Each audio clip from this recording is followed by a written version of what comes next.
Hello and welcome to Whilton Mill for the qualifiers at BUKC 2022. You've joined us on a weekend where we have 126 teams of 4 drivers competing for the chance to compete next year in BUKC 2022.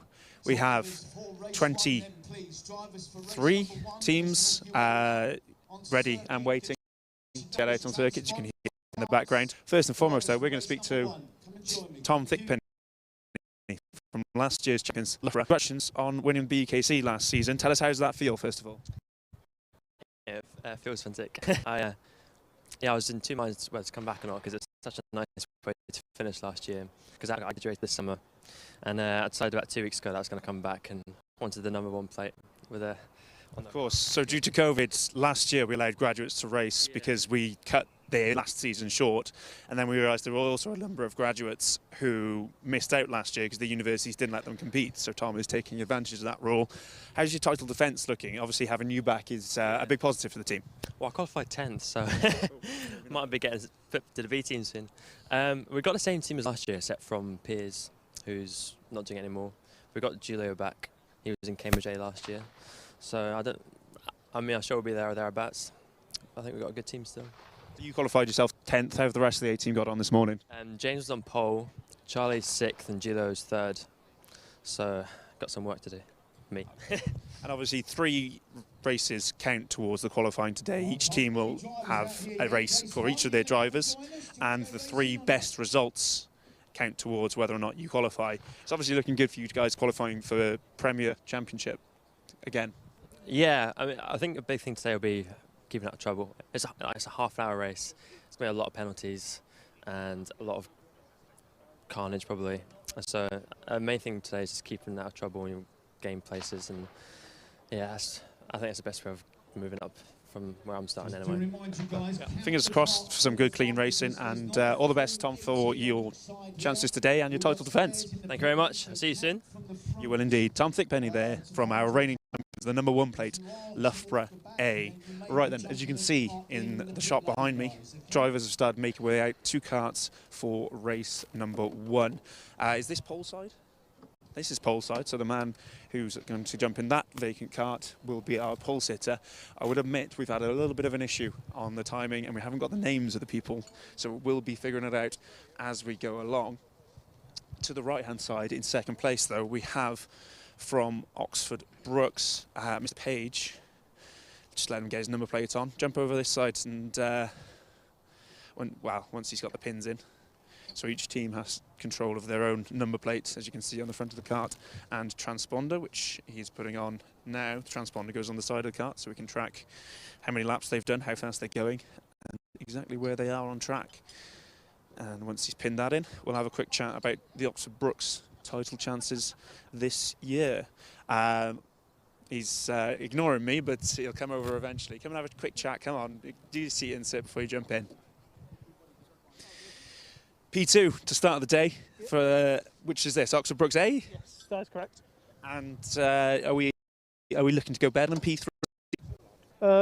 Mate, if we can improve, we're going to improve anyway. So absolutely. It's the goal. And Brookes have brought a lot of teams to this year's BUKC. Teammates, yeah, it's a lot of teams. Yeah. How do you go about recruiting so much talent every year? I think we just attract the best and only the best. That's the Brookes way. I don't know, to be honest. I'm sure I'll get to the bottom of the secret at some point, because I won't stop interviewing. You've got about 9 teams or something. Your chances for this race, you know who's on pole? I don't know, to be honest, because either way I'll be giving it my best. So that's exactly what you like to hear. Well, the man who is on pole has just shown up, so I'm going to go find out who it is for you. Any words of encouragement for him? Just let me pass, mate, and that'll be very nice. I'll PayPal him later. I'll see how he feels about that. Well, thanks for chatting with us. We have the number 120, which I believe is a Royal Holloway driver. Let me jump this side of the kart and have a chat. I don't believe we've met, have we? No, I don't think we have. What's your name? Matt Luff. Matt Luff, I know the name. Matt, what are you doing on pole position in your first ever BUKC race? Well, I've done a lot before this, not in BUKC, but I've done a lot of karting and cars in the past, so being on pole position isn't exactly new for me. Although it is in the BUKC, but yeah, I'm excited to give it a go. Like, I don't really know what the field is like tomorrow because, like you said, I've never done it before. But yeah, I'm looking forward to it. Should be a good race. Yeah.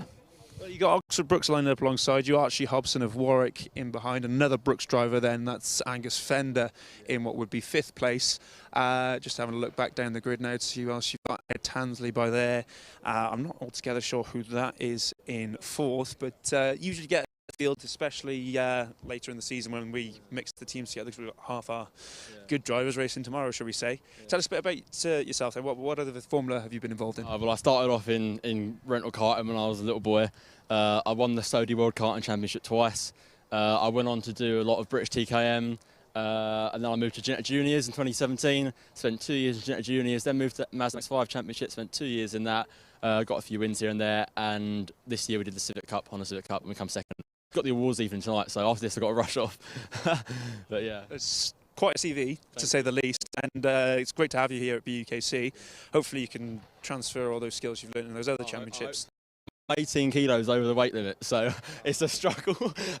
I'm 92 kilos of gear, so that's my excuse for being rubbish. So I can't have you winning. I'll have a word in time about that. Good to meet you, and enjoy your racing. Cheers, man. Thank you very much.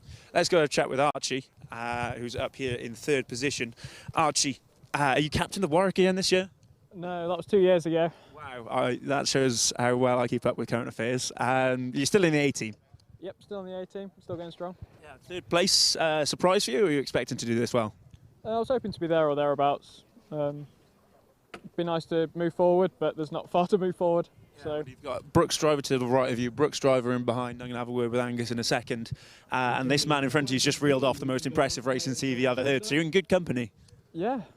No, it should be a fun one. Lots of competitive drivers, so hopefully not too much carnage and we can have a nice clean race. Absolutely, that's what we're all hoping for. Right, as I said, I'm going to have a quick word with Angus. Any words for him in behind? Don't punt me off. Don't punt me off. Yeah, that's what most people say. Cheers, Archie. Angus, how are you doing? At least it's dry. You're usually a man who's done something interesting in his time in between BUKC rounds. It's been a bit of a different year. No like full-time GT commitments, but done a bit of things here and there, driven some really cool stuff. So yeah, it's been all right. You can, drop some names. Come on. Well, I did a couple of rounds for Praga in Brick Car and got 2 wins at Alton Park, which is a good start. Praga cars, not karts, I should stress. Done 250 shifter at Shennington Super Free, won that too. Yeah, it's been a different year, but still enjoyable. Sounds good. And bringing it back to BUKC, I've mentioned to your teammate over there, Brooks have brought a lot of drivers here today. Which of the Brooks teams is the one to keep an eye on? Which one's going to come out on top? Me. You're in which one? Remind us. Number 6. I'm in Brooks B. We had a last-minute change, so we brought in F3 driver Risa Shijima to C team, and I've been bumped up to B. So I'm only going forwards in this one. I did have a quick look at Reese's Wikipedia page last night when granting him a race licence. But no, it was exciting to see how well you get on, and all the best. Cheers, thank you. Yeah, and Reese's lead is fantastic. All right. Yeah, Sujima, keep an eye out for him later on. I'm going to wander back, probably grab one more interview before I pass over to our cameraman. Let's dive in. Big number 50 here. It's Backstage Academy. First time on the live stream? Indeed, yeah. Are you going to give us a performance to match the occasion? I hope so, yeah. I mean, we've had 2 solid seasons in Inters, so maybe it's time to step up to the big leagues and, yeah, see what happens. How's qualifying gone for Backstage Academy? It's gone all right, yeah. Most of us, we've got 2 drivers in the top 10 and 2 within 20, so, yeah. Whereabouts are you here? How far back are we? What, 12th? 13th. 13th. And what are you hoping for, a top 10 finish? Hopefully, yes. Hopefully we can make up a few places, but yeah, just see what happens really. Stay clear of the carnage. 30 minutes is a long time, so yeah. Absolutely, that's the right attitude to have. Right, we're going to wrap this up here, and we're going to pan over to our commentary team for the day. They're from Double Dash Motorsport Media. You and I know them well. Andrew Mather and Howard Mitchell. Over to you guys in the comms box. Tell us a bit about yourself and read us through the grid for race number 1, please.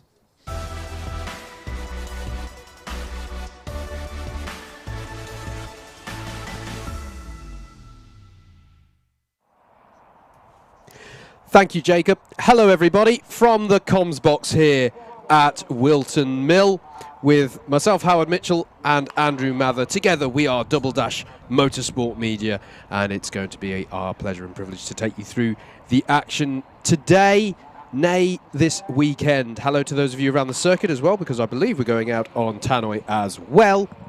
So hello to all of you. It is qualifiers day one for the 2021-22 British Universities Karting Championship.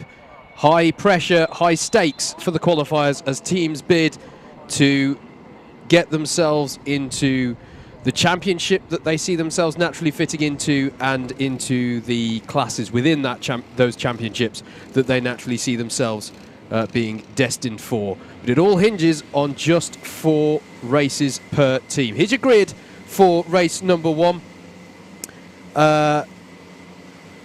It's going to be Royal Holloway on pole. So apologies for those of you watching on the stream with the graphics there. It's going to be Royal Holloway A on pole, Oxford Brooks A alongside Warwick A and Oxford Brooks E on the second row. Then it's another Brooks kart, the B kart on row 3 with Oxford A alongside. Manchester A and Brighton B are on row 4. Row 5 is UCL A and University of West of England B.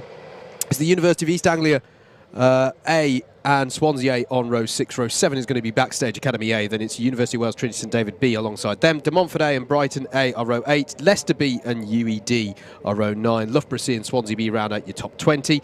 It's Leicester A, King's College B, York A and Edge Hill A. Portsmouth A and King's College A take you out to 26th. UCL B and De Montfort B are row 14. Row 15 is Swansea D and Manchester C. Then it's Edinburgh C and Manchester D, York B and Leeds Beckett B, and Kingston B and Newcastle B. We're going to have to get used to saying grids that long, because it is an absolute packed house here in the BUKC ranks.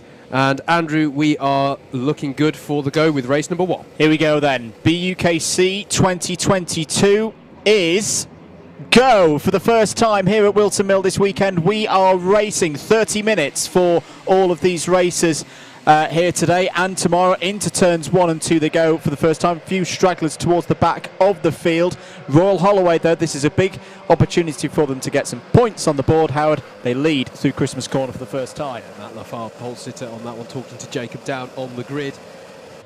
We should stress that we're not completely fleshed out with all of the drivers' names as we're talking through this for today. So if you're used to that on the BUKC coverage, we're working on it. They head through Zulus for the first time today of this national layout here at Whilton Mill. Allows us to go racing into the darkness, which we very much will do later today. Yellow flag out at the last corner, though, as Royal Holloway A come through. Not quite sure what that's there to clear. And there's a cone penalty early doors for Royal Holloway A. And that means that they cannot take the win, because that is going to be a one-place deduction from wherever they finish. In all that early exchange, though, Brooks E has come to the fore of the Brooks karts up into second place, as there's a look here from Brooks B, I think that is, on Warwick A into Christmas Corner at the sharp end of the field. Oxford A have clearly run into some issues. It's great to see Oxford A back in the BUKC after not being able to fully contest in the previous season, but they've had an unfortunate start here, down to 36th. Shout out to our biggest mover of the first lap, which is Portsmouth A, up to 19th place on that first lap. So good effort from them. Side by side, Warwick goes with Brooks B. So that is already not the start that Oxford A wanted. Just to go over some housekeeping, each team will compete in 4 of the 7 races held this afternoon here on your Alpha live stream.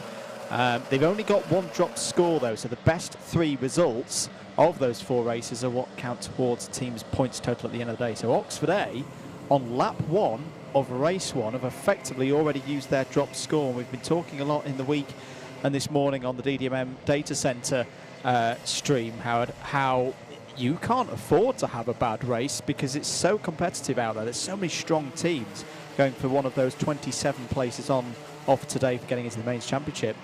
Can't quite believe I'm saying this, but Oxford A and their qualification for Mains is already in trouble. Yeah, absolutely. We talk about, usually we have a 10-race format for the last few seasons. We've had a 10-race format to our qualifiers days. Each driver would have 2 races. Different format this year does indeed mean, mate, that if one of your 4 races falls over, you're already up against it. You are already under pressure here as to whether or not you're going to make it into those crucial top 27 spots. That's the key number here, folks. The top 27 from today are going to qualify into that mains championship. The remaining teams out of the 63 that we have here today, as Brooks B puts a move in on the sister team of Brooks A. They're not going to want to hold each other up too much. In fact, we've got a bit of a Brooks motorcade forming here, second down through to fourth. Loads of teams here from Brooks. I'm sure we'll talk about that plenty of times today. But the top 27 going into that mains, the remaining teams are going into that intermediate championship. Great championship, as there's another cone penalty for Royal Holloway A. That's another position being deducted. But yeah, nothing wrong with the intermediate championship, Andrew. Great championship. One very close to you and me is how we got started when we were kicking off with BUKC with what was then known as the Rookie Championship, but that's basically morphed into the intermediates. But if you had your heart set on the mains, that's what you had your heart set on. Yep. And this will set the mould for the whole season. It will indeed. Curb warning for King's College A. A couple of track limits for folks to watch out for. On the exit of the Zulu corners coming onto the back straight, driver's right, the monster curb on the inside of the last corner, and there we go, there's our first track limit, and that penalty of the day. It'll be +2 positions because well, let's say there was a bit of a chat after the qualifyings. Yes. The time qualifying sessions, I should say, for drivers not respecting track limits, so it's now 1 warning. You then get a penalty on your second offence, and it's 2 places. So that's what Manchester C have done there. And if they get a third one, it's an instant black flag. This corner in particular, the last corner, yep, is where we're going to be monitoring track limits. But it's a top 3 breaking away now. Royal Holloway A still leading on the road. Oxford Brooks E and B in second and third places. And they'll try and work together now, mate, to bridge that gap and consolidate some strong points for their teams in this early race. Absolutely. Good battles happening in the midfield as well whilst this is going on. Backstage Academy A have just got by on 2 King's College carts, the A and the B team, to get up into 16th place. And Loughborough C have just got by on Portsmouth A as well. UCL A have acquired a penalty for contact, so that's going to be 4 positions docked at the end of this race. I want to give a shout out to any drivers, by the way, today, because it is for quite a few drivers out there. It will be their first day competing in the BUKC. Welcome along for the ride. It's always a bit of a stressful moment on qualifiers day, but bear your briefing in mind and have fun out there. Was that a stationary card? Let me just keep an eye on timing for this one. I'm wondering if something's happened out there to Swansea D. Swansea B have just had a Colin the Cone penalty. Okay. They will be demoted 1 position at the end of this race. And we should say as well, that's a point as well. Let's have a replay here. This is the number 23 at the inside of the 35. Good move there by the 102. So that was Swansea B, Trinity B in a bit of a cross-Wales battle. And De Montfort A returning to the championship. All over there. That was for 12th place. Yep. Absolutely. So Royal Holloway in the lead, but as there's another penalty for the 58 of UCLA, and that's the second time I've seen a contact penalty. So I'm not sure that was a re-showing of the same penalty, but the black flag for Newcastle B for taking out a fellow competitor. So we're getting to that stage of the race now, 7 minutes in, where traffic will start being a factor for the front runners. We on the DDMM stream this morning for qualifying had Piers Pryor in the box with us for the final qualifying session. He was saying at this particular point it's very, very key to get your racecraft right. And we often see at this stage of the year, there's a spin out there, and hopefully that's not going to collect any of the front runners. Yeah, I think that was a battle, by the way, going on for a 29th place. I think that was De Montfort B, York B and Edinburgh C who all came together there. Yeah, it's going to be difficult for that driver to get round. They're going to beach themselves and hit the cone. That's not how we want to execute and this turn in the road. What they're doing now that people can see on the stream, this is kind of counterintuitive. There aren't that many forms of karting in the UK. And you really want to pick that up. I know what you're trying to go for there, but you pick up one of the axles And swing it round. It often feels weird, but actually what I think you want to do in this situation is go around to the back of the kart and lift at the rear bumper and pull. It feels counterintuitive because you go, oh, I'm getting closer to the kart. But that's what the yellows are there to cover you for, and it's about getting used to that. That's part of learning your craft. Bizarrely, you wouldn't think it's so, you know, well, I shouldn't be getting out of the kart.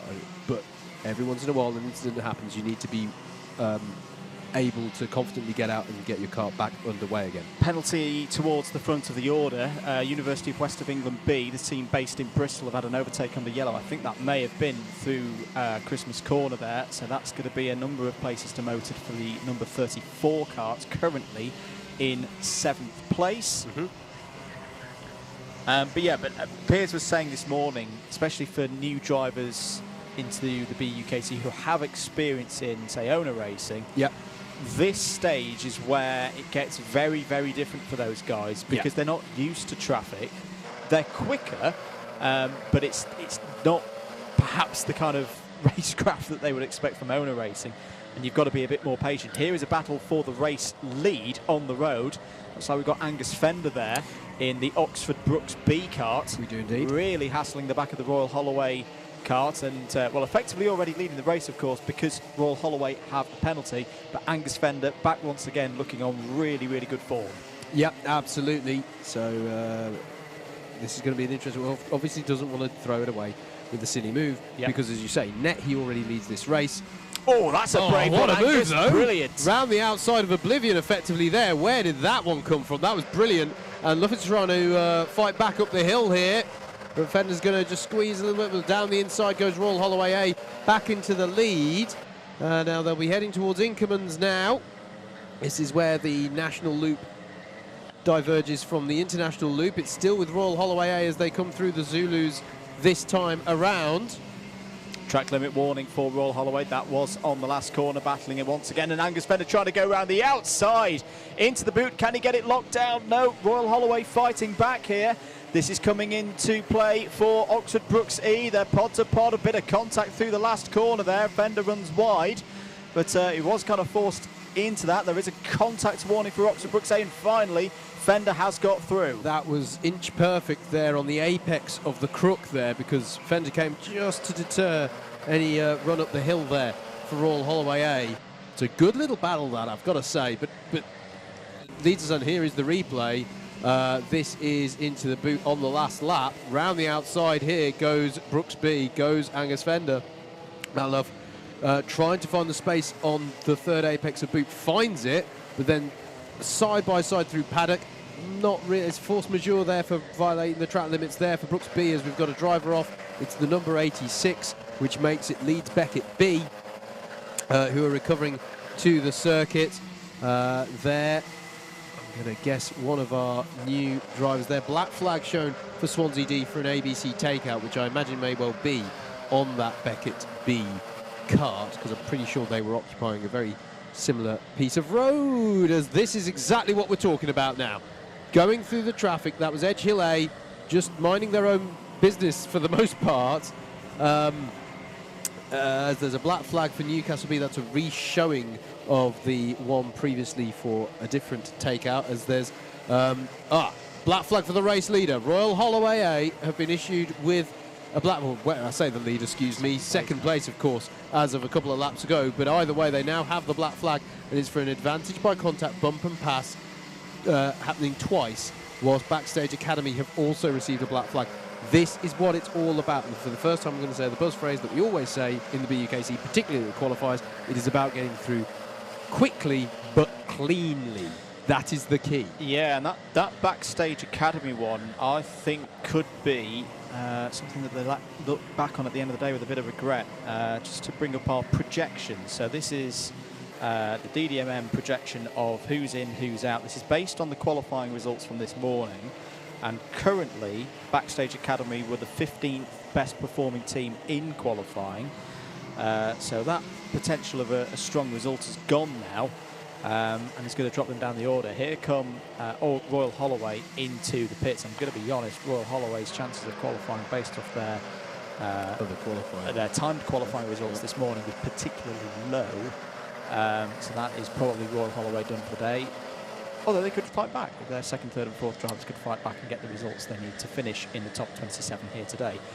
Here we're looking at a battle going through Inkermans, which is the tight right-hand hairpin today, before we go down into the Zulus. This is first time in a while we've had an Alpha live stream on the Zulu format. I believe that was Edge Hill A battling away with University of West England D for 25th, I want to say. Yep.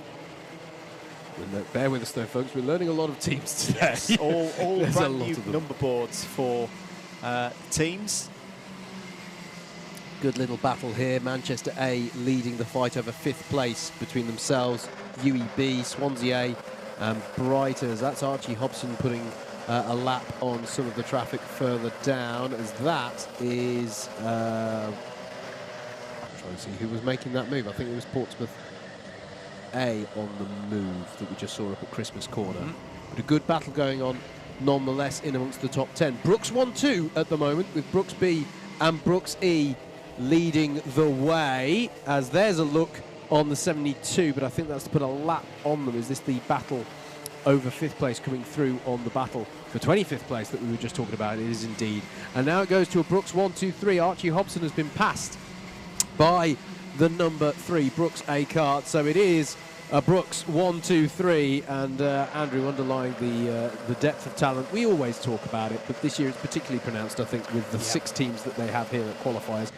My understanding is that the record is to get 4 teams qualified for mains. That is the record, and it is held by Brooks.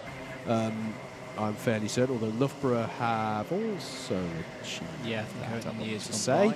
But make no mistake, if they can get 5 or even 6 teams through, as we do indeed go 3 wide into the boot section, this again is the battle over 5th downwards. Cone penalty for Oxford Brooks A.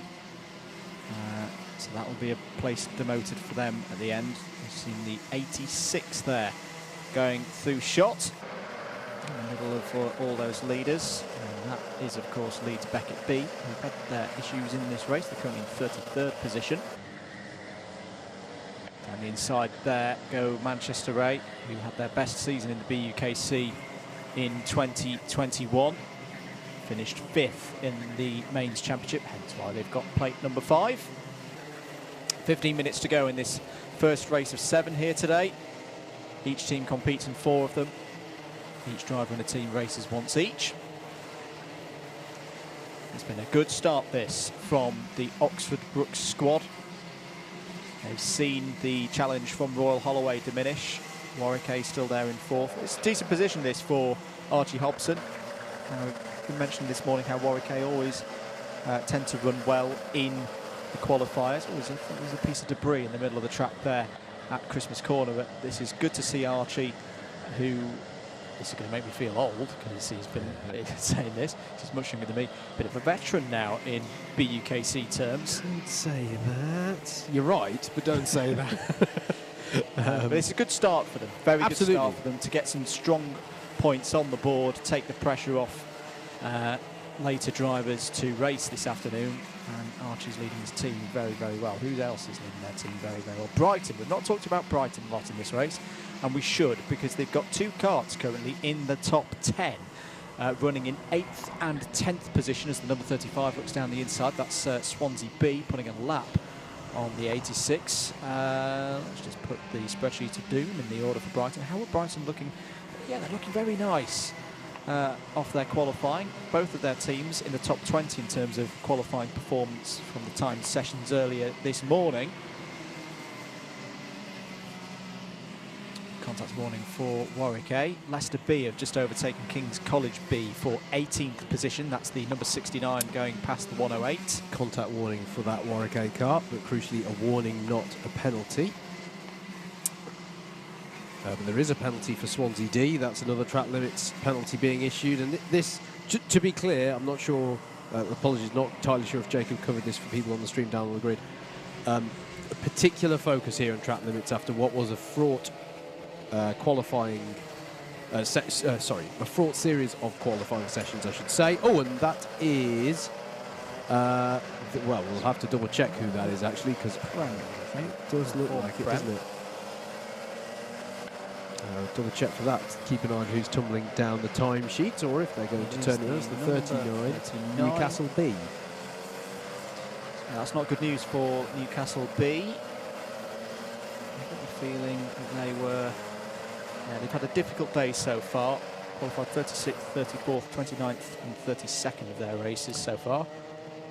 But it is something that we see in the qualifiers. You have some brand new teams in terms of their driver lineups. And they'll use this. This will be the first race experience a lot of these drivers have had ever. Yep. So it's not a problem if they have a little spin. We should say as well, there is the, as that's the 110 that's gone stationary. Yeah. Drop score. There is one across the 4 races. Yes. Indeed. So when we're talking about these qualifying, whether they're going to qualify, that's a big off there. That's Newcastle B again. Now, I suspect that may have been as a consequence of wet tyres and then trying to push flat out. But, yeah, Newcastle B have had a big incident. Driver's OK. Yeah. But that's Don't worry, son. I've been there. Yeah. A few weeks ago, in fact. That's it. Yeah, he gets run wide. And the grass is so slick at that point. It's quite a hard lick into the wall and into the bank there. Yeah, no, and that's again, that's not how you do it. I know that a lot of these drivers may be doing this for the first time. Don't push the kart from in front of it. You're pushing against the entire resistance of the engine effectively, because the rear axle is connected at that point. I'd say that is a track limit warning for the number 39. And I mean, I don't think they can argue that wasn't in any way a violation of track limits. But we've got just over 10 minutes left of this one to go.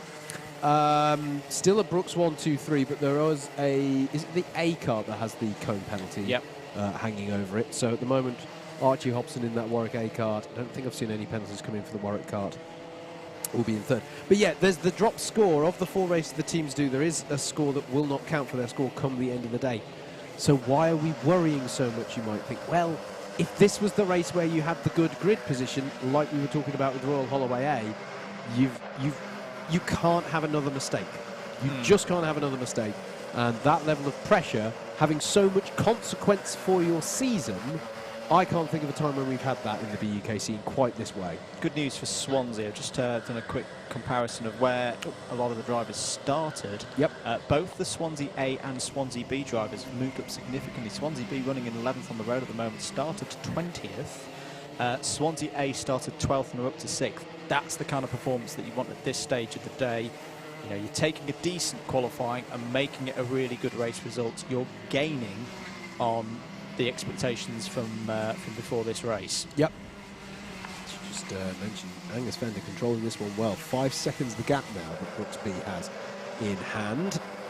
And there's the 43 of Brooks E going through to put a lap on, I think that was King's College A. Keep your comments coming in on the live streams, I should say, today, because we've got 2 of them running. We've got the main live stream here on Alpha Live. This is a black flag for an ABC takeout for Loughborough C, but we've also got our data centre over on the DDMM YouTube channel. Thank you for your continued support, and if you're enjoying the coverage on both of those channels, do give that subscribe button a press, especially on the Alpha Live channel, because they're very, very close to 20,000 subscribers. Thank you for your continued support. 8.5 minutes of the race to go. Just keeping an eye on this battle for 3rd place between Oxford Brooks A on the road and Warwick A. And yeah, don't forget to get in touch for interview requests. Let us know who you want to hear from. And Jacob will do his finest work to poke a microphone in their faces.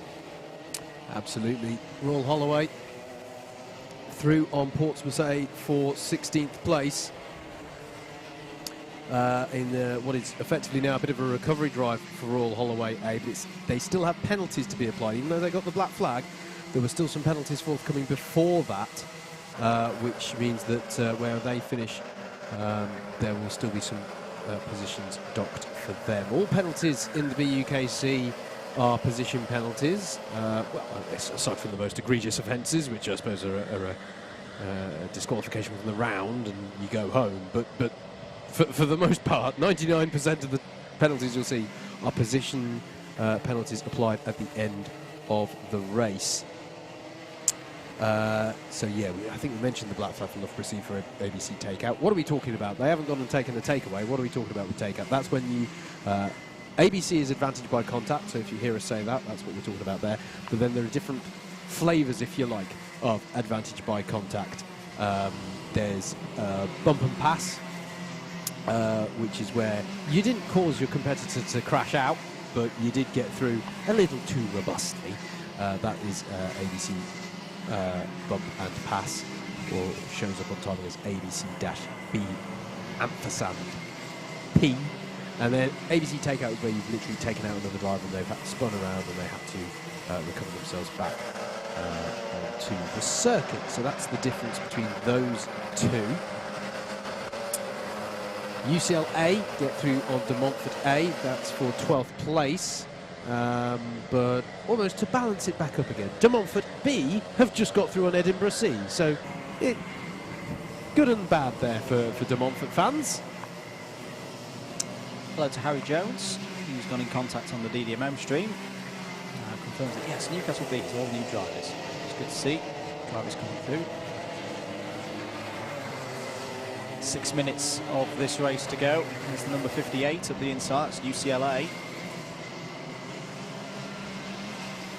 With a droopy GoPro. This is why I need to get that video out to show people how to set up their GoPros on probably 100 cameras. Get a screwdriver out. A very interesting video of a front bumper. Oh, bit of a turn in there from the driver on the outside. Manchester A, by the way, have got past Warwick A. It's another 72, and amongst this is Edgehill A. Oh, what a big moment there. Or I think it was the 108 of King's College B.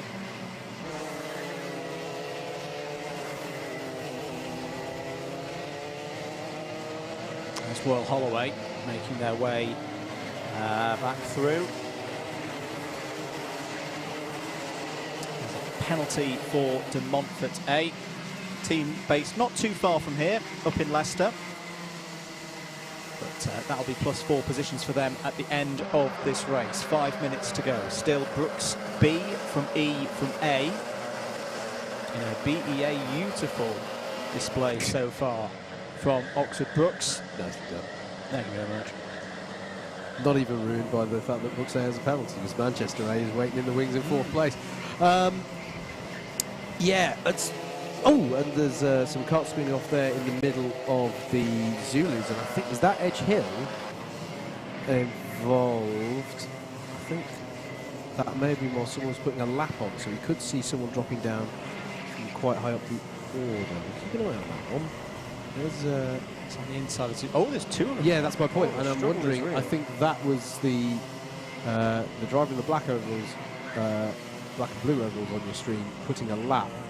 Or was it? That's York A, the 77. So that's going to be expensive for them dropping from 19th. But who else is dropping down? It's the 24, and that...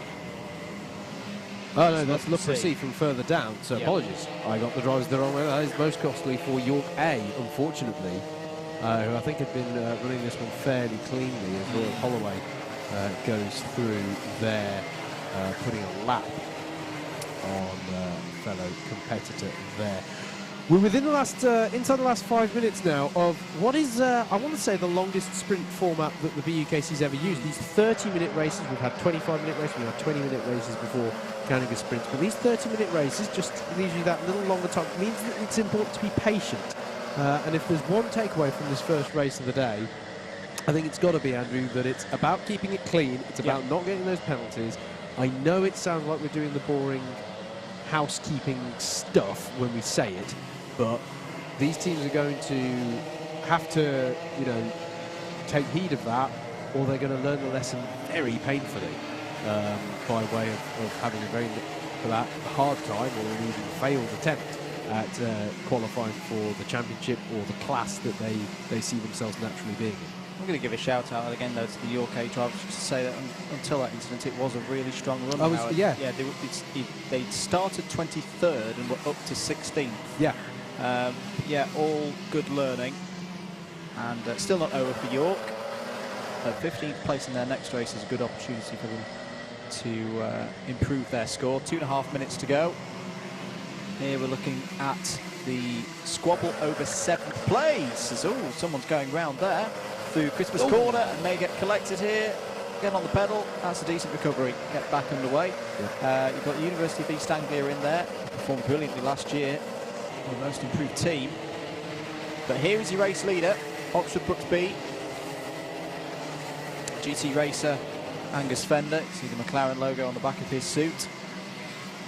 Great to have him back here. And 4.7 seconds is his lead now. And he's just coasting this one home. Doesn't need to push too hard. Doesn't need to take any risks. Well in control of his race, and it will be a job well done for Angus here. Absolutely. UWTSDB up into 13th place, past De Montfort on that last time around, and University of West of England D are a team who are on the move as well. I think they've just got by on Leicester A, and then both of those aforementioned teams have both got by on King's College B as well. Last night, so a little battle going on there. Or, as I say that, no, King's College B haven't. I think there was an incident for King's College B on that last lap because they lost some 18 seconds on that last tour of the circuit. Just over a minute to go for Brooks B. Penalty for Newcastle B for track limits again. It's going to be a costly one there for them. And I know, you know, I appreciate there are new drivers out there, so it seems very harsh to sort of put another penalty with it. But there's no point, you know, there's the leniency should be the line that I always think is the leniency early on should be with pace. It shouldn't be with standards and safety. That's the stuff that you want to get locked down, and then the pace comes to you over time. Obviously, some things are learned with experience, but that's really the key thing. There's always a thing with, you know, if you're running one of these university clubs, I know certainly when I was looking at new drivers coming in, you're looking for the ones who have the head, you know, they're savvy, they've got the heads up, they're looking down the road, they're spotting the risks, and they are keeping within the rules as well. And then you look to see if the pace is there. One man who does have pace, though, is Angus Fender. He's coming round now, the boot for Brooks B. He's going to be saved the trouble, I think, of going by on any of this traffic, because he's going to come round now and he's going to take the first checkered flag of BUKC 2022. Angus Fender with the win for Brooks B in race 1, and it is going to be a Brooks 1-2-3 on the road, because Brooks E will finish in second, Brooks A in third, but they do have a penalty to be applied. I believe it's just the one-place penalty for a cone. So a 1-2-3 on the road, but it's going to be a Brooks 1-2 in the end. Manchester A finished 4th on the road. Warwick A next. Good drive there from Archie Hobson. Swansea A in 6th. 7th for UEA A. And then 8th for UEB. We will get used to saying those names together.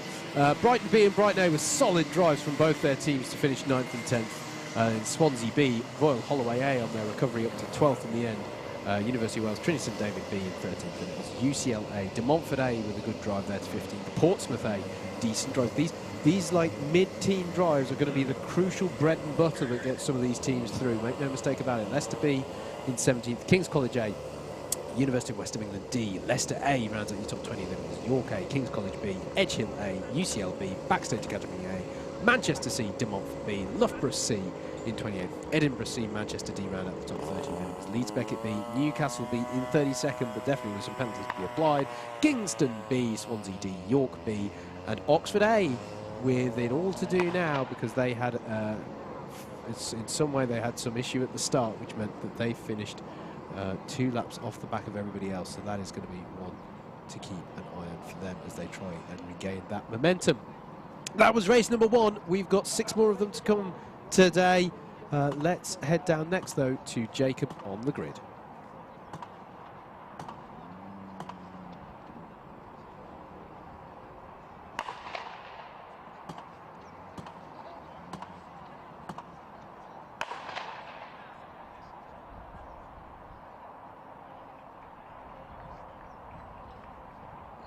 Okay, drivers, take your fuel caps off, please, numbers and transponders.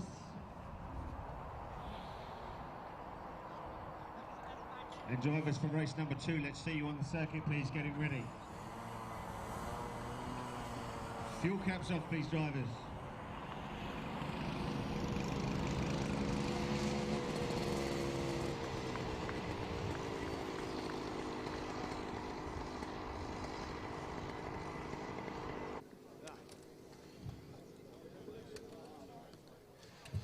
I'm down here on the grid with race winner, at least he assures me he got no penalties, Angus Fender. I spoke to you on the grid, you started about 5th, was it? And a good race from there. Yeah, it was alright. Nose clean, pretty much. Like you have to fight the first lap a little bit, but from then, like, you might as well just wait. You might as well just take your time. The races are so long, so I'm just like, I don't need to scrap around early on and get the places immediately. Like, I have enough speed to just wait and pick a moment. So pretty much storing my race after that. It was a case of managing traffic and not getting any penalties, which I didn't do. So it was all good. Excellent. For any drivers who are watching the live stream, that's the exact kind of attitude we want at BUKC HQ. JV loves it. JV loves it. Exactly. This He bribed is. me to say that. He bribed me to say that. Sorry, guys. Yeah, I will make sure he transfers you that cash later on. But no, Angus, congratulations. It's a good start for Brooks. You had E and A in behind you as well. So great. It was a BEA, yes. BEA, beautiful, some would say. But yeah, good start for Brooks. Yeah, mega. Let's keep it up this way. Let's see how it goes for us today. Thanks, Angus. Speak to you later. Angus Fender, there, race winner of race number 1. And our man Matt Luff from Royal Holloway, unfortunately suffered a black flag, I think. I know. Some back marker just braked like 100 yards early. I went straight into the back of him and they said I bumped to pass. So, I mean, it is what it is, but I feel like it's a bit unfair. But, you know, I was having a good battle with Angus and the front pack up until then. And the pace was good, surprisingly. So, yeah, I had a good race overall.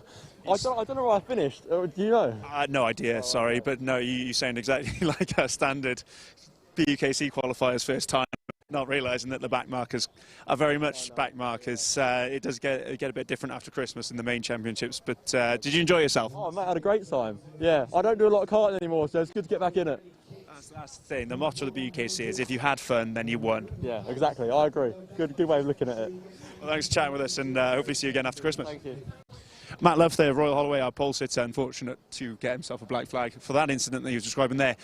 Pole sitter for this second race is Manchester's Michael Grebe. He's just putting his pins in his number plate, and I'm going to have a quick chat with him once he's done so, or even halfway through. I'm almost done. I need one more pin. Almost done. You need one more pin. All right, I'll let you have a look for that, and I'll jump over to Kyle first, who's also doing his pins. I'm bent over.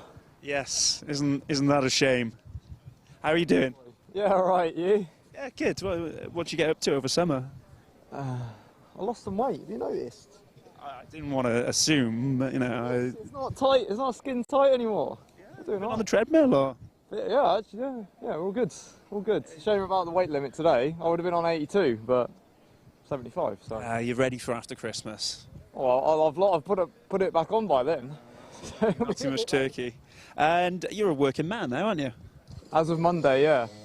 Well, yeah. I've already liked the page. I thought you'd already had a job. Well, I did. It was karting for my fast. Yeah. But no, yeah. Wait, so you got another job? Wow. Tell us about this. It's at Cosworth. Trying to help. Yeah. So we'll start that Monday. Excellent. Kyle, obviously taking advantage of the rule we mentioned earlier, where we're allowing graduates, or at least people who graduated this summer, to race. And you put yourself B2 alongside Michael Grebe. Do you fancy your chances in this one? Yeah, we'll see what happens. It's obviously a long race, so just got to circulate for a bit and I'll get through the traffic when that comes in a few laps. Well, that's Bond on, and I'm going to go speak to Michael. I'll see you again later. Grebe. Fantastic. Yeah. Pole position, so you should. Yeah, I'm out of pace. So we'll see how it goes, but hopefully it's going to be a clean start so I can get a chance to...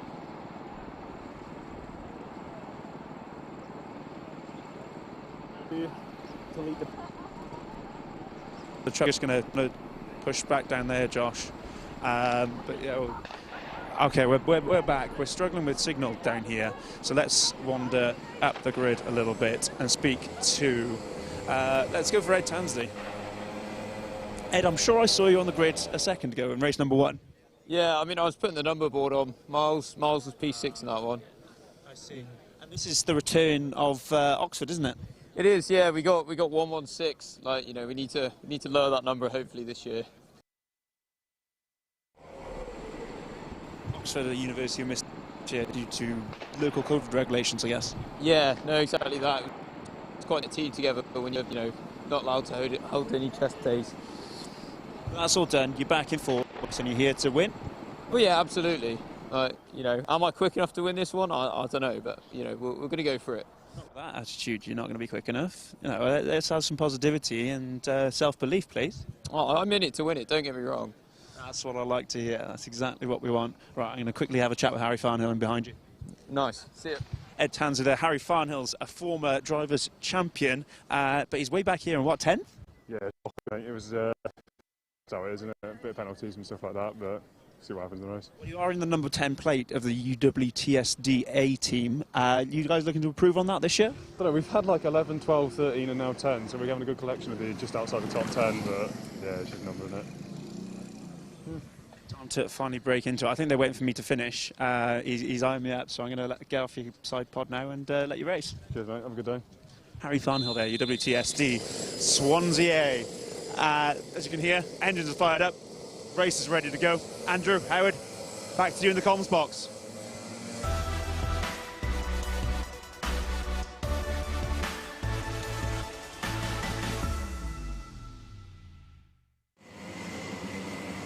Thank you, Jacob. Let's take a look at the grid then for race number 2 of Saturday qualifiers for BUKC. Manchester A will start this one on pole with Brooks A alongside. Warwick A and University of West of England B are on row 2 with Edinburgh A and Loughborough A on row 3. Row 4 will be De Montfort A and Brooks C. Oxford A and University of West of England A ran at the top 10. Then it's University of Wales, Trinity St David A and Edinburgh B on row 6, Oxford Brooks F and Leeds Beckett A on row 7, York A and Manchester D on 8, Newcastle A and Oxford Brooks E on row 9, Kingston A and Swansea A round out your top 20. Then it's Warwick B, University of Wales, Trinity St David B, Loughborough C and Swansea D in 24th, Bournemouth A, Manchester C, UCL A, Warwick D, King's College A and Leeds Beckett B to round out the top 30. Then it's Brunel B, De Montfort B, Derby B, Newcastle B, UCL B and King's College B, rounding out your 36 kart grid. As we are good for a race start. I'm glad I went through that as quickly as I did. It'd be really, really awkward if they went round for another rolling up lap. A few penalties being applied to Brooks. It wasn't actually, I think we called it as a Brooks 1-2 on the comms. It wasn't even that. There were some other penalties for Brooks karts. It's important these drivers try and avoid these penalties. How's it going to go with this one? Manchester A to lead us away in that number 5 car. Brooks A in the number 3 alongside. Into Oblivion corner they go for the first time in race number 2, and they'll come through the crook and head up the hill for the first time. And it is our pole sitter of Manchester A who is at the head of the field and has the dream start, in fact. Quite a few kartlets as they go 3 wide, 4 wide, even possibly 5 wide into Christmas corner at the top of the hill, and then stream their way through the left-hander at what we colloquially known as Boxing Day because it comes after Christmas, and through at Inkerman's here. Relatively clean start. I'm impressed to see that one. In fact, I don't know why I said the word relatively. That was a decent start from the field there to get us underway. But Manchester A have the early bragging rights, but Oxford Brooks A have stayed with them. It is as they were from the front row at the end of lap number 1, but Edinburgh A have managed to advance up to 4th place. So it's now Manchester A, Brooks A, Warwick A, Edinburgh A, your top 4. Loughborough A as well rising up into the top 5 on that first lap. And it is Edinburgh A going for the move on Warwick A there at Christmas corner over 3rd place on this second lap. And that is job done. So Edinburgh A on the move here. Yeah, Edinburgh A, well, this is their first race. They only have 3 eligible drivers in the competition today. So by that we mean their 4th race is a driver not counting for points. That is their drop score because they're going to get 0 in that race. This is quite a key race for Edinburgh A. They harbour ambitions of being in the mains this year. They have decent qualifying, 5th, 3rd and 15th of their point-scoring drivers, 11th best performing team across those timed qualifying sessions. And they're looking to convert these points, but at the front of the field, Manchester A and Brooks A, two very experienced drivers at the front of this field, and you can see Carl Morby there having a little look down the inside into Inkermans. He's a place where you can overtake. You've got to get it right. It's very easy to overshoot and collect another driver in that situation. Fastest kart out there at the moment is Oxford Brooks C in 45.802. Beaten for sure as the race goes on. We saw lap times down in the low 44s this morning in qualifying, in the time of qualifying. And sure enough, it's starting to tumble. Trinity A have had a good start. They're in 8th place. Car number 10. So once again, a bit of defensive driving there from Manchester A. Team wants to work with Oxford Brooks A at the moment. Can Carl Morby find a way past Michael Grieve there? No, not quite at the moment. Down through this Zulu section, slalom-like. I have the kart balanced on the front end, making sure you've got good grip through the final part of the Zulus and onto the back straight. Surprisingly, both of these drivers at the front of the field dealing with it very well. Hands up, the yellow flag must be out on the last corner for maybe something down into turn 1. Number 46 of Edinburgh A is catching up though, was 4/10 quicker last time around. There's a cone penalty for Loughborough A. They're currently in 4th place.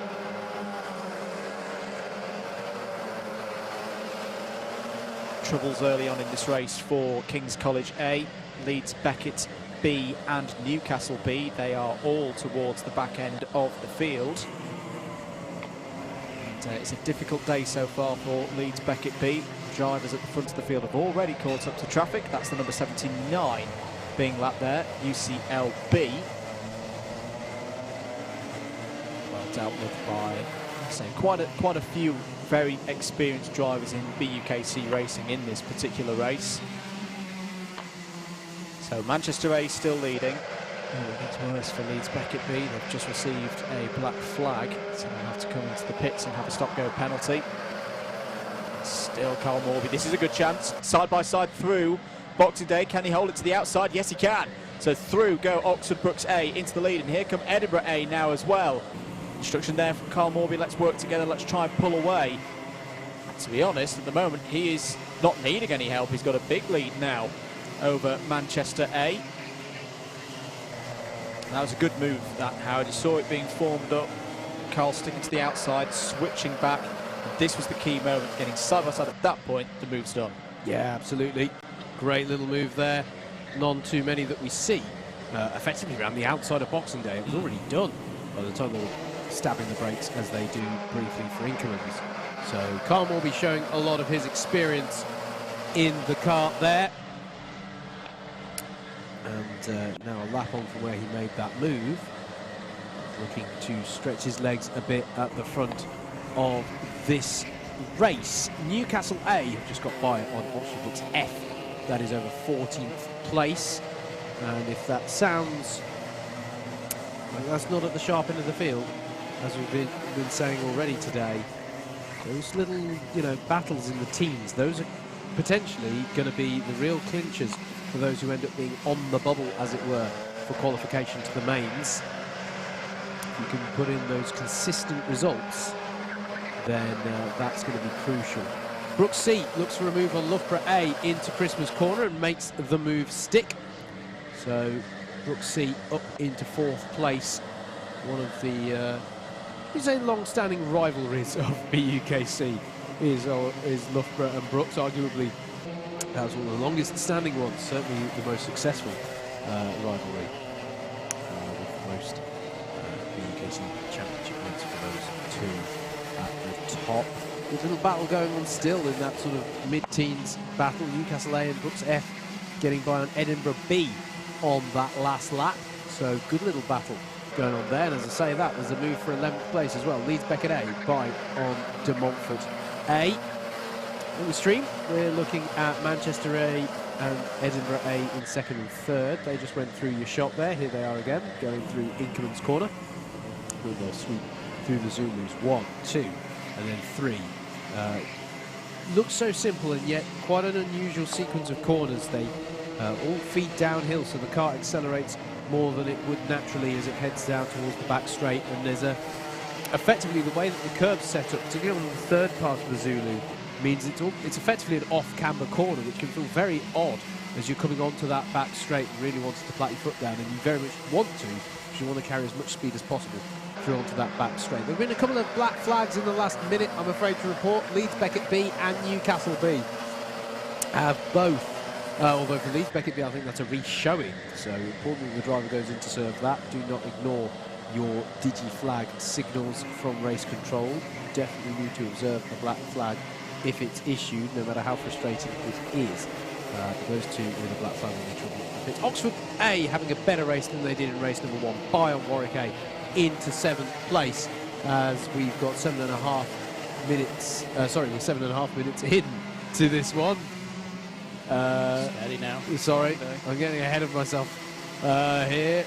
But University of Wales Trinity St David A through on Loughborough. I think it's because there's so much has happened already in this race. I just sort of think, oh, we must have been going for 20 minutes. No, we're still inside the first 10 minutes of this one. There's been so much so many movers and shakers as York A advances to 17th place as well out there.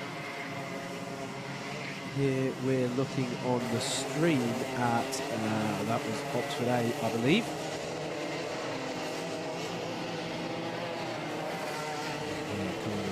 Section. That is University of Wales Trinity St David A in the number 10. Reigning champions Loughborough A in their wheel tracks there.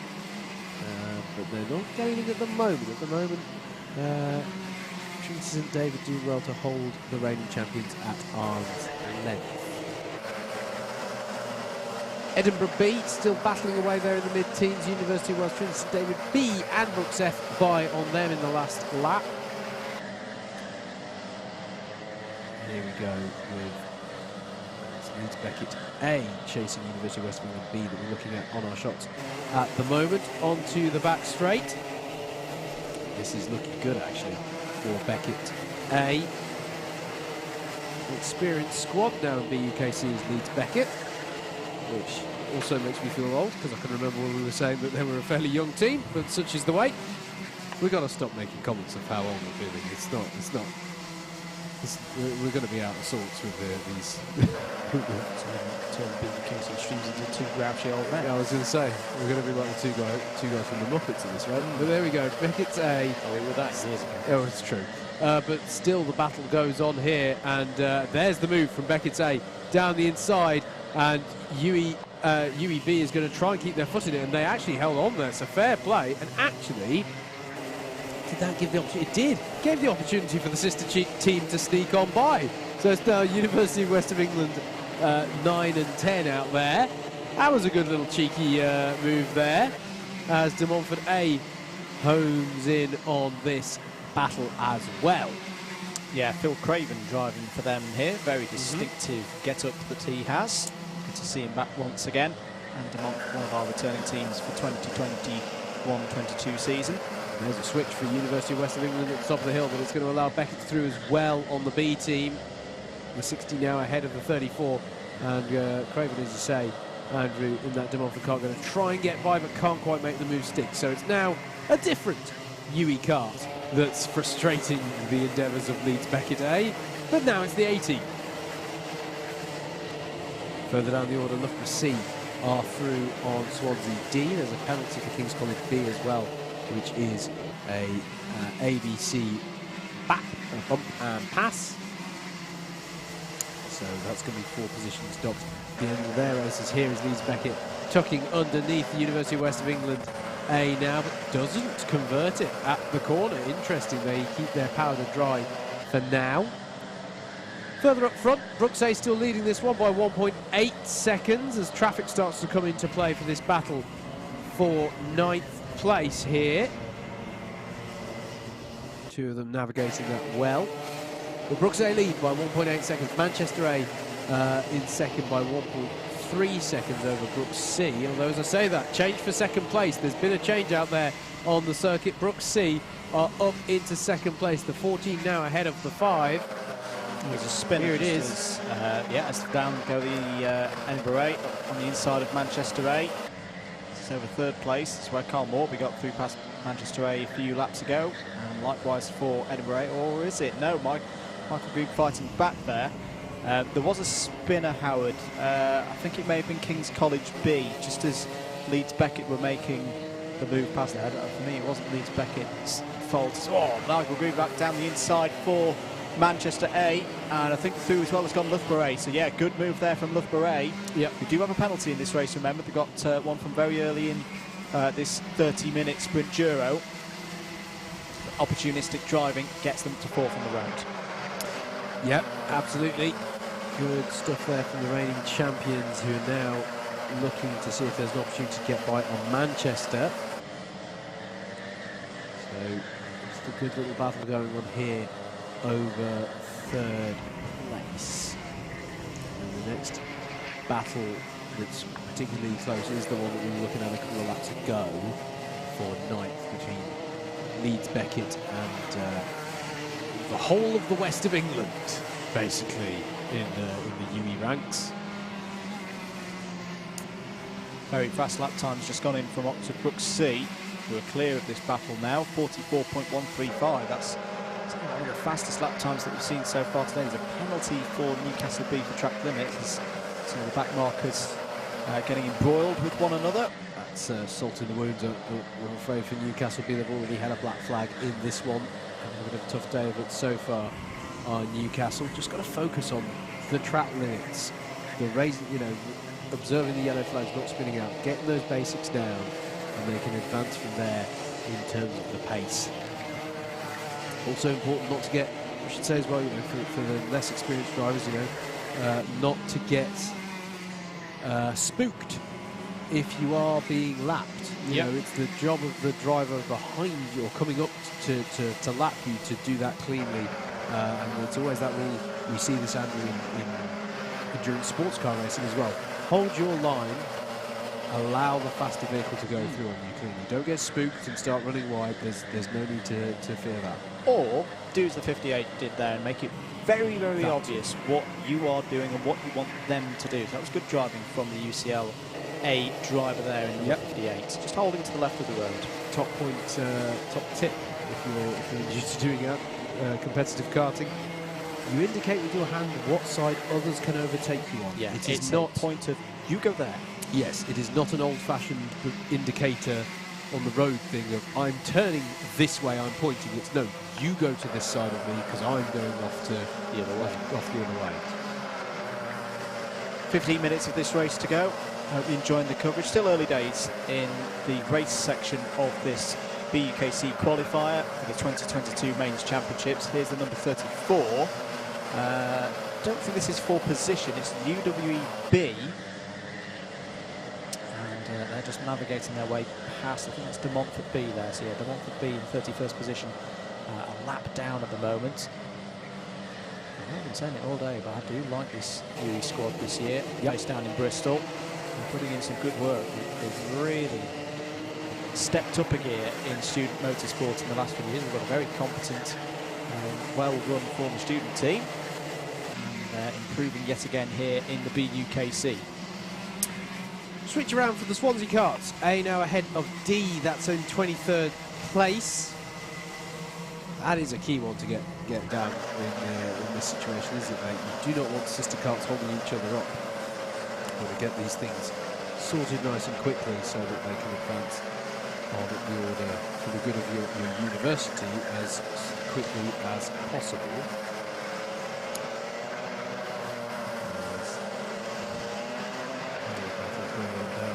Order, and that is a moment up at Christmas Corner.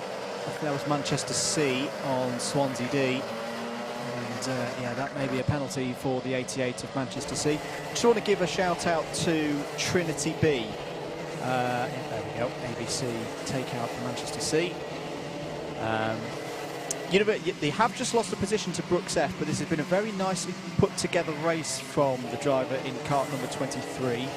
Started 22nd, which was their weakest qualifying as a team, is now up to 14th. Once again, another team improving their point scorers side by side for third place here. Manchester A and Loughborough A both going out a little bit wide. It's fine though. You can run drivers out wide now. Max Verstappen with it. Well, I'm not even going. I'm not sure JV agrees with that analysis.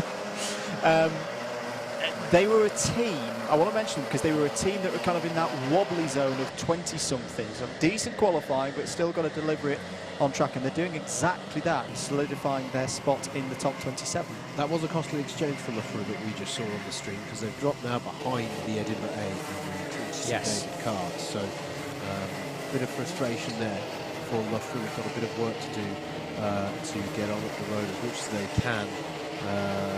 Well, in the interest of that's the name of the game, but also, as Andrew's been saying, they do have a penalty hanging over them, being as their position penalties. Every position game negates your penalty just that little bit, just mitigates against it. Damage reduction as heading up the hill there at the BUKC, putting the lap on some cars. And Edinburgh A goes side by side with University of Wales Trinity St David A and gets the job done. So that was Edinburgh A up to 4th place, I believe. You just saw there, one of the natures with these Club 100 karts, not a lot of grip on the front end. Piers Pryor was saying, you know, it's one of the things that when you own a driver, say you've done a bit of X30, a bit of Rotax, coming into this former series, you've got to get used to that front end isn't necessarily there. 12 minutes to go. But Edinburgh's driver dealt with that very well. Here come Manchester trying to go around the outside. Cutting through the traffic, especially on a day like today. This is key if you want to make that progress, and that's good work from Manchester A. Yep, clearing the back markers, not picking up any silly little contact warnings on the way through. Yeah, absolutely. Going through on, I think it was Brunel B that they were just putting a lap on there. Running in 26th place.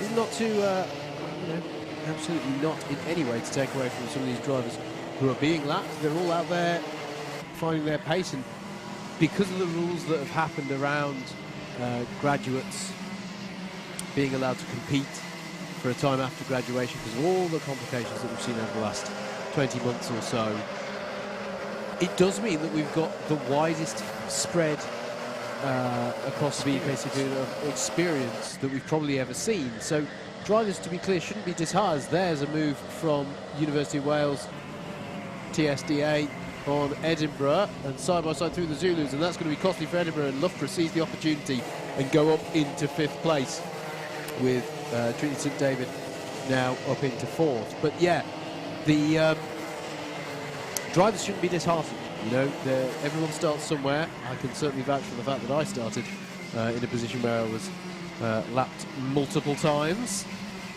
But probably a lot longer than some of these drivers are going to go being lapped. So it's all about working on your pace and improving from then on. Oxford A battling away.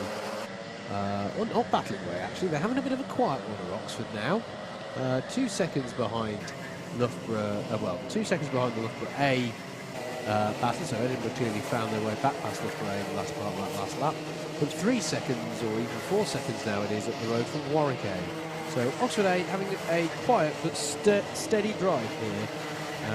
And really a performance that and they need it after a difficult first race. They need these results to be good that they're putting in here now, because every single result counts effectively for Oxford, because if their first race result isn't their drop score at the end of the day, then they've got big problems for qualification. But Oxford A so far doing a sturdy job. Oxford A getting by on Trinity St David B for 14th place.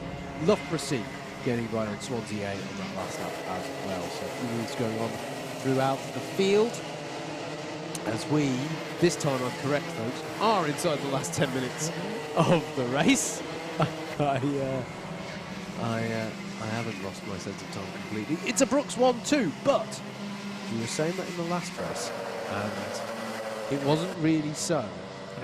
We should be clear. Head over to results.alphatime.co.uk and click on British University's Karting Championship Series with the confirmed results. But I can tell you, because I've got it in front of me, that race number 1 was won by Brooks B.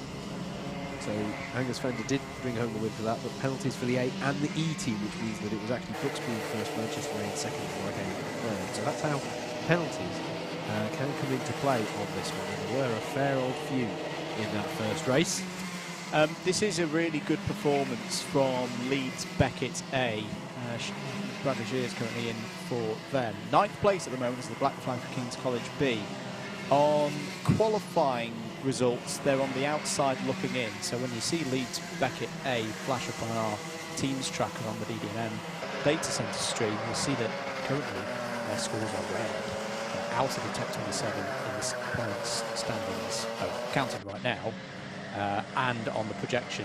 This performance and moves like that, if it can be pulled off, no, not quite. Shears has moved forward in this race, which is helping the rest of the team. This has been a very grown-up drive, I'd say, so far. From Shears. And this is really the only event of the season where you can look at it and go, yeah, I went forward, and be particularly proud of that one because you had qualified on pace for where you were. So to move forward is an achievement. Started 14th, is now 9th. We've got room for improvement in the very next race as well, because Leeds Beckett A start from 36th. I think that was because of an exclusion, if I'm not mistaken, in the 3rd qualifying group. But this is a really good drive from Bradley Shears, and he just needs to bring this home. If he can gain another place, great, but don't risk getting a penalty between now and the end of the race in 6 and a bit minutes time. Kyle Morby, though, I mean, we've watched him for many years, Howard, and a year older, a year wiser, and seemingly at the moment, dare I say, a year faster. Because a 40.066 last time around, he is stomping the rest of the field into submission. He is. I'm not sure he's really allowed to get faster. He really should have discussed that with us first. But no, it's absolutely brilliant, and well done to what Jacob was talking to on the grid about as well. Well done on the employment as well. So that's great news as well. So living that Andy as well, who I'm sure is watching. Yes, absolutely.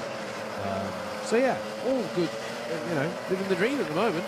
As gosh, there are also already some lights on around the circuit. As nearly 2 p.m. here. So yes, we are going to be losing light within the next couple of hours. The Montfort B was a spinner there. Number 103, currently running in 30th place, or they were running in 30th place. Cone penalty for Newcastle A now. Where are they in the order? 11th at the moment. No reason to panic for Newcastle A. This was the race with their lowest grid start from the time of qualifying earlier, side by side. De Montfort A trying to get through and gain a position. This is a good scrap over 14th place with the number 23 of University of Wales, Trinity St David B. Yeah, I got nice and close on the apex of Christmas corner. They're still keeping their foot in it, are Trinity St David. Down the inside of Inkerman, they'll be able to hang Phil Craven out wide on the exit, and yes, indeed, they do. And that allows the 73 for position, or no, it's just Brunel B driving its own race there, as there's yellows out at the boot. Is that for a driver that's come up? No, it looks like the cone is just being replaced on the apex of boot 1. But good little move there for the University of Wales Trinity St David B car. They are confirmed now up to 14th place. Oxford Brooks A leading then from Oxford Brooks C. Carl Morby has near miss there for the number 39. That's Newcastle B.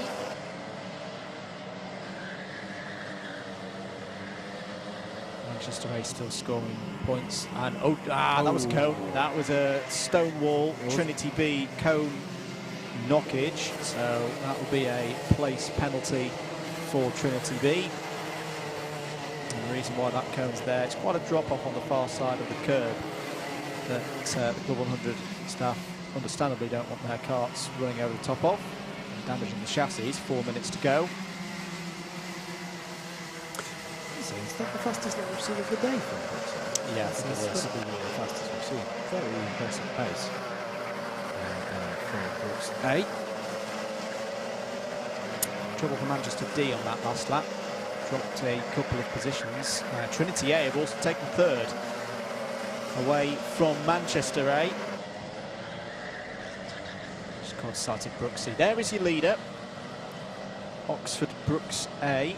Oh, now maybe I need to get my eyes tested because the cone penalty's gone to De Montfort A. 3 minutes 20 to go. Lead is now 5.6 seconds for Carl Morby. He knows the game here, just needs to take his time. There's no reason to push his way through the order. He's got a comfortable gap ahead of the rest of the field. Just pick off the back markers efficiently and cleanly, one by one.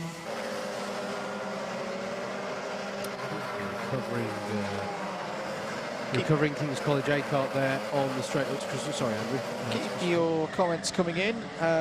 Alpha Live ask, where is everyone watching from today? Hello to Sebastian, who's watching from Kingston University. A friend of his is in the next race. How are Kingston doing in this particular heat? Is the back marker running 20th? Yep. It's Kingston A.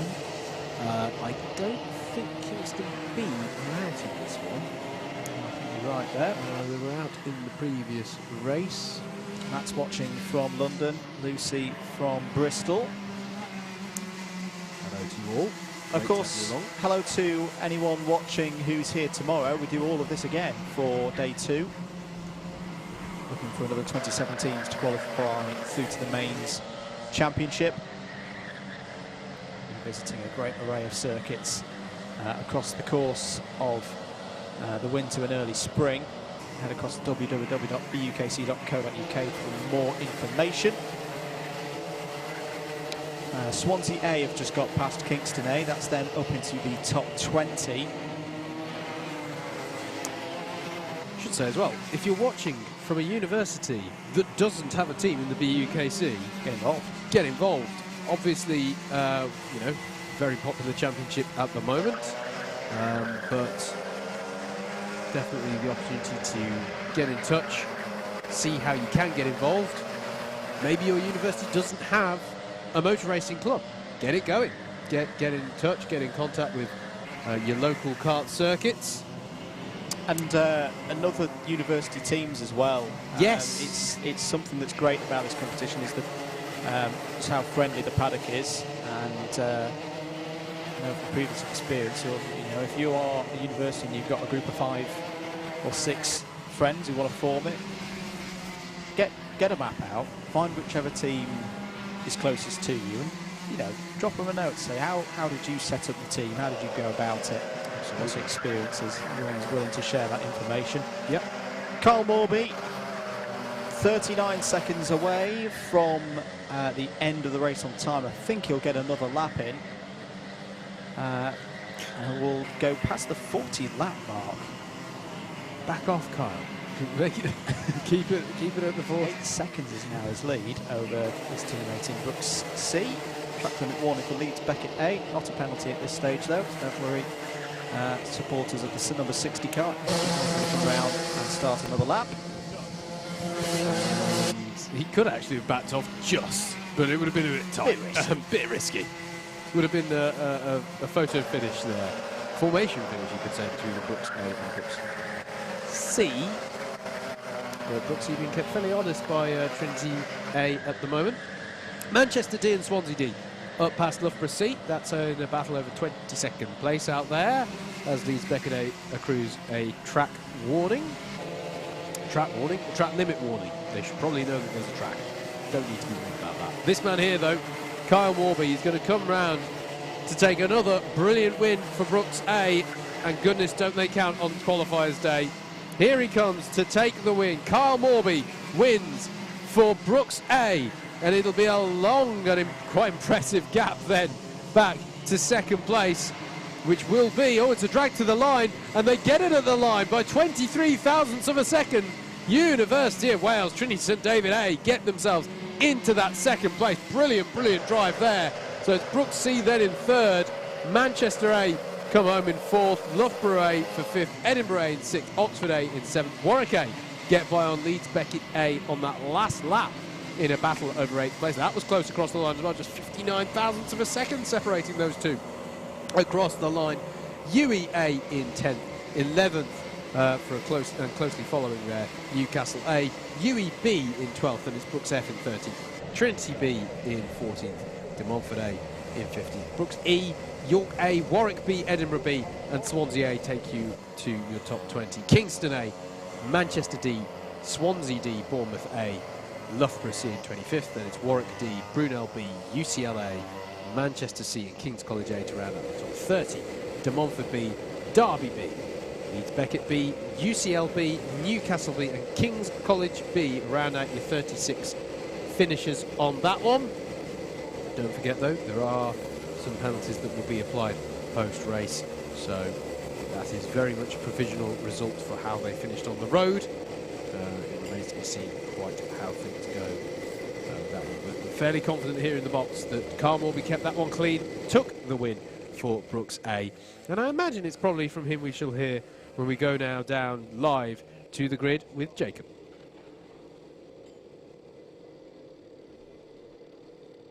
Okay, so fuel caps, number plates and transponders, driver for session number 3. Race number 3, sorry, make your way out to the grid.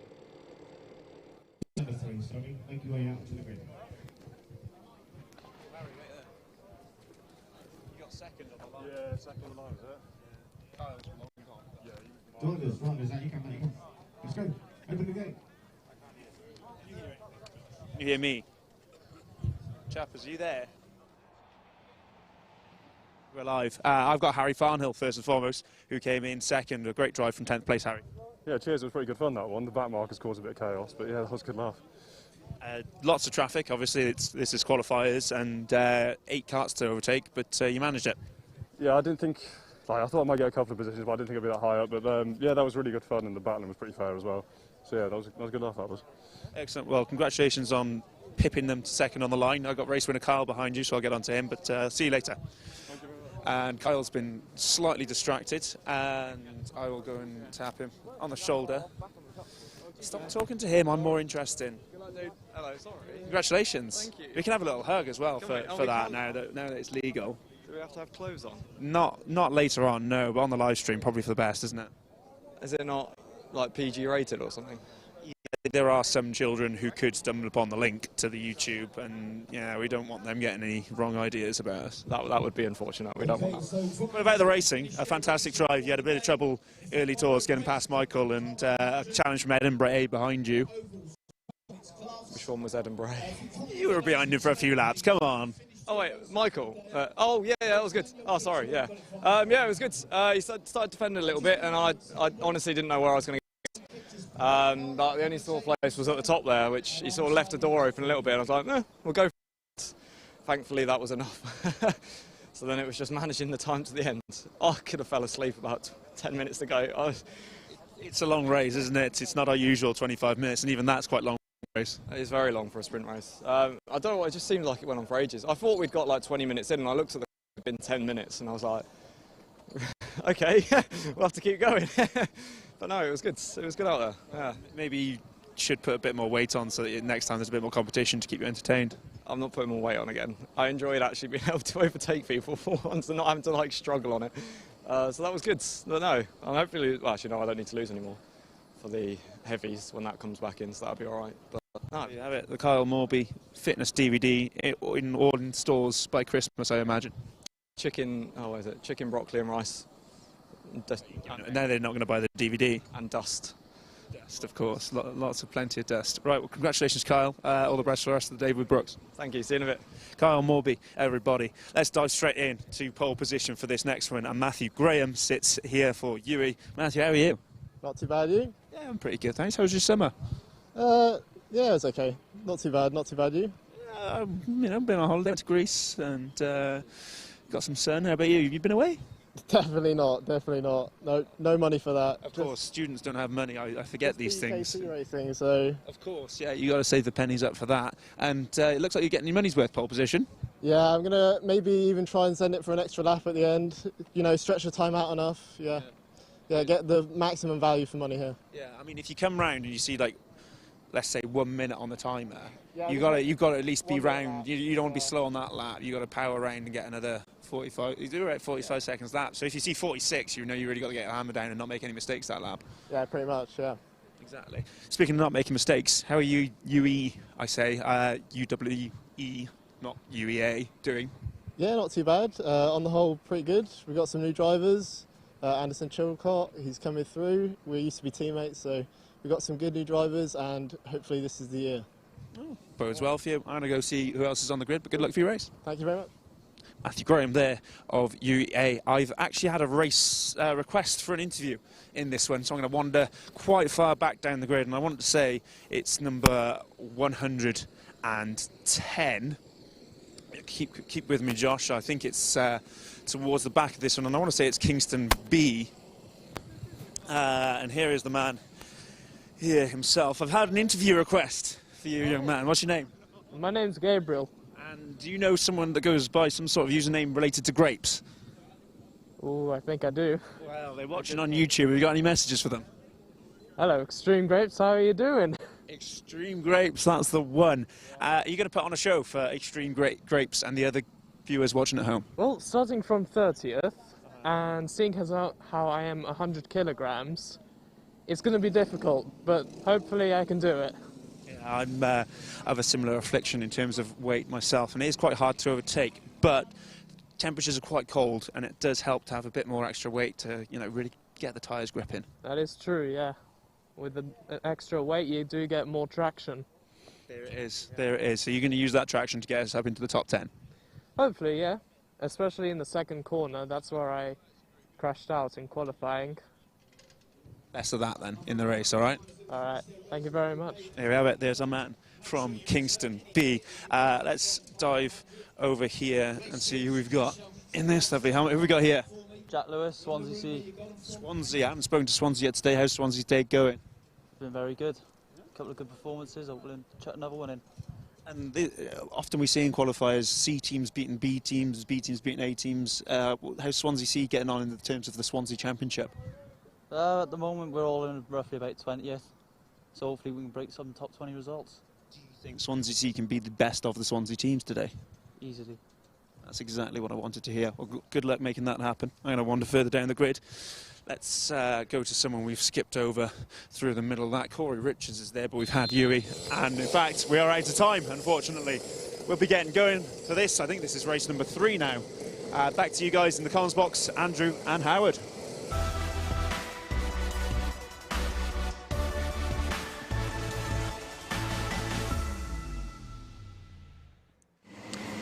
Thank you very much, Jacob. And hello once again to Extreme Grapes. What a name. Only in the BUKC. Let's have a look at a grid for race number 3 out of 7. UWE A starts on pole position. Oxford Brookes E alongside on the front row. Brighton A and Newcastle A on row 2. University of East Anglia A and Backstage Academy A on row 3. Trinity B and Loughborough B on row 4. Brighton B and Hertfordshire A on row 5. Brunel A and Oxford Brookes D on row 6. Derby A and Leicester A in an East Midlands battle on row 7.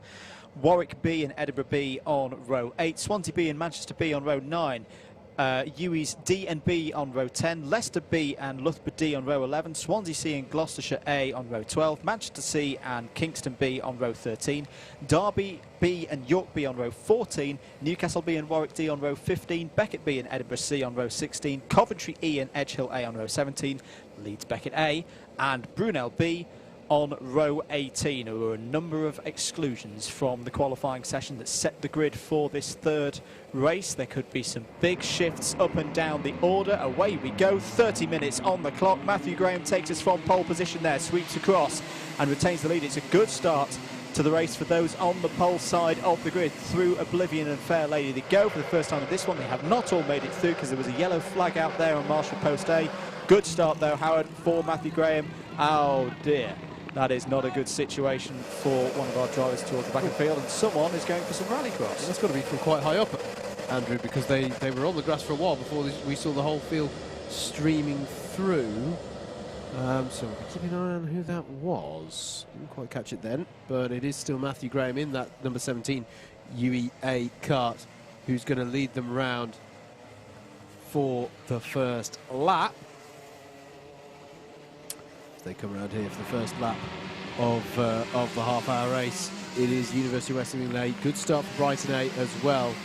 As is it Brookes E who dropped down the order? It looks like it might well have been. They lost 15 positions on that first lap, and I fear it was Edinburgh C we saw out on the grass at turn 1, recovering themselves back onto the circuit. Early battle here though going on between Loughborough B and everybody else in the top 10, it must feel like right now. That's the 23 of Trinity B scooting along out front ahead of them.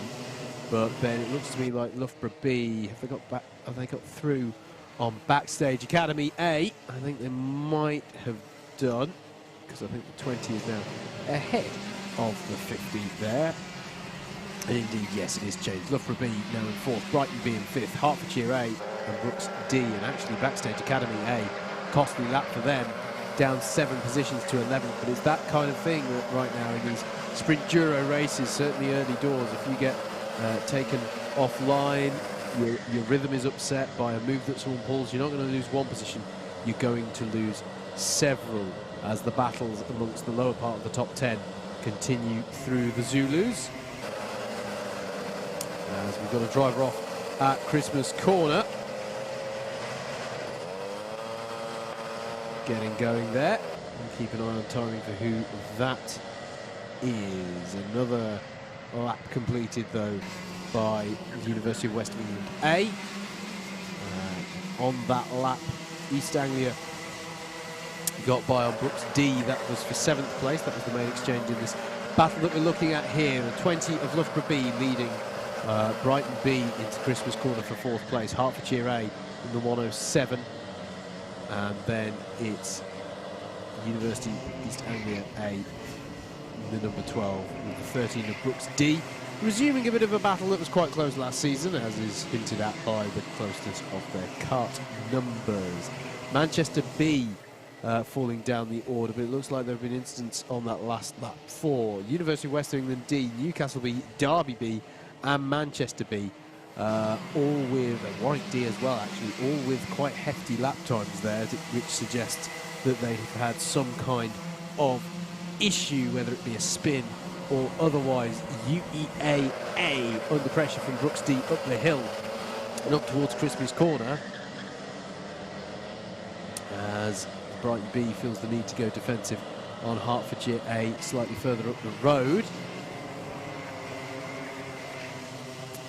And they come on to the back straight now in this battle, and there is East Anglia having a look down the inside of Hertfordshire A, I believe. Yeah, the 12 by on the 107, and Brooks D are going to look to pounce as well, and so is Newcastle, in fact, in the number 19 kart going through there, and still side by side as they go into oblivion, and I think it's gone the way of Newcastle A there on Hertfordshire A. Hertfordshire A now the team that must be feeling a little bit punch drunk after that lap, as Brooks D goes down the inside of UEA A and gets the move done. So Brooks D up into 6th place now, having got by on Hertfordshire in that last lap. Further down the order, Warwick B passed on Loughborough D, that's for 19th place, and UED by on Brunel B. Just to be clear, we're kind of trying to fall into the convention of saying UE when we're talking about UWE and UEA when we're talking about UEA. Otherwise we just end up going UE, or it sounds like we're talking about throwing a U-turn, or we're doing our best police siren impression. Battle going through Christmas Corner.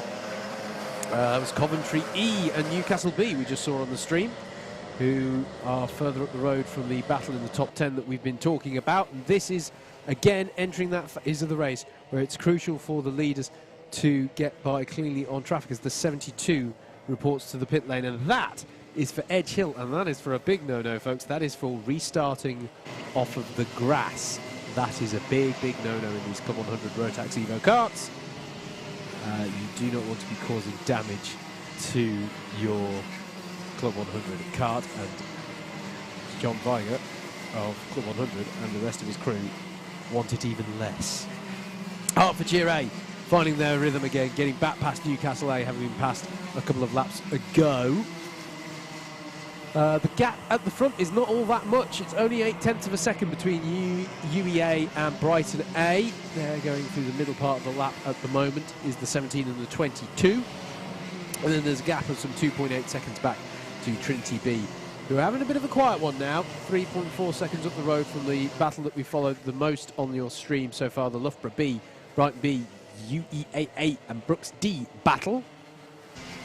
which is just coming onto the start-finish straight now. So that's Loughborough B now starting to break away from this battle, and then comes just everybody else. And this time it was Trinity B whose turn it was to be feeling a little bit worse for wear, because they dropped down 10 positions on that last lap.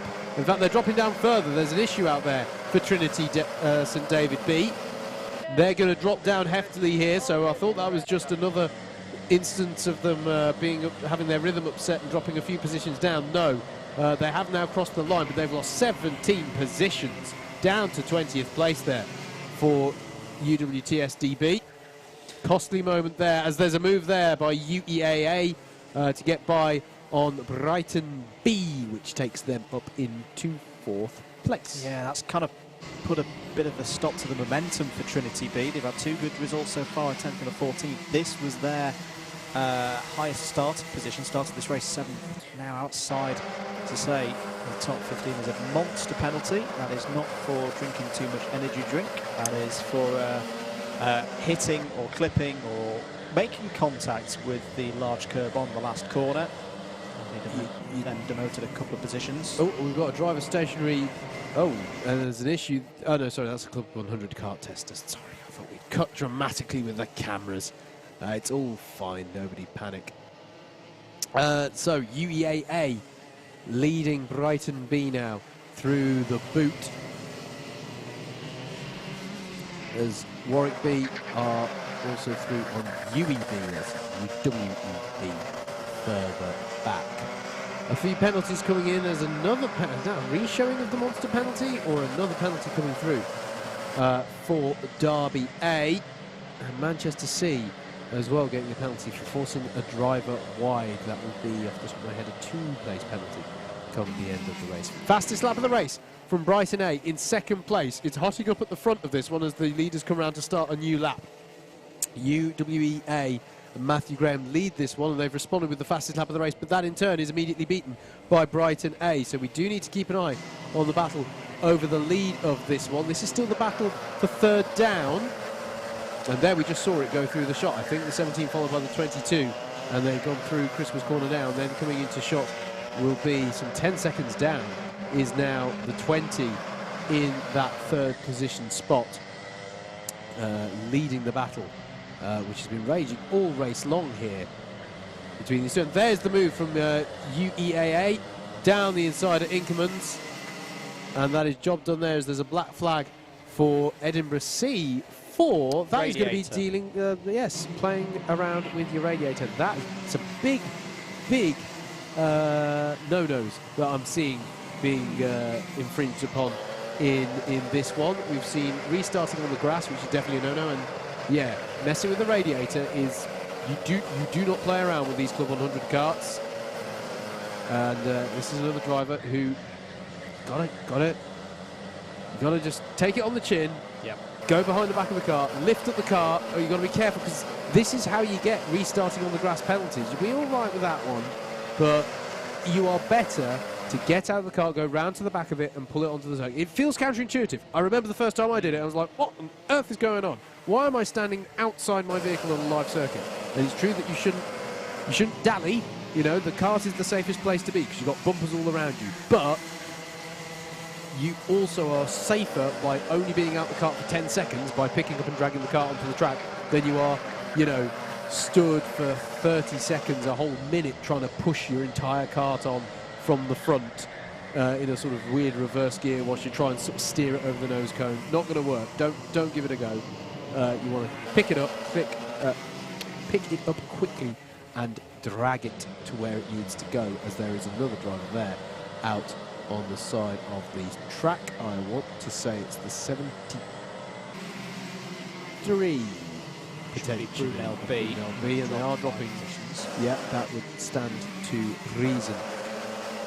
Brighton A still pushing here to try and reel in UEA at the front, but they're both 10 seconds to the good up the road. I mean, they're looking for a good haul of points either way. The battle in the rest of the top 10 continues to rage. Hertfordshire A getting by Brighton B on that last tour of the circuit. There is your race leader, the 17th of Matthew Graham in the UEA car. There is Brighton A, who, as we've picked it up, is biding their time to get by on some traffic, so there will be some time gained for the leader on this lap. But it's always advantage to the second place kart. Well, not always advantage. It's generally useful for the second place kart because the race leader has to introduce the concept that leaders are coming through, if you like, on traffic. If people are engrossed in their own battle that they're having, then the race leader has the job of sort of going, "Hello, I'm here.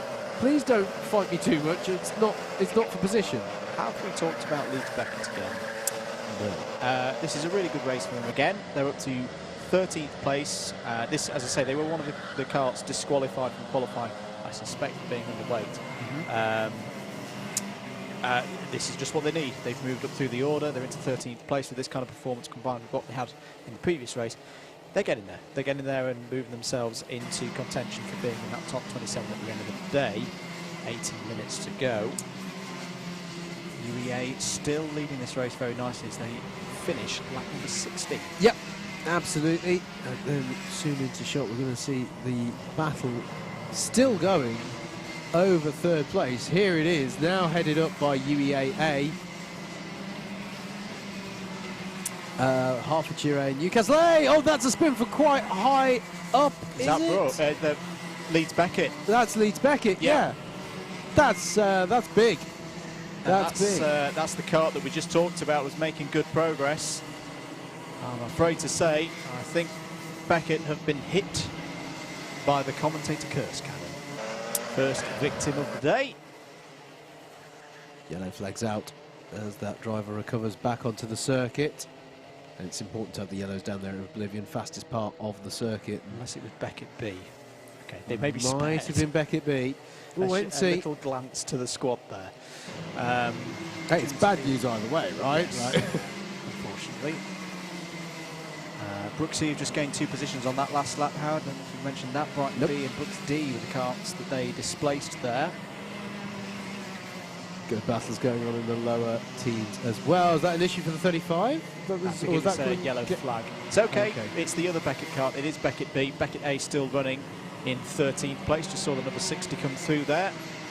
Apologies for any scares put in there. But if you're a Beckett's B fan, that wasn't good news. Yeah, but again, a lot for teams like Beckett B. This is about learning today. Yes. And there was some good progress from the Beckett B driver up to that point. Yeah, it's a good point, actually, because I suppose we've been focusing on the pressure. There are some teams who are just here, you know, they're not expecting to get through to the mains per se. They're here to cut their teeth, as you say, and sort of get themselves set up ahead of their intermediate campaign. Changes in the team still. Edinburgh A past Derby A and Warwick B past Brunei. There's a driver here again struggling to recover their kart onto the circuit. And again, this ain't the technique. This isn't it. Because the moment you try and get back into your kart, it's going to start rolling down the hill again. Yeah, and now you're facing the grass. And you get away with it. But Swansea B has... Oh, that's a mechanical. And that's an unhappy driver. I think that is Swansea B. Oh, and this is one of the pains of qualifiers sometimes. Swansea B were running up they were just outside the top 10. And they are out of this one. Now, there are precedents and rules in place that if you suffer a mechanical, and it's not your fault, you can be awarded the points for the position that you were in when you had the mechanical. Yeah, that is down to the jurisdiction of race control, of course. It very much is, and it's also the case that we're only halfway through the race, and that makes it a bit of a, you know, and also when we say that, by the way, before everyone starts crowding into race control, there usually has to be some mitigating, like some, you know, we don't, is that someone hitting the monster in the cone? Sorry, Beckett B. If, for example, you've been doing that and you suffer a mechanical, don't expect the stewards to, you know, see your, you know. Contact warning for Loughborough B last time around. Gap at the front has closed back up again, Howard. It's 0.9 of a second between UEA and Brighton A. Yep, been keeping each other honest, really, throughout the race. When one sets a new fastest lap of the race, the other one responds. But it is indeed inside of a second for the first time in a while. In fact, it's really closed down now between these two as they head on up the hill. It's down to 0.4 of a second between the 17 and the 22. as they approach Christmas corner now. We're looking here at the battle still going on over third place, and this might be why, Andrew, they've hit so much traffic. Our top two are in amongst all of this as they head into Inkerman's corner, and then here comes the battle over third place. Cutting back to the lead, there is Matthew Graham, who's now cleared that traffic in the UEA cars. There's a penalty for UEAA for track limits. That's 2 positions to be docked at the end of the race, as there's someone spinning. I think they're just ahead of the top 2 battle. And that's going to have been a bit of a heart-in-the-mouth moment there. But yeah, okay, the gap's going to go back out again as Brighton A continues to work their way through the traffic, and that would explain why the gap went down before as well. The UEAA leading that third place battle, but now with a penalty to be applied. Hertfordshire A in 4th, 5th is Newcastle A, and then it's a bit of a gap, 7.5 seconds in fact, to the Brooks E, Loughborough B and Brighton B battle, and Brooks D actually a part of that as well.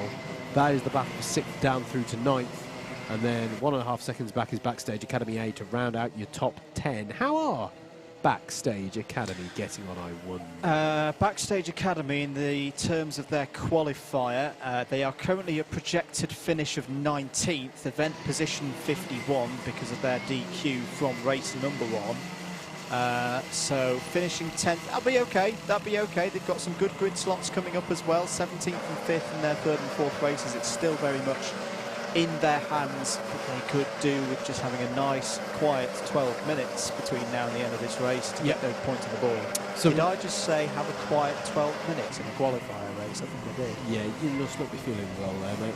UED and Newcastle A both accruing cone penalties there as well. They're going to have positions to,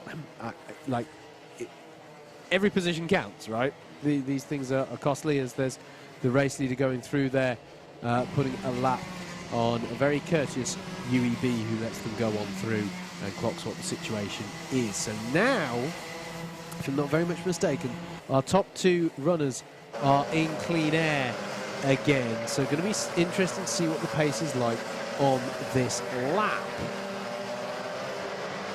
as that battle over third place is spread out a little bit now. Hertfordshire A still on the tail of UEAA, Newcastle A close with them, but then it's 5 seconds back to Brooks E, who have found themselves in a bit of a gap now because it's 2 seconds back then to Loughborough B. So spreading out a little bit in amongst the top 10, which may be for everyone's benefit, because I couldn't keep track of it. So it's nice and similar now as they spread out just a little bit. Looks to me like Swansea B may be circulating again, Andrew, but now 4 laps down, it's not what they wanted at all. So yeah, going to be interesting to see. Clearly some kind of mechanical issue that's really put the thorn in the side of their day's effort. Andy Graham now back through traffic again. The 17 goes as there's another driver off at Christmas corner. The reason why, for you folks, clutch damage is why drivers are not permitted to start from the grass. Absolutely, as Swansea B retires to the pit lane, unfortunately. Gutting for them. And there is a black flag for University of West England B for restarting on the grass. These are not off-roaders.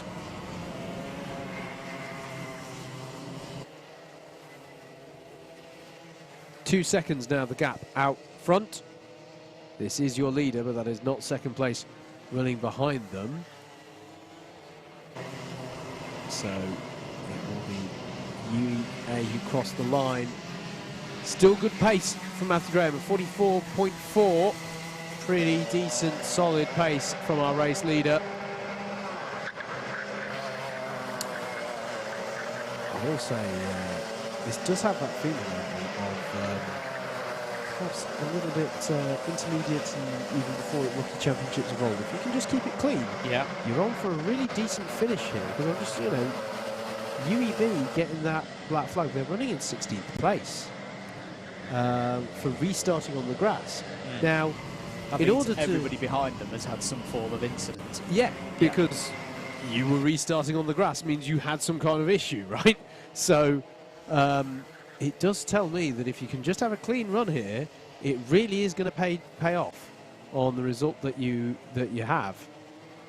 As that is a lap being put on Derby A, I want to say, by Hertfordshire A. Yes, it is. Hertfordshire A pursuing UEA A, albeit remember that they UEA Kart has got the penalty to be applied, but Hertfordshire don't really want to wait for that. They're going to go for the move here at Christmas Corner, and that is for third place, but UEA A fighting back here, and into Inkermans they'll have the inside line. They won't be in the mood to give any racing room on the exit of that corner, and it goes back to how they were, but there is a two-place penalty. Swansea B take back to the circuit after under an 8.5 minute lap. That is one to forget for Swansea B.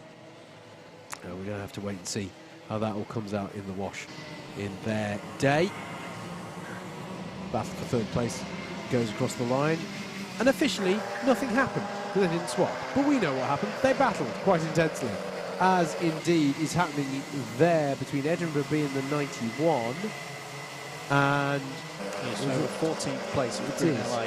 Yeah, look at this, the battle in the top 10 is having to go through now. Newcastle A leading the charge of the top 10ers up through this pack of karts, and Newcastle A have to be so careful here because they're the first leader on the scene in a while, and Brooksea, Loughborough B will be licking their lips for the opportunities that are being given to them in amongst all of this traffic. You can see Brighton B having to navigate their way through as well in all of this. So difficult times here for some of the drivers in the top 10. They want to get through cleanly. Brunelay through, confirmed into 14th place, doing the number 56 plate proud, which means they're automatically my favourite team this year. 7 minutes to go. A quick sight of Derby A there. It's been a decent run for them. 16th place. Swap here for third place, isn't it? Yep. So Hertfordshire, Jake Taplin. A younger driver. I think this is his first time in BUKC. I mean, I've seen him race many times before. Could well I think this might be Jake's yeah. first time for Hertfordshire. I don't remember seeing him in a BUKC race before. Apologies, Jake, if I'm incorrect on that piece of information. He's applying himself well. Confirmed now in third place. And Hertfordshire, another team. It's great to have Hertfordshire back. I mean, they've got a lot of history in this competition. Weren't able to join us last year. Had a very good morning in the qualifying sessions. Everybody did well. And another, but saying that, that's another example. The Taplin has moved forward, started 10th, it's up to third, scoring some big points. Oxford Brooks D have had a black flag, and that's from quite high up. That's for an ABC takeout. So 9th place is going to be lost for Brooks D. And this is exactly what I wanted to just talk about now. We were looking at that big body of traffic that the leaders were having to work their way through. That Brooks E-led battle for 5th was hitting upon that traffic. And that's where it's all come to tears. Brighton B has seized the opportunity and got by on Loughborough B. Brooks D got by on Backstage Academy A, but then have made contact with one of the back markers. Unless we go on to see someone tumbling down the tongue, but I don't think that they have knocked out one of their fellow lead lappers. And that's how it's all come to tears. So costly moment there for Oxford Brooks D. And they will need to report to the pit lane and spend the necessary time serving their penalty, as Trinity B gets a visor warning. Fairly unusual on there, but the driver not. You can see it there flashing on the Digi flag on the shot for those watching on the stream. Yellow flags out turn number 1. Or covering 1 and 2. And that is for a driver who spun out to driver's left. And that's very unusual. Very unusual to have lost it that far around turn 2, as that is Brooks D reporting to the pit lane to serve their black flag. That's very, very unusual. Even the way they're facing over, it's unusual to see them that way. Good recovery though. Very good. They've got out the car, they've picked it up by the bumper, they've turned it round. That's how you do it. But there's probably a small consolation to Kingston B, who that is. And away we go.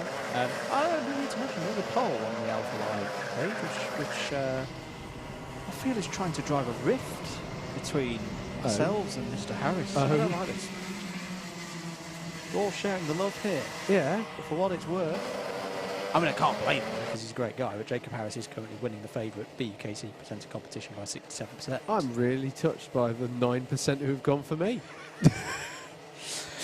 Anyway, 3 minutes and 40 seconds to go of this one. UWEA and Matthew Graham. The meme train is in full force, leading by 4.5 seconds. Brighton A second, Hertfordshire A holding the fastest lap of the race as well in third.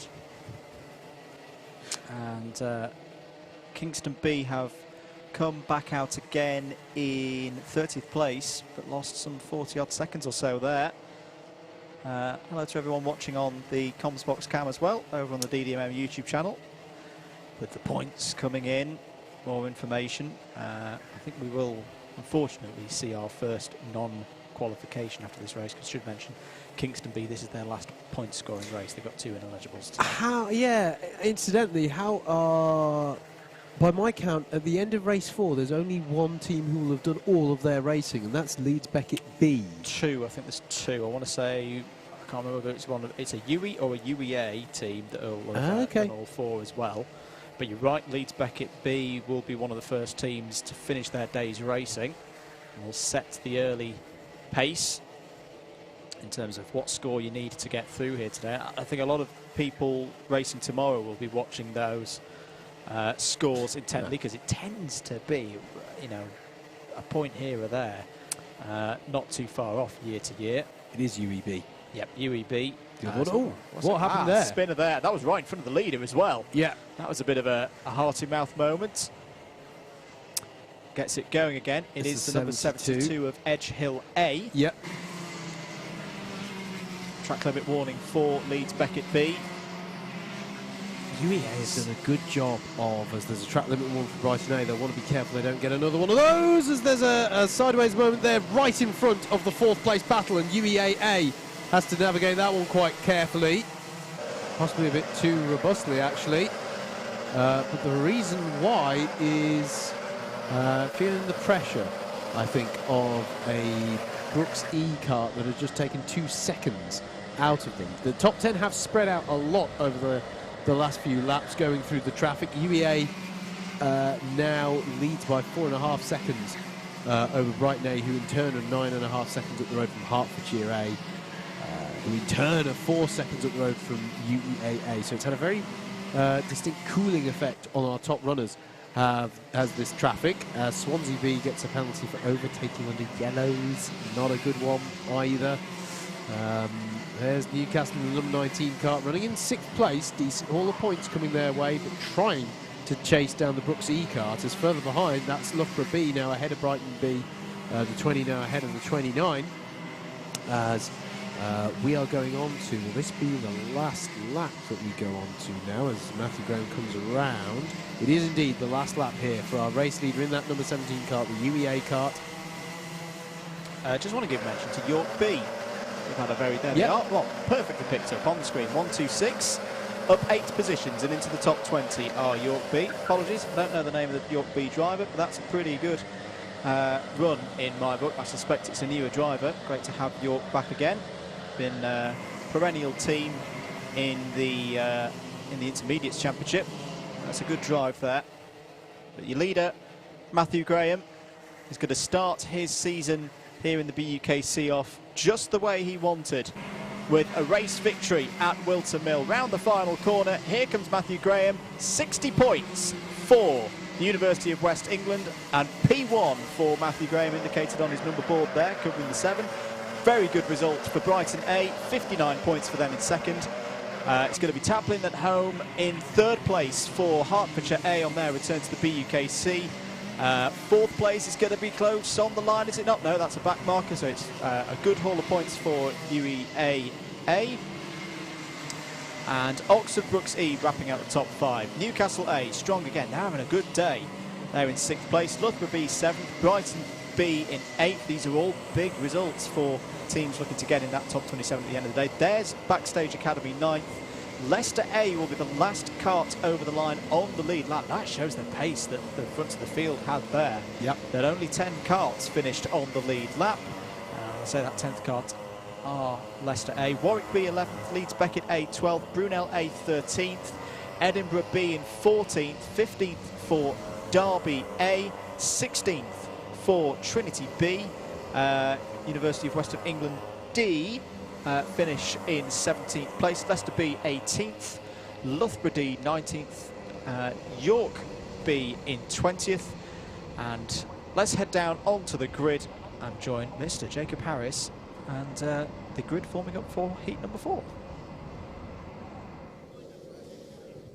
What an excellent victory for Matthew Graham of University of the West of England, based in Bristol. He's just being congratulated by a teammate over there, but I'm sure he'll be over momentarily for an interview. In fact, let's go wave frantically at him now. Dive in here. Mr. Graham, not too bad, lights the flag? Yeah, not too bad. It was a bit stressful at points, I'm not going to lie. Gave me some heart attacks with the back markers there, but I'll tell you what, it was good money worth, I think. That's qualifiers for you, isn't it? You do get the back markers, and you dispatched them relatively well. Yeah, fairly well. I mean, I almost got killed by one near the end, but that would have been ideal. But yeah, relatively clean. It was a good race, yeah. And obviously, great points for the Untitled Challenge that we spoke about before the race. Yeah, of course. As I said, this is the year, so we're going to keep it going like this, I think. Qualify for premiers and challenge for that top trophy, is it? Fingers crossed. Good man. I'll let you get your stuff. Matthew Graham there of University of West England, the race winner of race number 3. I did want to find the driver from Brighton A. I'm not 100% sure who it was, but without the number plates on show, I'm afraid I'm not going to be able to find them. Josh, if you just come this way whilst they refuel, we'll dive in at the front with our pole sitter in the number 8 kart. Who have we got here? It's Matthew Hudson. And he's just putting his transponder on the kart now, and once he's pinned in that and the number plate, I'm sure he'll be more than willing to talk to us. There he goes. We're moving a kart for a technical fault out there behind from 3rd place. So 3rd place jumps back 1.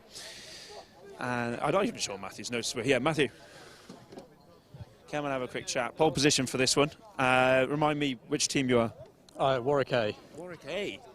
Good start for Warwick A. Then Archie did pretty well earlier. No, he had a good race. I think he finished 3rd after penalties.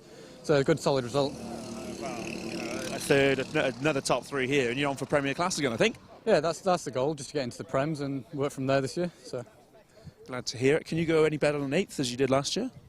I think so. Yeah, we've got a good team for this year. So I think if we can have some good solid results and not many bad rounds to drop, we should be fine. Who else have you got aside you and Archie? Joe Perkins and Sam Stevens, last year's captain. And who would you say is the star driver of those 4? Probably Sam. Interesting. Not going to give it to yourself. Very humble of you. No, Sam's been doing really well. He was a bit unlucky there. I think he had a bit of a bad kart, but he still had a good result. Finished 8th. Oh, we don't do bad karts, only bad drivers. No, he still had a good result. Good. And can we expect to see the same from you? Yeah, hopefully. It should just be it's a long race, so just try and get a decent start and then just try and clear off, really. Excellent. Well, good luck with that. I'll let you get back to prepping your kart. Let's wander further down the road. We haven't been far back yet. We went to Kingston, I know, but let's try and find some people that we haven't spoken to yet. This young man here is still waiting. We haven't been to, I believe, Hertfordshire? Yeah, Hertfordshire, right. And who have we got in the kart? Alessandro Serenetti. Alessandro Serenetti. First time we've spoken, I think, on the live stream, isn't it? Yeah, it's my first time here as well. So. Oh, wow. What kind of... I mean, it doesn't look like your first time in a go-kart, I'll say that much. No. I normally do senior X30 in Europe and Britain. So, yeah, I do my fair bits of karting. Have you won anything? Yeah, I have, actually. Tell us. Huh? Tell us about it. So, this year I won the first round of the British Championships at Shennington. So, yeah, that was a good race, I suppose. And I've been a front runner at the World Finals, so it's been good. And can you carry that form into BUKC, do you reckon? Yeah, of course I can. I think the drivers here are equally as good as they are in Europe. So better. Yeah, exactly. So you got F3 drivers and British GT drivers, so you know, can't get much further than that. So Exactly. Well, it's great to see Hertfordshire back on the grid, and all the best for your race. thank you very much. Here we are, Hertfordshire back on the good chat. Another reasonably new team. Who have we got here? Sam Sanders for UEA. And I think last year was your first year in mains proper, wasn't it? Yeah, first year in the BUKC as well. We went straight into mains, so it was a big challenge, but pulled it off in the end. And how's the second year shaping up? Yeah, it's been all right. Again, we've had good pace today. A little bit unlucky in qualifying. I got knocked down from 4th to 8th for a track limit, so just got to keep it between the lines this time, and hopefully we'll have a good race. That's exactly what we want to hear. Sam, good luck with that. Let's have a wander back, shall we? We haven't spoken to anyone from Leicester. My good friend John is down here. John, how's things going with Leicester? Well, we just had a good result. The first race might be our write-off, but we'll see how it goes. And what about yourself in this race? Where are we? About 12th, 13th? 15th, unfortunately. Are we getting this as a top 10 or? Probably not, but if I can hold on to them with my claws, I'll try. John, I was admiring your knee pads earlier. Can we have a little look at these knee pads? Essential karting wear, would you say? Yeah, if you lean on or if you're a tall driver, definitely, because you can lean on it, and if you ever get T-boned, to help. Okay, well, I might look into investing in a pair myself in the near future. You can borrow mine if you need. I'll actually have a go, yeah, if you don't mind lending me them one day. When are you next racing? Probably next season now, but I'll give you a message on Facebook and we'll sort something out, shall we? Absolutely, yeah, absolutely. Nice one, John. Good to speak to you. All the best for the race. Take care, mate. That's John Woodhead from Leicester. Let's dive back for one more interview. Who have we got here in the number 58? Lawrence for UCLA. UCLA, we haven't had an UCLA either. Fantastic. How's UCLA's day going? It's been a bit of a mixed day. I think we've kind of stayed where we qualified or maybe moved back a bit, but we're looking to change that in this race. Good stuff. A very well organised team, I will say that. You turned up to to sign on. You knew exactly what races you're all in. One person had a bit of an issue with the licence, but I want to see you guys do well this year. Yeah, well, let's master racing. I think sign on we don't mind that much about. And you got quite a nice helmet design, actually. Who's done that for you? Oh, thank you very much. I did myself. I kind of like the more classic, simple designs, so thank you. I'm very much of that fashion ilk myself. The understated look is what I go for. Awesome. Thank you very much. Good. Have a good race. UCL A team there. We got time for one more, have we? Who am I going for? I'm going for the man with a Honda sticker. I'm here in my ear, that's it, but I've got to talk to you now. Who have we got here? Jake Barmer for Warwick C.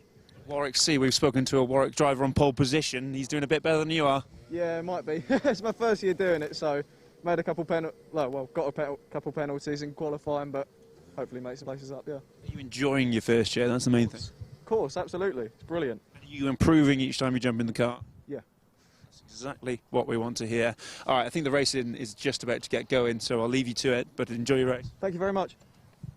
Okay, the whistle is about to be blown. It's in Jimbo's mouth, so engines will start. This will be race number 4 of 7. We're halfway through, or at least we will be in 15 minutes' time. Andrew, Howard, back to you guys in the comms box.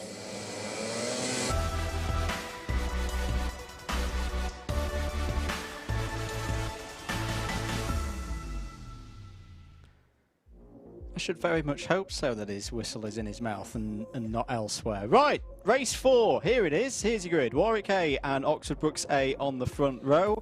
Oxford Brookes C and Newcastle A row 2. Oxford Brookes B and Hertfordshire A on the third row of the grid. Leeds Beckett B and UEA A are on row 4. Brookes D and University of West of England D on row 5. Swansea A and Brighton B are on row 6. Brunel A and Loughborough B row 7. Leicester A and UWE A are on the 8th row of the grid. Backstage Academy and Kingston A on row 9. Kingston B and UWE B on row 10. Oxford Brookes F and UCLA on row 11. UWE C and Loughborough D on row 12. Warwick C and Loughborough C on row 13. Swansea C and York B on row 14. Coventry E and King's College A on row 15. Swansea B and Edgehill A on row 16. Derby D and Leicester B. Another East Midlands Derby there on row 17. Royal Holloway A and Swansea D on row 18. 36 carts in the field. Well done, mate. Yeah. We should say what's to do. We have our first... we have an do F. we want to report this? Sorry, no, we have got a Kingston team who... B cannot qualify. They are the first team formally out of qualifiers for 2022. Here we go, under starters orders. BUKC, BUKC, BUKC, we're going racing, NASCAR style of sorts, into turn 1. Very good start there from both on the front row. P2 holding it in there, up to Brooks A, but that's gone wrong. That's gone very wrong. And they've both run wide, and that's really put a kibosh on both Brooks A and Warwick A's races straight away. I think they're down to about 12. Well, Brooks A will recover. Warwick A had the most costly thing. I think they lost an additional 8 or 9 places. There's several carts stopped at Christmas, quite a few. Can't quite make them out on this shot behind the marshal post, but I think at least 2, possibly 3 carts have come to a stop there as the main pack heads their way through the Zulus for the first time. Looks to me like Brooks B may have got to the front of the field in all of this as they come round to finish the first lap. No, it's not Brooks B at the front, apologies.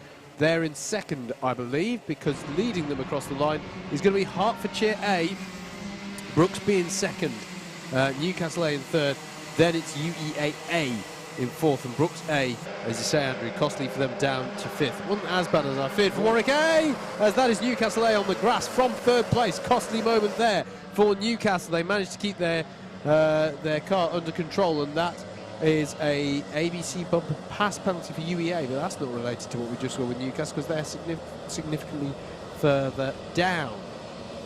Black flag though for Brooks D, and that is for an ABC takeout, and I'm going to guess that might be for contact with Newcastle A potentially there.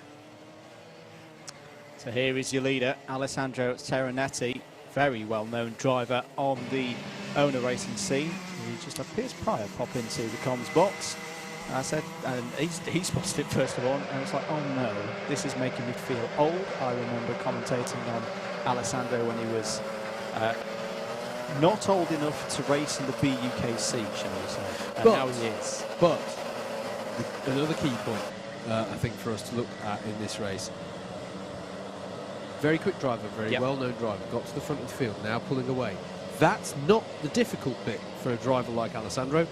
It's in a few laps' time, when you start to get the traffic. We saw this with Royal Holloway A in race number 1. Very accomplished driver. Nothing bad to say. No ill can be said of their pace. But their experience is mostly in owner-driver series, where they are used to all of the drivers out there being competitive and experienced kart racers. And here you've got some drivers who are cutting their teeth, and you have to be ready and anticipate. You know, this driver's going to break a bit earlier. This driver's going to be a little out of sorts compared to my current pace as Brunel. I think that is Brunel getting through on Oxford Brooks B. So that's the challenge for the experienced drivers here. It's not getting out in front necessarily and having good pace. It's conducting yourself cleanly through the traffic and anticipating what lesser experienced drivers are going to do. Here's a driver in the Brunel A kart who's very well versed in this machinery. Seb Algieri has raced in Club 100 Sprints Championships for a good few years past. He's also been doing a lot of racing in BPEC. I saw him earlier in the year on the British 24-hour. But a driver who's, I say, relatively recent addition to Brunel A, but I remember racing against Seb all the way back in 2015 in the lightweight sprints championship. Good to see him here in the BUKC, and he's had a good start in third place. Yeah, Club 100 Sprint Series, the main series run by Club 100 themselves. This obviously is a Club 100 series, the BUKC, but they have their own portfolio of championships, which you don't have to be a student to compete in, and drivers can take part in that one.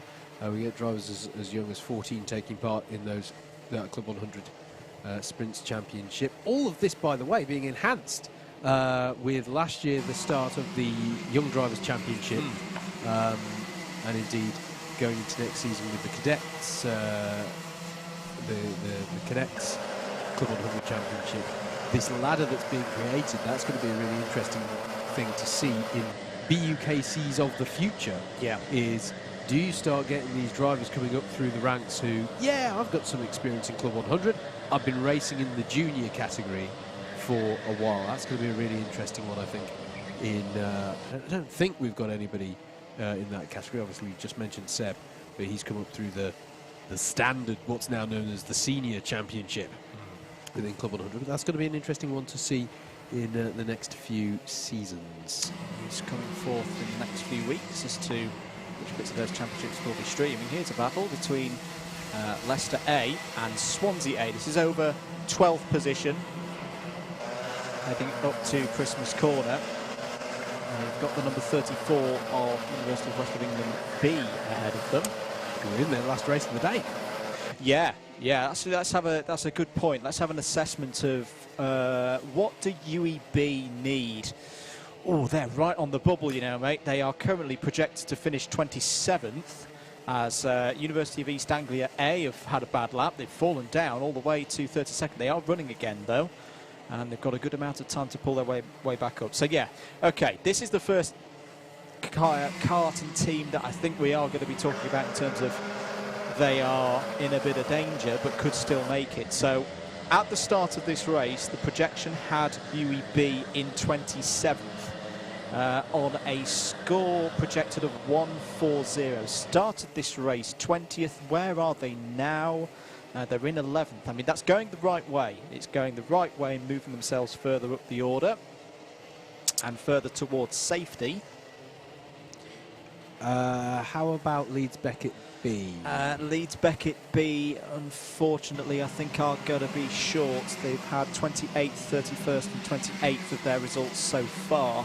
This is their best driver and their best race in that team in this race. But I don't think a top 5 or a top 10 is going to be enough for them to qualify. Well, that's the battle we're watching now, the number 86 there.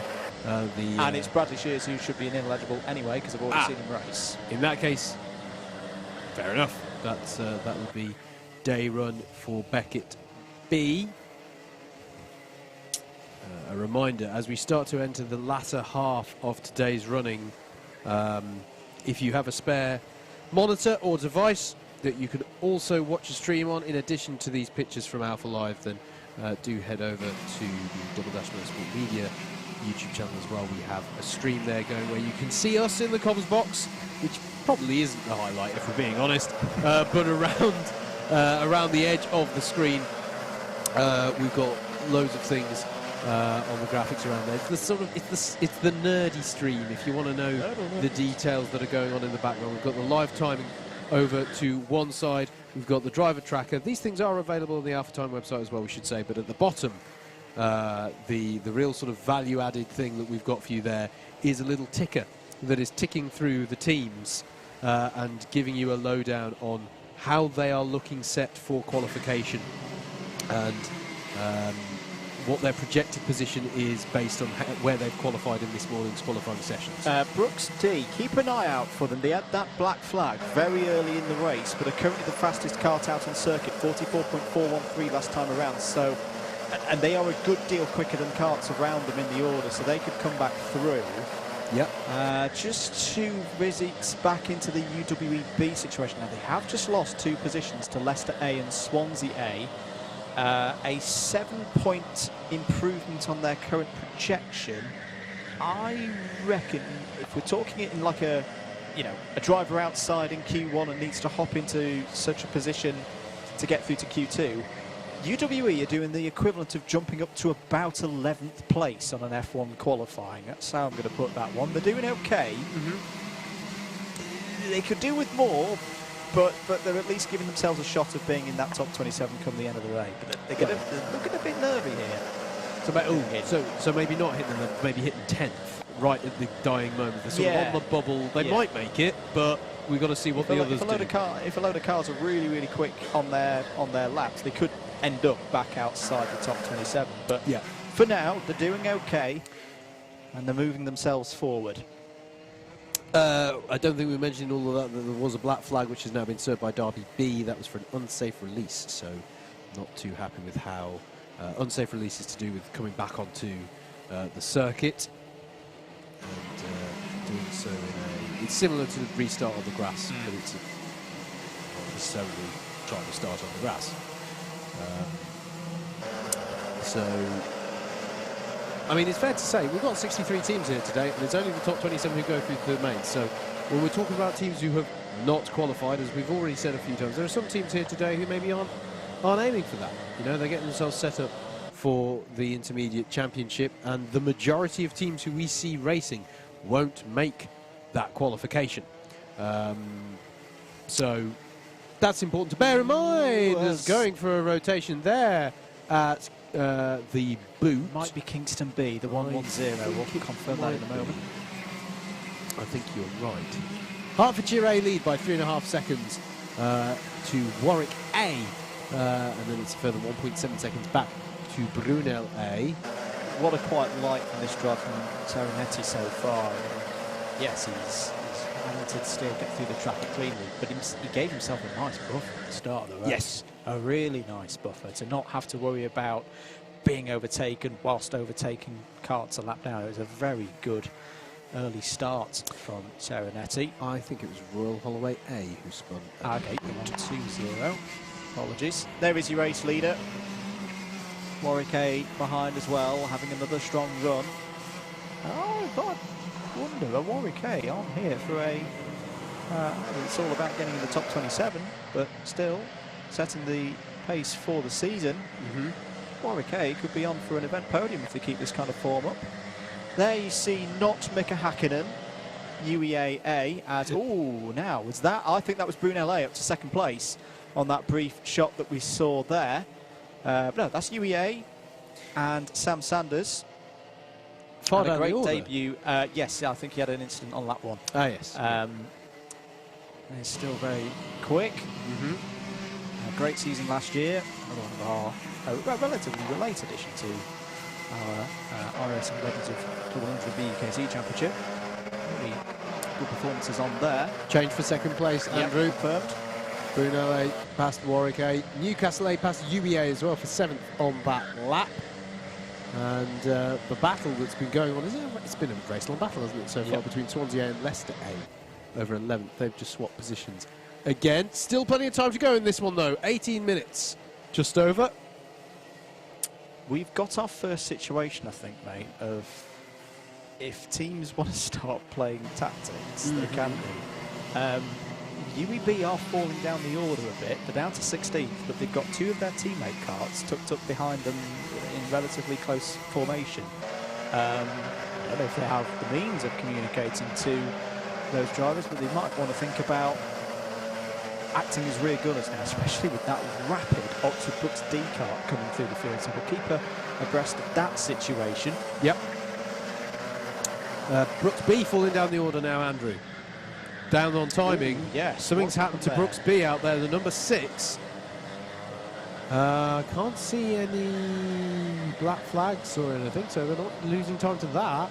But that was a 109, that last lap. Okay, so it's not a transponder issue. And, ooh, that's going to be an interesting story then, because Oxford Brooks D had a 22nd place finish in their first race. After qualifying in the early few races, Brooks have been on from breaking the record of most teams qualified through to remains based on projection, but that might start to fall away if Oxford Brooks D keep having these problems. There's it's the B. It's the B car that dropped sorry, down, the B car. Yeah. They should be fine. They've already got a race win on for themselves. Just keeping you on the toes, Brooks. Still the same story, because Brooks D are currently in 18th place. So yep. They need to get going. There's Aidan Lee on your screen, driving the number 3 kart for Oxford Brooks A. It is a very interesting season, I feel, for Oxford Brooks A. I think it's fair to say they were not at their best last year, but they were in transition, and we all knew they were in transition. Blooding in some new drivers in the A and the B teams, and they're showing once again, as I'd expect, they are going to be a factor in this championship. Totally. Absolutely. I mean, they're never not, but I know exactly what you mean when you're talking about their performance last season. It was not up to the ridiculously lofty standard, yes, shall we say, that we hold Brooks in, which is basically where's the championship bid in some respects. So And it may not always be the A team that's there. As I say, they've had the strength in 3 teams going to the championship in years previous, and I think we may be in that situation again based on these performances. Sam Sanders and UEA have got past Kingston B. Kingston B are ineligible for this race, so that is why we're counting them out of the hunt for getting in the top 27. They cannot score any more points because they've got ineligible drivers in this race and their last one. A penalty for Oxford Brookes D, FDW, which is for forcing a driver wide. 2 places to be docked at the end, if memory serves correctly, I should say. So the charge up was still with the fastest lap of the race so far for the number 13 Kart, not proving too unlucky for them so far, as that is BUKC in the 14 going on to a new lap. 7.5 seconds now that Alessandro Serenesi has in hand in the Hertfordshire A Kart, doing exactly what we said he needed to do, dealing with that traffic very cleanly. And as you say, he gave himself a good buffer, as there's a penalty now for Kingston B. ABC bump and pass. 4 positions to be added to the end of their race result. Brunel A in second, very close proximity to Warwick A here. The best drive I think we've seen from Brunel so far today, I want to say. This is the highest I can recall seeing them run today. That battle just going on to a new lap now, where we've got a driver who's round at Christmas corner. Needs to be careful how they swing this one around, doing the right thing and looking for that gap. Can often be a difficult one to judge this. Is that a separate penalty? No, it's a reshowing penalty for Brookes D. Now, advice to any new drivers that I would have hopped out the front there and pivoted the kart round and got the front of the kart facing forward to the track direction. I understand why the driver is system doing absolutely the right thing to not pull out into traffic. So, for anyone watching at home who's racing tomorrow, they're still there. Still there. This is the thing. This field is now spread out. Yep. The driver spun at Inkermans as well. And you're covered on the... that's a spin of one of our front runners. It's the number 31, Swansea A, who were in the top 10. Yep. So they're going to lose some positions. But just to complete that point for, say, new drivers watching ahead of tomorrow, hop out, be brave, front of the car, pivot it round, get it pointing forward, and then you're just pulling off in a straight line. You're not having to do a tricky 180 turn and wait for a gap in traffic. It isn't there. Or you can or pivot, pick up the rear and pivot around the front. Either one works in that situation. But you are entitled to, it doesn't have to be that you're off in the grass in order to do that. You are entitled to make the judgment call of, I've come to a stop, what is the safest and quickest way to get me going? And that's not because when we say quickest, that's not Club 100 thinking, oh, how do you competitively get going again so quickly? It's the safest thing for you to get underway again and cease being an obstruction on the track. Yes. So get yourself out that kart, and as I say, since we've moved to a clutched system with into the Rotax Evo era, you see drivers, particularly new drivers, being more wary about doing that because back a few years ago, if you spun out, you had to do it. You had to get the kart facing the right way because you had to hit a bump start. You can go back and watch older rounds of Club 100 events. That's what you had to do. Because drivers do it less now, so they don't have to do it when they spin out because the engine doesn't literally stall every time the car spins. They end up doing it less, and it means when they actually get into that situation where it's the right call to get out the car, they're more hesitant about doing so. Swansea got to be Leicester. careful. Yeah, lets them back through. That's the sensible thing to do to avoid the penalty there, because I think that was a little bit of a bump, pod-to-pod contact there. But yeah, it sounds so strange, but don't be backwards about getting out your car and turning it the right way around, even if you happen to be on the tarmac. If you're facing the wrong way on the apex of the corner, just like that, it's best to get out. UEB watch, doing good. 13th place at the moment for Kart's number 34. The reason why, if you're just tuning in, it's like, why are you talking about 13th place so much? They're going to be the first team to finish their qualifying day with a score that's representative for getting into the top 27 come the end of all 7 races that we've got scheduled here at Whilton Mill for your Saturday qualifier. They're going to set that benchmark for everybody else to beat. Yep. And they've had a good race. They started this race 20th. They've moved themselves forward to 13th. Just over 10 minutes to go. Sam Sanders is desperately trying to pull as many positions back for East Anglia. Back up to 23rd place. They've just passed Coventry E. We'll see the other Coventry teams here tomorrow. Something I'm going to be interested to see later on is how have these teams structured their day? And it's difficult because apart from tomorrow, it's the shortest day of the year. Are your inexperienced drivers going out in the dark? Because put them out there. I'll try and get them out whilst the conditions are a bit easier. It's not an entirely different skill. It's not a different skill set in the way that driving in the wet is a different skill set. Change for second place. Sorry, yep. Howard. Warwick A have got back ahead of Brunel A. Yep. Yeah, absolutely. Still a great day's racing from Warwick here so far, as Andrew was alluding to, potentially on for the... I think the right term to use here is the honorary round victory, because it's not meant to count as a round of the championship, but I've heard to the contrary now. Oh, is it counting? I'm not sure. We're not sure. And that's why I like the term honorary round victory, because we don't know. But we'll know tomorrow. Yes, a slightly different skill set going out in the dark. I know it sounds silly, but slightly harder to spot your apexes.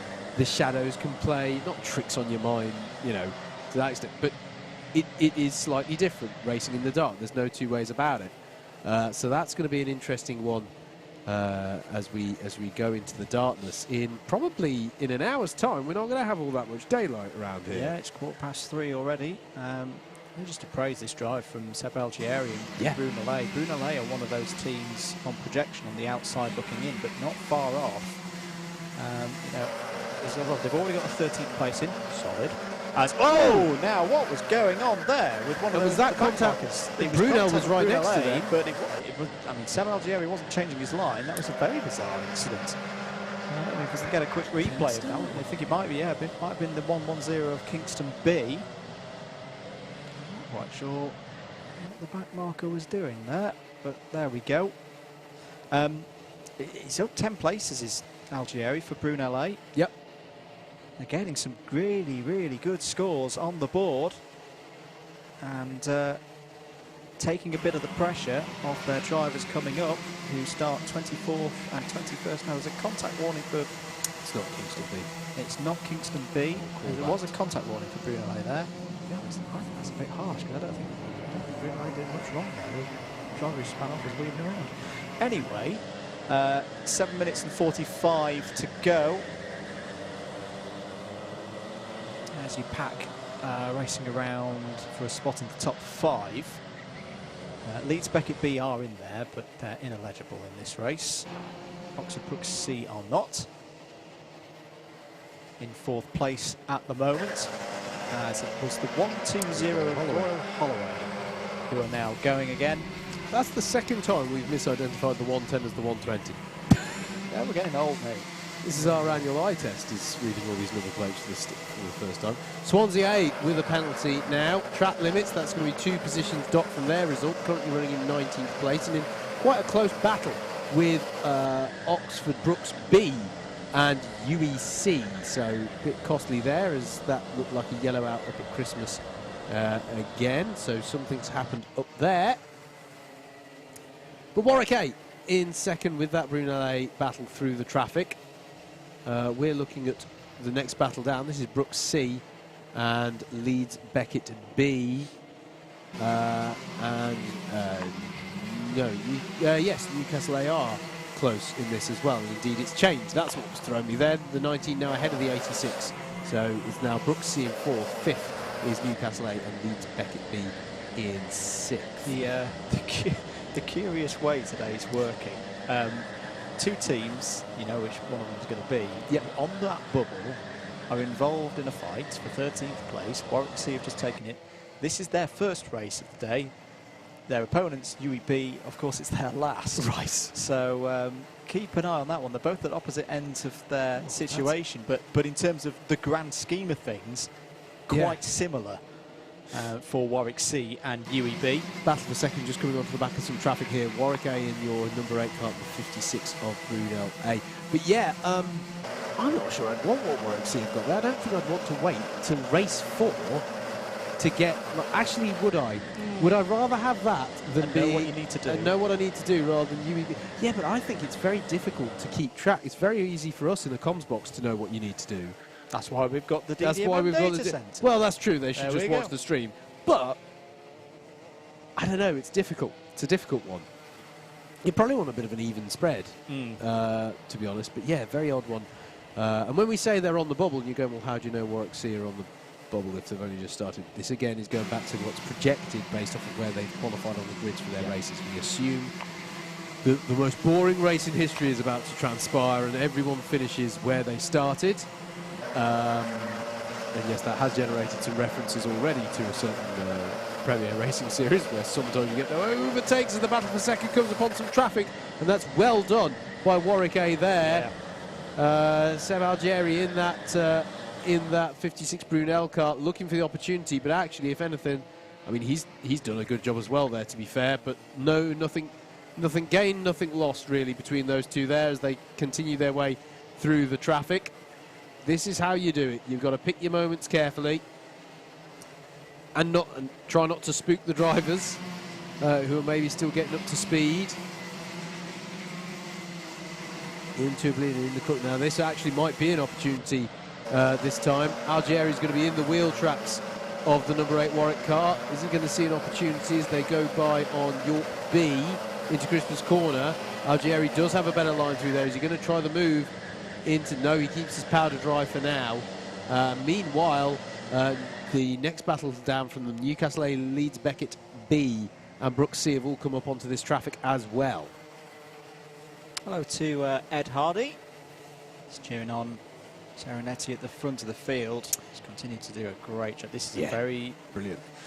I know he's got a great record on the British karting scene, but this is a very impressive first performance from someone in the BUKC. He's looking comfortable here. Yep. And that's quite rare. That's quite rare in the early stages. Yep, absolutely. And this is the thing, this is what we love about the BUKC. There's something else we were just talking to Piers about in the box ahead of this race. The fact that you can have drivers from, you know, totally different, you know, someone like Serenetti who's so well, you know, experienced in karting, and you can have complete novices who have gained their license to race in the BUKC, but for the most part here trying things out for the first time. And I certainly remember some of the drivers that I raced against in the BUKC who have gone on to do those, you know, some big things in motorsport. But they'll all be, you know, in the BUKC. I say all these, but all of these drivers who you sort of know who come through the ranks of this series. It really is. It's a brilliant sort of, I don't know, melting pot really of racing experience and prowess, and that spurs you on as someone who's entering the championship to go, okay, I've got to go faster, or how can I work this out? You know, if these drivers who are getting lapped today, I keep saying, there is no shame in getting lapped today. All these drivers are at various different bits of experience, and the thing to do when you're being lapped is not to despair about it, but focus. What can you learn from the person who just got by? Why are they quicker than you? You know, how are they doing the corner differently? And that's the key thing to do if you're being lapped, is go, okay, what do I do to get on terms with them? What can I spot that they're doing? Oh, they're not braking for this corner. It doesn't seem like they're braking for this corner. I'll try that the next time. I'll try lifting instead. All these different things. That's the key thing. It's getting over that feeling of feeling swamped and starting to focus on what makes the difference between the pace that you perhaps currently have and the pace that you want to have. Second and third place battle, just negotiating their way past UEC there, who are a lap down. No penalty for UEC. Just to refer back in on their stablemates finishing in this race for the day. They're still holding there in 14th. That's all right. That'll do. 60 seconds are there or thereabouts to go. 11.5 seconds is the lead for Serenetti and Hertfordshire A. Brooks D just by on Kingston A now for 9th place. Cone penalty as well issued for UEC, so they'll be got a position from wherever they finish. UEA A have got by on Brighton B as well. and just ahead of them actually, Brooks B have got by on Leicester A as well.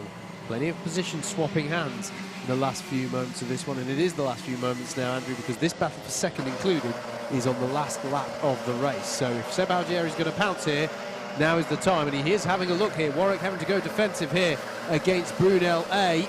Two of the most experienced teams in this championship are Warwick and Brunel.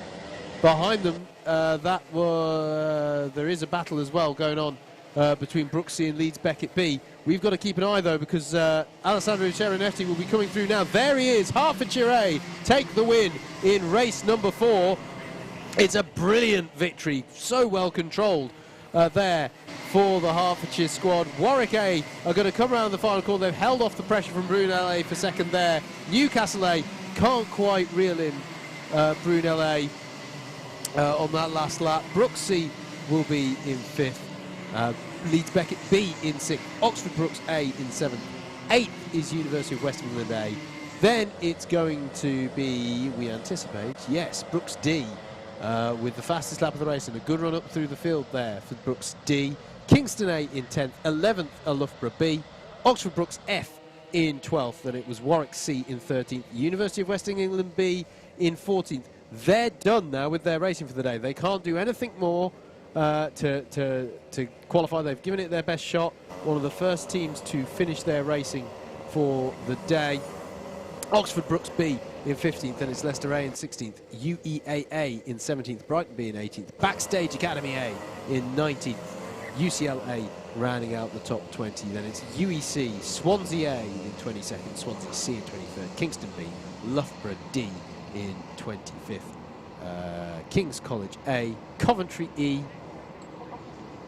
then it's Loughborough C, UED, Swansea B in 30th, Edgehill A, York B, Leicester B, Derby B, and Royal Holloway A. That was race number 4. Way in, so we'll have a bit of time just to kill whilst this weigh-in happens. So for those new to the BUKC, what's going to happen now is every single driver is going to step on the scales and see whether they meet the minimum weight requirements. So some drivers will be meeting that, just as they are in the car kitted up. Drivers who are a little bit smaller, a little bit with less mass, will have oodles of lead with them, and we'll be making sure that they've got enough lead on the cars to meet, well, I think it's still 75 kilos. It is 75 kilos. An impromptu Parc Fermé gets set up for that. Yep. So I think, are we ready to hand out to Jacob? We are. Jacob, make sure no one's playing with wings down there, Jacob. It could get very expensive for some of these students.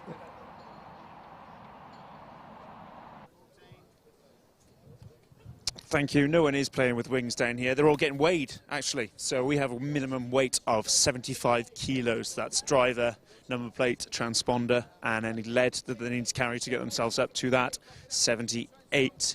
We're just waiting our race winner from Hertfordshire. He's at the back of the queue now, so we'll be chatting to him in just a few moments' time, making sure, of course, that he weighs that 75, because if he doesn't, it goes to the next man, who I don't actually know. So be interesting to see that happen. Yes, we are 4 or 5 drivers away from rowing. This young man here, Matthew Hudson, finished second. I take it you weighed over 75 kilos. I did, yeah. And tell us a bit about your race. How did you end up in second place? We just got shunted a bit wide at the first corner, so had to come back through, and I'm assuming it's Alessandro who won. It is, yes, Alessandro, our new guy from Hertfordshire. Yeah, he had a nice little gap after the first lap, so that's all we could do, really. Well, still a good result. As you said, Archie had a third and you've got a second now, so not too bad at all. Yeah, shame we didn't get the win, but a decent point, so not bad. Good man. I'm going to grab Alessandro over here. Alessandro, first race in BUKC, first win. Yeah, okay. It was a good race. It was a good race. Managed to take the lead early on. And yeah, managed to pull away and get away with it, to be fair. So yeah, pretty good race. Is this going to get a special write-up on strawberryracing.co.uk? Of course, on their main page, of course. Okay, so what is Strawberry Racing? Is that like a blog or just about all your endeavours, or? It's the race team I race for. Okay. So yeah. I look forward to browsing later on tonight in bed. But no, congratulations on your first race win. Hopefully the first of many. Thank you very much. I hope so. As I say, good to have Hertfordshire back on the grid as well. Right, we are 4 or 5 drivers away from finishing this one until we get on with race number 5. Let's go have a quick chat with the team from Manchester, because I don't think I've spoken to anyone from Manchester. Kane, I take it you're going out in the next race? Yeah, I think so. Wait, do you mean you think so? Yeah, I am. Yeah, I thought as much. Where are you starting? I'm starting 8th. Okay, good job that you at least know that much. And how have Manchester got on so far today? The A team done really decently. We've had a 2nd and a 4th, and the other teams, I'm not sure how their results, but I'm sure they've done well in spirit. Better than Ocean did on the chase, at least. Obviously, that's easy though. Yourself in 8th place. I won't come talk to you on the grid now that I'm talking to you. What's your plan? Do you reckon you can get up to the top 3 maybe? Yeah, if I get a good start and there's a half an hour to go after the start, anything can happen. I'm sure I can do it. It is a long race. So I think it's important to keep calm on that first lap and make sure you've got yourself in a good position to 25 minutes of time on the track to boost your position and points. Yeah, and I'm just going to take it in. It's a lovely day. It is a lovely day, isn't it? And we always have a lovely time here at Whilton Mill, don't we? Yeah, obviously. Good stuff. All right, then, I think we're nearly done with weighing, and you probably need to grab well, you've got your number plate and transponder. Do you need any lead? No. Okay, fair enough then. Well, yeah, last guy's on the scales now. I'll see you this side of the fence in a second. Yeah, see you there.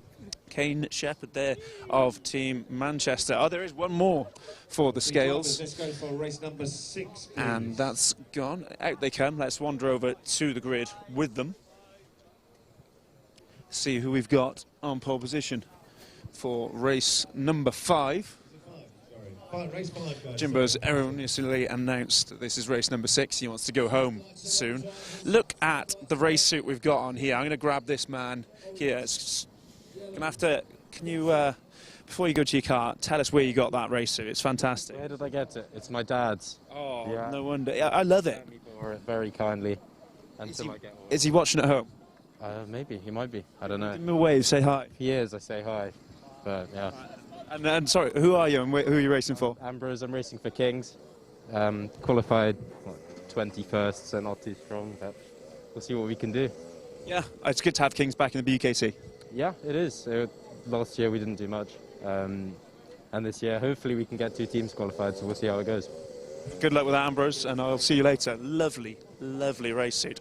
All right, then, James Mills is on pole position for this one. He's just going to put his lead on the cart. I haven't spoken to anyone from Loughborough since Tom Thickpenny earlier, I don't believe, so it'd be good to see how these guys are getting on. I'm also going to have a chat with Mr. Bessel in 5th place after this, but first, our reigning champions and a multiple BUKC race winner is Mr. Mills. He's putting the last of his pins on the cart now. He's noticed that the camera's here ready and waiting, and pretty soon he'll turn around, look me in the eyes and tell me how much he loves BUKC. James, how you doing? Absolutely love BUKC so much. I thought as much. Yeah, it's weird that you say that because I didn't prompt it at all. How's Loughborough doing? I spoke to Tom earlier about your fence, but we haven't seen much of you. Yeah, we've only had one driver out for a race so far. So we had Charlie out earlier. He finished 6th, so that was a reasonable result. And we've got me, Tom, and Julio now in the final 3 races. So hopefully we can get something from them. Well, there you have it. Those who were wondering if Loughborough's title challenge was faltering, turns out they've just only had 1 race so far. And James, can you win this one? I think so, yeah. Pole position. It was fast in qualifying and it felt comfortable, so hopefully just do the same, stay out of trouble, avoid penalties. I think that'll be the main way to win. Excellent. Right, show us a bit of that Mills magic and I'll hopefully speak to you after the race. We've got Kyle Knight over in 2nd place, and I haven't spoken to anyone from Newcastle today, so I'll pop myself down on the side pod. Kyle, how are you doing? Yeah, good. I believe you won qualifiers 2 years ago, racing qualifiers at least 2 years ago, didn't you? Yeah, I think I did. See, that's why they pay me the big bucks for this. Good memory. Can you win another one today? Hopefully. I'd rather be on second than first, starting here, being honest. Better side to be on, I think. But James Mills, alongside winner himself, does that worry you at all? Not really, no. I like that. I like that. Good man. So what's the plan then? Just stick it at the inside of the second corner, is it? Yeah, just keep it flat.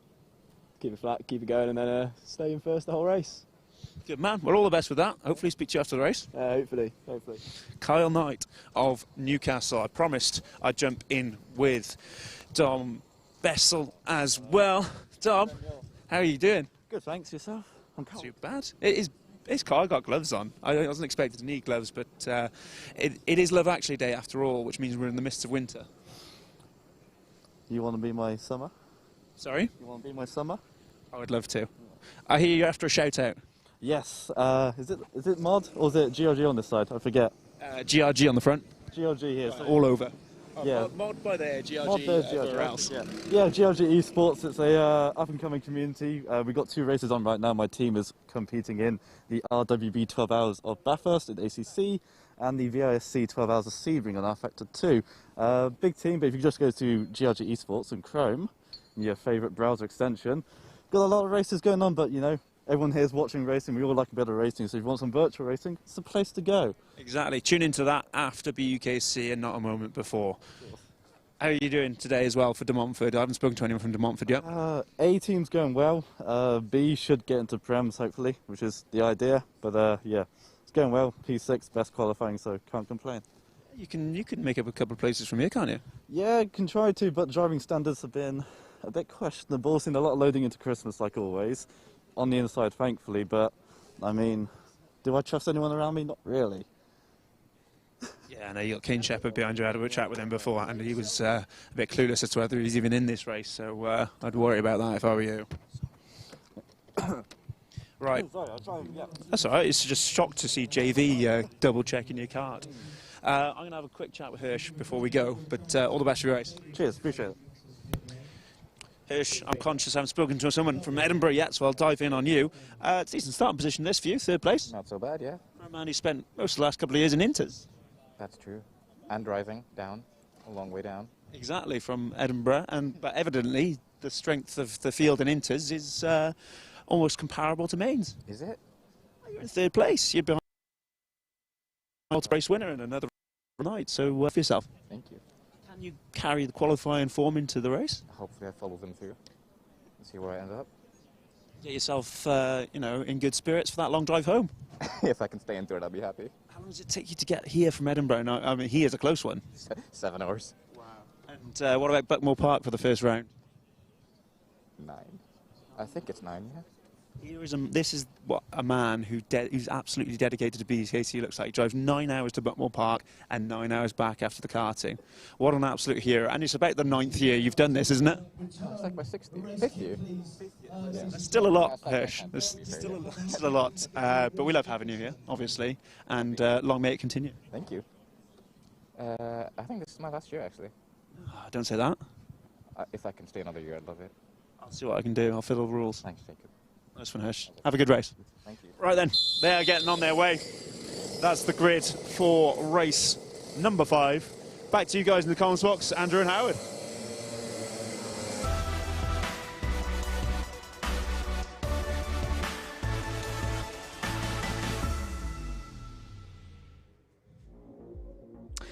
Thank you very much, Jacob. Great to have Hirsch Reddy back on the grid with us. Here's the grid for race number 5. Loughborough A on pole position, Newcastle A alongside them on the front row.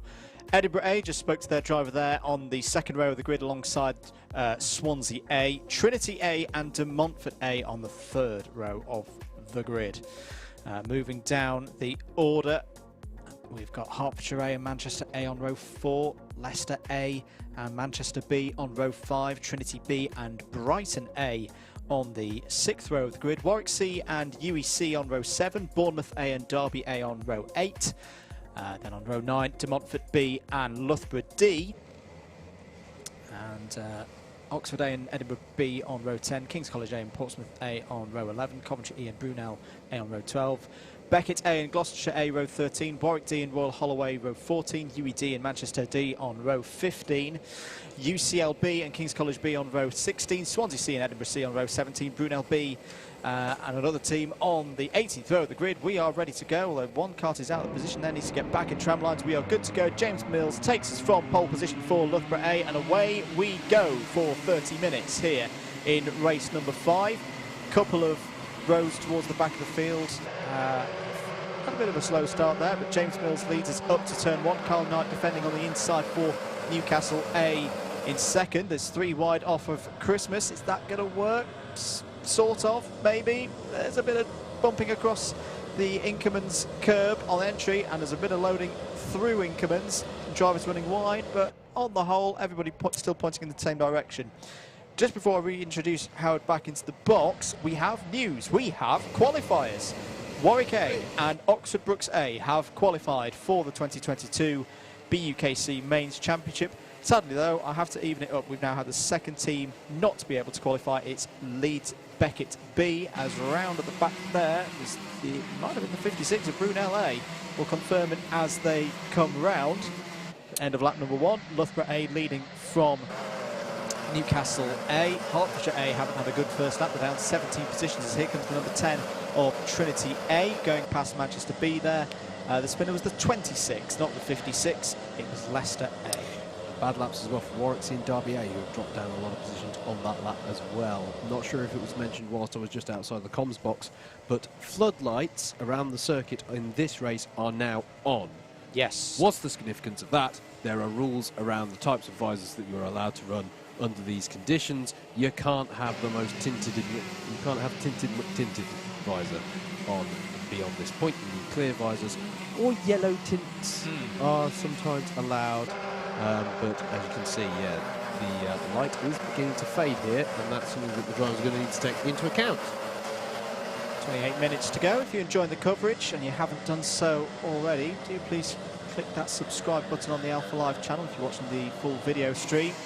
Trying to get the channel to 20,000 subscribers this weekend, and if you're watching on the DDMM data centre, give us a subscribe as well if you don't mind. We've got plenty of content coming up across the weekend. We're back here tomorrow, and also 9 o'clock tonight we'll have some coverage of the Jimmy Broadbent race for mental health.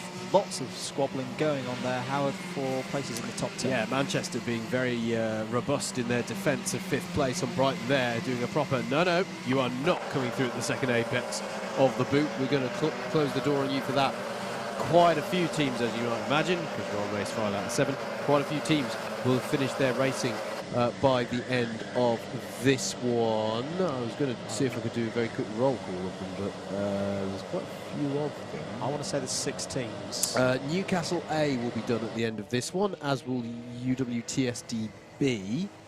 Leicester A will be done. Swansea A will be done. Then you're right, there's quite a lot that aren't. King's College A, they will be finished at the end of this one. And UED. Well, I think that's about 16. I think you're bang on. It's almost like you've got a spreadsheet in front of you with all this. Indeed. Swansea C, trouble for them on that last lap. I don't know if we mentioned, is the number 5 Manchester A go down the inside of Edinburgh. You can see Hirsch ready. And Brighton A are in there as well, the number 22. Indeed they are. So Brighton A gain a position out of all of that. Edinburgh A, relatively early still in their sequence of races. They've only had one so far, same as our race leaders. 26 minutes of this race to go. Confirmed there, Manchester A and Brighton A past Edinburgh A. And what has happened to UEC? We've just had a bit of a tardy lap and fallen to 14th position. That's promoted the likes of Oxford and Loughborough D up a few positions.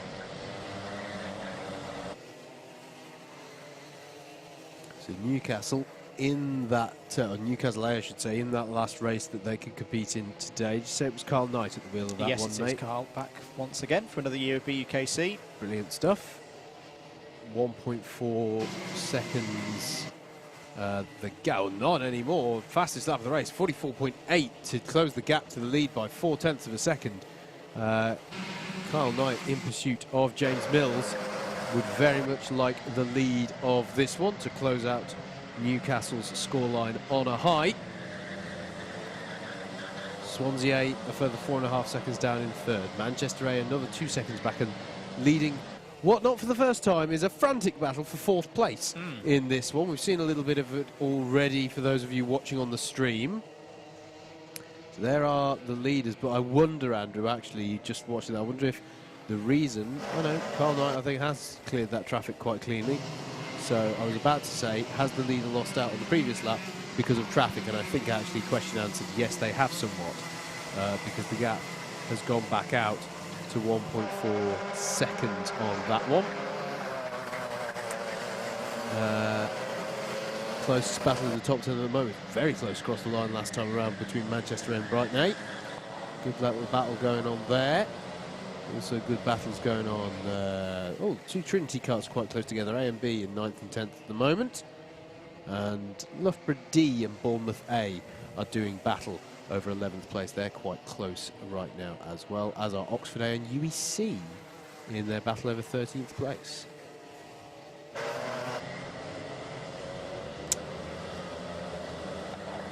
I've just had a note. 4 subs away from 20k. And a promise of a free beer from Luke Austin of Alpha Live if you are the 20k-th subscriber and you at the circuit today. So I'm going to temporarily, I think you should push for 5 more subscribers. I'm going to unsubscribe and get my free beer. Absolutely nice. Deplorable behaviour that the Double Dash Motorsport Media does not approve. No, it's fine. 23 minutes and 22 seconds to go. Oh, that's a bit of a mad run out through Fine Lady. The 103 is going to be under pressure here. This is De Montfort B and Portsmouth A. Portsmouth A trying to go around the outside. That's a bit brave. Did they make it through? Yes, they did. Really good move there for Portsmouth A. As we're 3 wide into Inkermans. Welcome to qualifiers, ladies and gentlemen.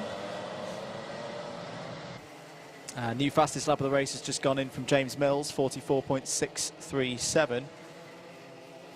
Onto the back straight. This is all around on your screen from 20th place down. No is the answer to your question. I don't even think that account has a YouTube thing. I'm passing messages in the comms box. Sorry. We're trying to work out ways we can help out. Disgraceful. Oxford A have got a penalty, a bump and pass penalty for Kart's currently in 12th place. The number 54 of Derby A was down the inside of, I think it was Royal Holloway A there, back at the front of the field. 4th, 5th, 6th on your screens. Manchester A going through Fine Lady now and up the hill towards Christmas Corner.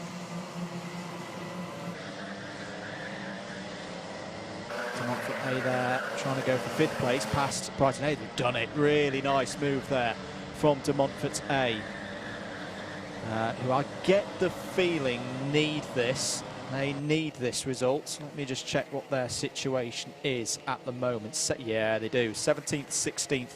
They need a big score here. They are currently projected to be P27 at the end of the day. Just done that. 21 minutes and 30 seconds to go. Someone else could have the free beer. I just want to help out with the folks at Alpha. It's almost even worse. I don't even think that account subscribes to GGFM. What's going on? Penalty for Trinity B, track limits. That means they've gone 2 times outside the confines of the track. And for their naughty naughties, they've been given a 2-place penalty. Yeah, get that button pressed as well. We're looking at on screen De Montfort A as there was a kart spun out there in the boot. And so De Montfort A, their situation, this is their 3rd race of the day so far. 17th and 16th have been their results. And if they can hold this one, they've got a 17th place grid start in the very last race of the day. Currently projected to be 144 points as De Montfort A looking down the inside. This is a really tricky situation to be in as a racer. because, you know, you could throw it all in there and come up with nothing, and you look back at the end of the day and go, yeah, that was the position that we should have just, you know, consolidated. And I think, well, actually, that's quite wise there from the De Montfort driver. Just trying to calm things down, recognising the situation, that his team need these points. Yep, absolutely. Difficult situation, as you say, mate, but the heads-up driving So thus easy far. to throw it away. Yes. So easy to throw it away. There's your race leader. And there, in fact, is the battle for the lead, which has come down a couple of tenths on the last lap, courtesy of a decent lap of 44.9 by Newcastle A's Carl Knight. So the number one there is your Loughborough A car with James Mills at the wheel. Newcastle A in second. This is only the second race of the day for Loughborough. For Loughborough A, I should say, to be precise.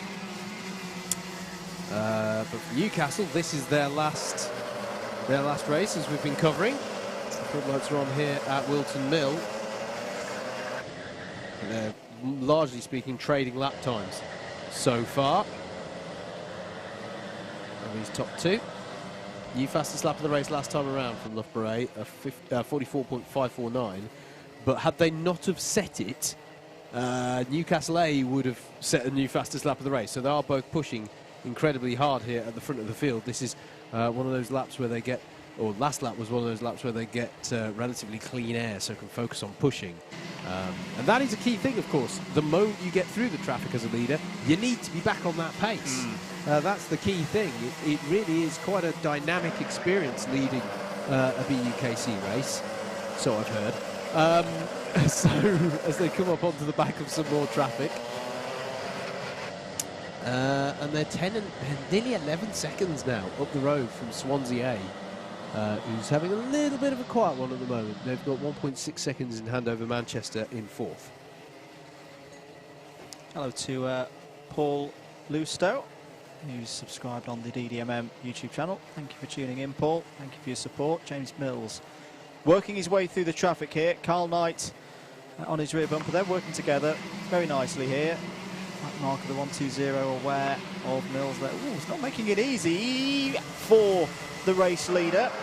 And he's going to run wide there. That was Royal Holloway A in 27th position.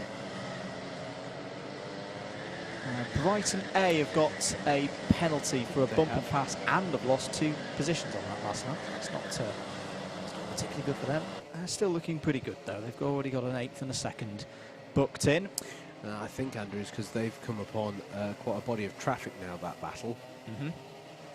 So that's where the bump and passes can be accrued. You don't want to, really. Derby A past Warwick C for 20th place. Take themselves up into that top 20, where you start to really start challenging for the crucial spots. They've got to earn you good points come the end of the day for qualification.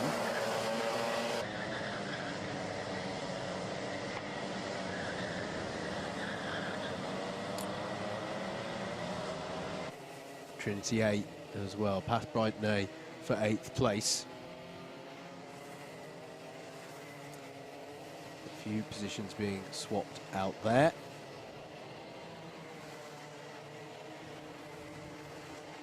As the race leader goes down, or looks to go down the inside of the number 77. That's putting a lap on York A. York A not too bad a drive so far, up to 25th from the very back of the grid.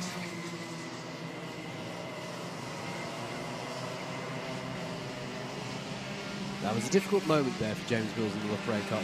That again will be an easy one. Nearly hit the monster curve there, considering whether or not to go to put the lap on York A. York A just driving their line. It just meant that Loughborough got a little bit held up on that apex. This is one of the best battles on track at the moment. The 5 of Manchester A with, well, it's actually calmed down a little bit because Manchester B in the 63 has just got by on De Montfort. And that's brilliant play, actually, from the Manchester cars. The brilliant strategic play, although has De Montfort got back past in all of that? Yes, they have. Briefly, that was brilliant strategic play there by Manchester with the B team acting as rear gunner for the 80, but De Montfort have got through on them again now. But that Manchester A. De Montfort battle is a brilliant one. It's been raiding all the way through the race. And I think it's going to keep going here. Good day so far, I want to say. I'm saying that. I'm sat next to a man who knows it in much better detail than I, but the impression I get is that Manchester's had a decent day of it so far.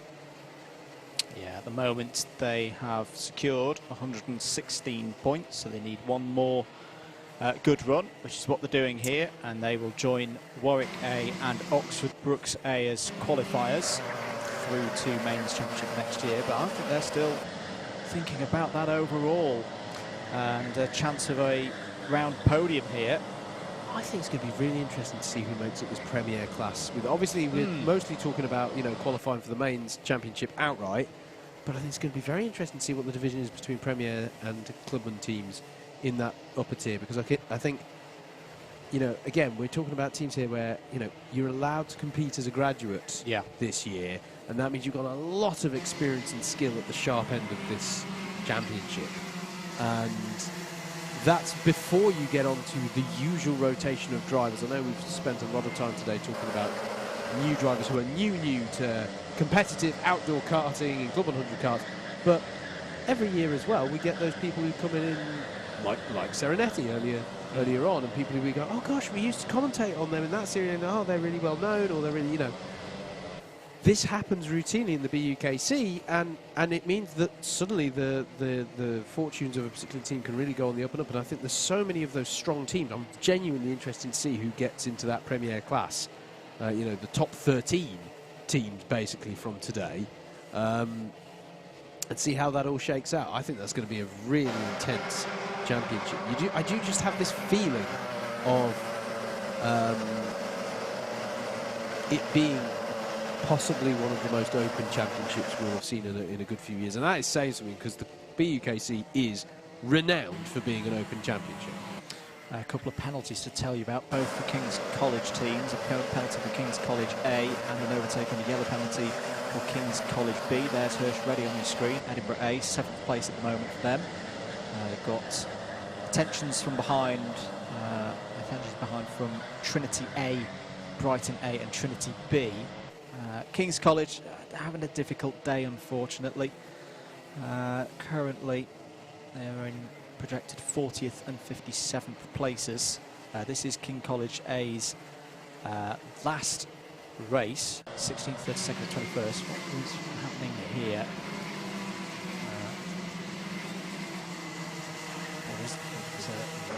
Repave carts coming up the hill. Manchester going through on some traffic.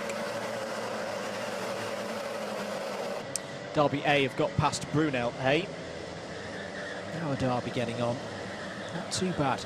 This is their second race, 21st in their first race.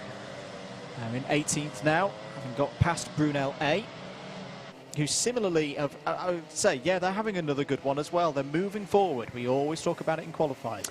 Moving forward from your grid place is always a good day. It's everyone's. Is Bailey Morgan's cake from last weekend still available? Everyone's waving for a slice and waving for again. That's the 1, 2, 3 of Swansea C. Maybe not quite expecting to that be one of the leaders coming through. There she is, your leader, James Mills. And it's half a second at the moment over Kyle Knight, who's just accrued a contact warning, by the way. Needs to keep it clean on lapping those karts.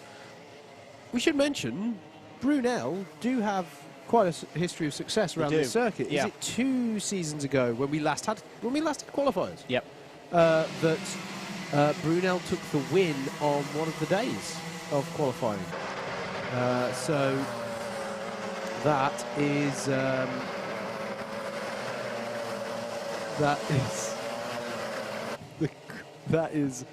some of the prowess that Brunel have had around the circuit. Sorry. This is a controversial moment for BUKC qualifiers. Ladies and gentlemen, your winner of the free beer from Luke Austin for being the 20,000th subscriber for Alpha Live is one Mr. Howard Mitchell. Unbelievable. Who has used the the BUKC studio account, which has never been on YouTube, to make that subscription. I have no words. I have no words. Do you know, it's funny because what I was going to say to the viewers was, if I could subscribe twice, I would. And then I suddenly realised I could. I can. I'll be sorting that one out with the Alpha crew after. Box Cam, you'll quite clearly see how disapproving I am of this behaviour. But there we It's go. all right. I'm balancing it out by looking like the cat that got the cream. It's fine. There's Kyle Knight. He's doing a good job. In second place, Newcastle A. I know people saying, "Oh, have they not qualified?" Yeah, they're going to be fine. Even if Kyle was to fall off here, we've got 160 points. I'm putting my neck on the line for the first time today and calling how many points you need. I reckon you need at least 145. Yeah. Which is proving the theory that we had before the start of the day. The average race position finish that you need is going to be higher. That's equivalent to finishing 11th, 12th, 11th across all of your 3 counting races, as opposed to around 15th in the old format with 6 counting races out of 8 competed. So that shows you just how competitive it is up there. You know, a 15th place for Edinburgh B, a 16th for Oxford A. There's a black flag for Brighton A, bumping past ×2. And that is going to drop one of our runners from the top 10. Ooh, now that's costly for them. A bit of homework for you. I like throwing you these. Brighton A, yes. Were they DQ'd from Q6? Because I've got them as starting 33rd on the spreadsheet of doom here. And if that is the case, they might be okay. If that was a true representative 33rd on pace, Brighton A might be in a bit of bother now. They were not disqualified. Ooh, okay. They set a best lap time of 47.8. Let's see where Brighton A re-emerge after this black flag. They've got an 8th and a 2nd at the moment, which is all right. As we've just said, we reckon across your 3 counting races to be top 27 today, you need to be averaging around 12th place. Actually, congratulations to Brighton A for being one of the few teams who weren't penalised in that qualifying session. It's just, it's quite the list. You can understand why JV did just have a bit of a chat, a rebrief with the drivers after that. As well, actually, it's ironic that I say well done for not being penalised as they come in for a black flag. But yeah, that could be a very dramatic moment there for Brighton A in their effort to qualify, couldn't it? Yeah, their next race is their last. Sorry. Swap for 4th place, but Manchester I think fought back up the hill and it swapped back round again. But it is still De Montfort in 4th for now, but they keep on swapping positions as James Mills begins lap number 31. Sorry, my brain has to reset for how many. It's a 30-minute race and it's the national layout, and my brain is really struggling to adjust to that. I'll look at the lap count and sort of get a bit lost. So Brighton A have re-emerged in 19th. Yep. Okay. And they've got some karts ahead of them. They've got a bit of time here. If they can pull that up to 15th, they might get away with this. Well, my question would be, have they actually? Maybe they've lost a little bit more, because if you think of how you cut the beam, yeah, they cut the beam on pit exit. So this could be interesting. What have Warwick C done? They've got by. So yeah, they've re-emerged in 20th place, all told, for Brighton A. Yeah, good point. Actually, yeah, they've been slow off of pit exit. James Mills with a bit of traffic to deal with. He's been in this situation before. He knows the score. Who else is finishing for the day up in this one? Swansea A, where I seem to recall. Let's have a look at what they're doing and what they need. So Swansea A in 3rd. Yeah, they're going to be fine. They're going to be fine. UWTSD-B are done at the end of this one, currently running in 9th. Yeah, again, that's a movement forward. That's doing what they need to do, making themselves more comfortable. Who else?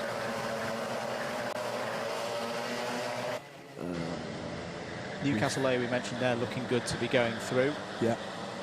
Speaking Both Manchester teams have got past a Montfort on that last lap. Leicester A. How are Leicester A doing? Just up the road. Where are they in this race? 17th. Yes. Ooh, that's going to be tight. They may have done enough already because they've got 139 points on the board.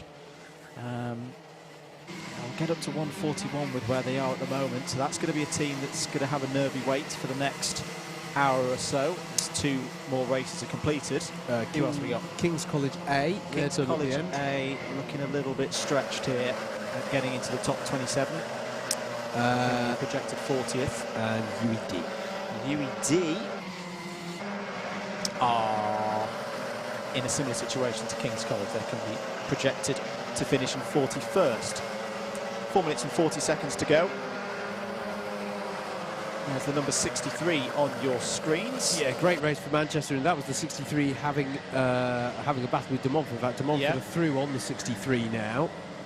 Just like a replay. Oh, that's a big moment there for the 84, and wasn't that King's College A? That is King's College A. Wow, there's going to be 2 interesting moments there. Was there a little bit of loading on the 63, and was the 63 adjudged to have forced the driver wide there and taken them out? And that's a past judgment. That's why we're in a comms box and not in a race control. And sorry, mate, I was focusing on who's done for their driver for the day. How critical is that for King's College A in their final race of the day? They're not going to make it anyway, unfortunately. Okay. It's still an awesome race suit, though. So I like fair play to James. Well. Yeah, it's good. It's all good, simple.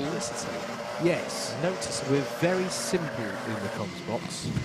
That's been said many times. Leicester A up past Oxford A for 16th place.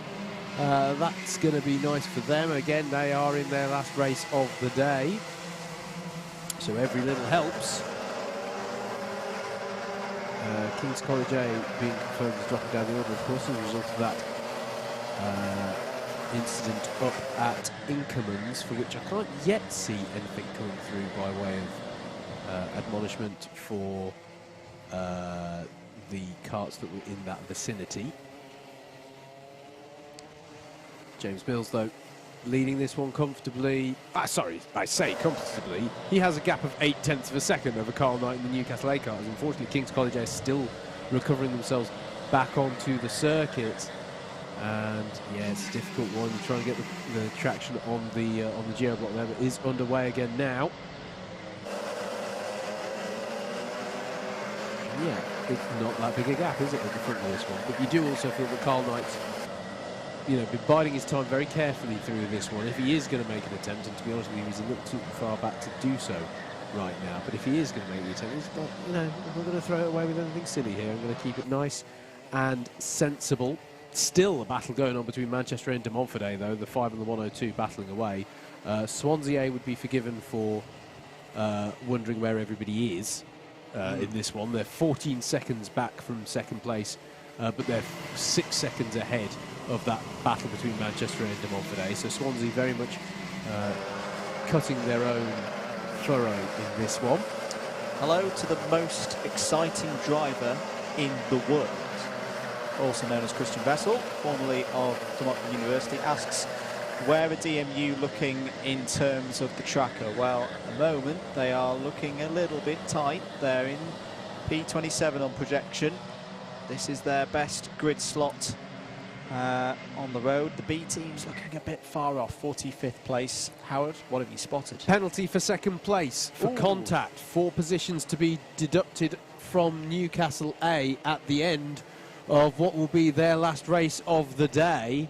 It's still going to be a decent haul of points, I would have thought, but it's a bit costly for them in the general scheme of things. And if this does go on to count as a round of a championship, that's not going to be good news. So this man here from the number 19 has accrued a penalty there. And what it means is Loughborough have won the race. Because pending any disasters, that is now, even if Carl Knight put a move in on James Mills, it would still go the way of Loughborough A in this one. Still the battle goes on between Manchester and De Montfort out there. Manchester B in the 63 gets back ahead of the 102. This has been a fantastic battle between those two universities throughout this whole race. Leicester A past UEC up into 40. It's good work for Leicester, actually. steadily working their way up the order. Again, another team who are in their final race of the day. As that is Bournemouth lap on a few drivers. James Mills is on his last lap. That's the more significant thing probably in the shot there. He's just working his way past the likes of Bournemouth and some of the teams as well. Various different laps, actually. It's quite a mix that he's driving through right now. But this is exactly the kind of drive that has seen Loughborough, that saw Loughborough become champions before. And it's going to be a fantastic way to get his campaign for 2022 off to a start. James Mills will cross the line to take the win for Loughborough A. It'll be Kyle Knight across the line next, but he has got a penalty to be applied post-race there. But Newcastle have done everything that they can do within their power to try and qualify. Where do Montfort A cross the line here is going to be pretty important. Are they in range of the Newcastle A penalty or not? It's going to be close. They've got to stay ahead of Manchester B to take advantage of it. Are they going to do it? Yes. That's big. That's really big for De Montfort A. They've not just held 5th place there and the points for that. They've gained another one with that penalty for Newcastle A. Well done, DMU. Yeah, really good point. So Swansea A finished 3rd, Manchester A in 4th. All of this will bump up a bit when Newcastle had their penalty applied. De Montfort A in 5th. Manchester B, we then end on the teams who are going to benefit from that Newcastle penalty. Manchester B in 6th, then it was University of Wales, Trinity St David A in 7th. Edinburgh A, Trinity St David B, Loughborough D round out your top 10. Then it was Hertfordshire A, Bournemouth A, Leicester A, Edinburgh B, UEC in 15th, Derby A in 16th, Brighton A in 17th, Oxford A, Warwick C and Brunel A round out your top 20. Then it was Leeds Beckett A, Coventry E, Warwick D, York A, De Montfort B in 25th, Portsmouth A, UED, Royal Holloway A, Gloucestershire A and King's College B to round out your top 30. UCL B, Edinburgh C, Manchester D, King's College A finished their day's racing in 34th. Brunel B, well, 34th in this race, I should say. Brunel B in 35th, and then it was Swansea C, as we are definitely in twilight here, aren't we, as darkness starts to come in over the circuit. I think we're ready to hand over to Jacob down on the grid, though. Let's get some of the drivers' thoughts ahead of race number 6. On my left. I'm down here with the top 2, well, at least one of the top 2. James is over there doing whatever James is doing. Kyle, we'll start with you then, 2nd place. James, come on in, don't be shy. But Kyle, try as you might, you couldn't catch him. Yeah, no, I tried. I did try, but there's a lot of back markers going about, so yeah. Was there any point where you thought the back markers might have swung it in your favour? Absolutely not. He's just too good at getting through them, is he? Well, yeah, pretty much. James, hard to get past, but yeah. No opportunity you didn't think maybe at the top, maybe you could have snuck past him? Maybe, but clearly didn't. Let's see what he has to say about it. James, he says you're too good to get me through back markers. Yeah, I think that was key with this race, actually. Start of the race, I managed to get a bit of a gap. And then I was closed down, to be fair. I could see that he was catching me. And then I was held up by a few back markers. And then I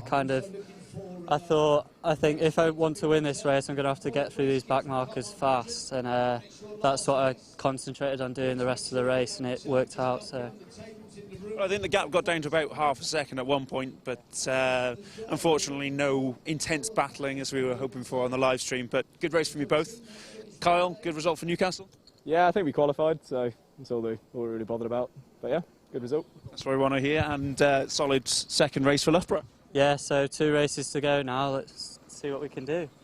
Excellent. Cheers both for talking to me, and I shall see you both later in the season, I'm sure.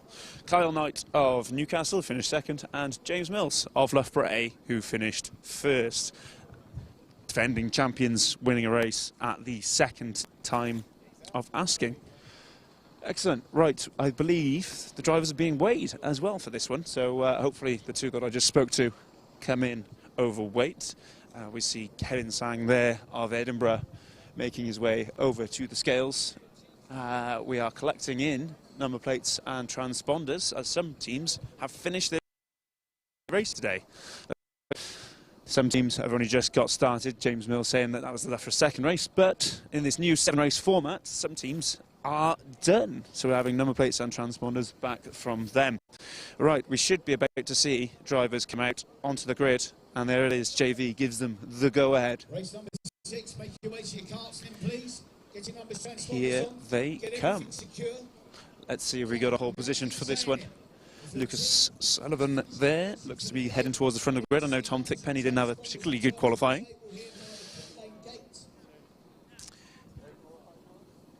Let's dive in on this number 1 kart. It's team number 14, and Riley Phillips is on pole position for this one. Riley's just putting his transponder on now. I don't think I've spoken to Riley before on the BUKC live stream, so this will be a first for him. Riley, have we spoken before? No, I don't believe we have.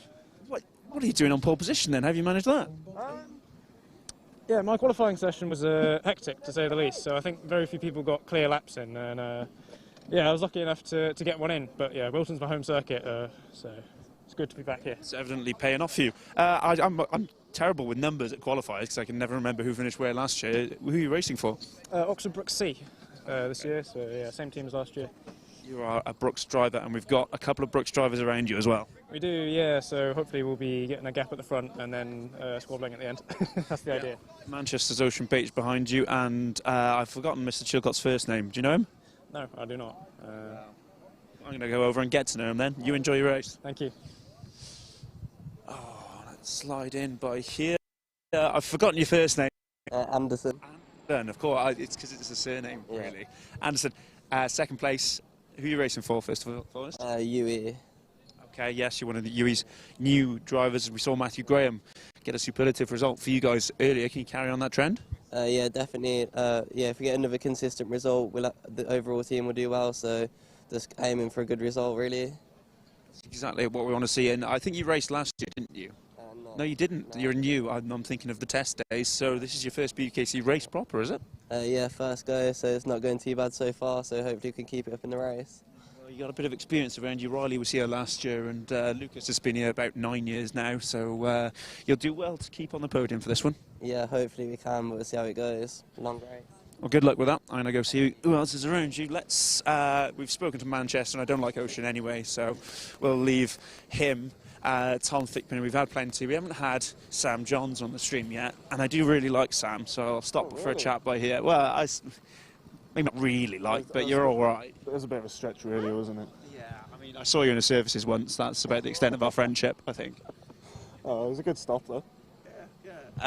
Good result for Harry earlier. Can you match that or go better? Hopefully. He did very well, to be fair. He came from the mid-pack to get second, so... I think he's one place back from where you are now, as in one row back from where you are now. I think it's 10th to second, wasn't it? Something, yeah, I think so, yeah. And you're what, 8th? So you should... 7th? Oh, wow. Yeah, the pressure's on then, Sam. Yeah, just hoping I can get through turn 1, to be honest, because the last race was quite comical. Especially down there, we were watching, it was quite funny. There's been a bit of elbows out, but I've got faith in race 6. This is race 6, isn't it? Yeah. Race 6 are a good gang, aren't they? JV even said in the briefing earlier they're not too badly behaved.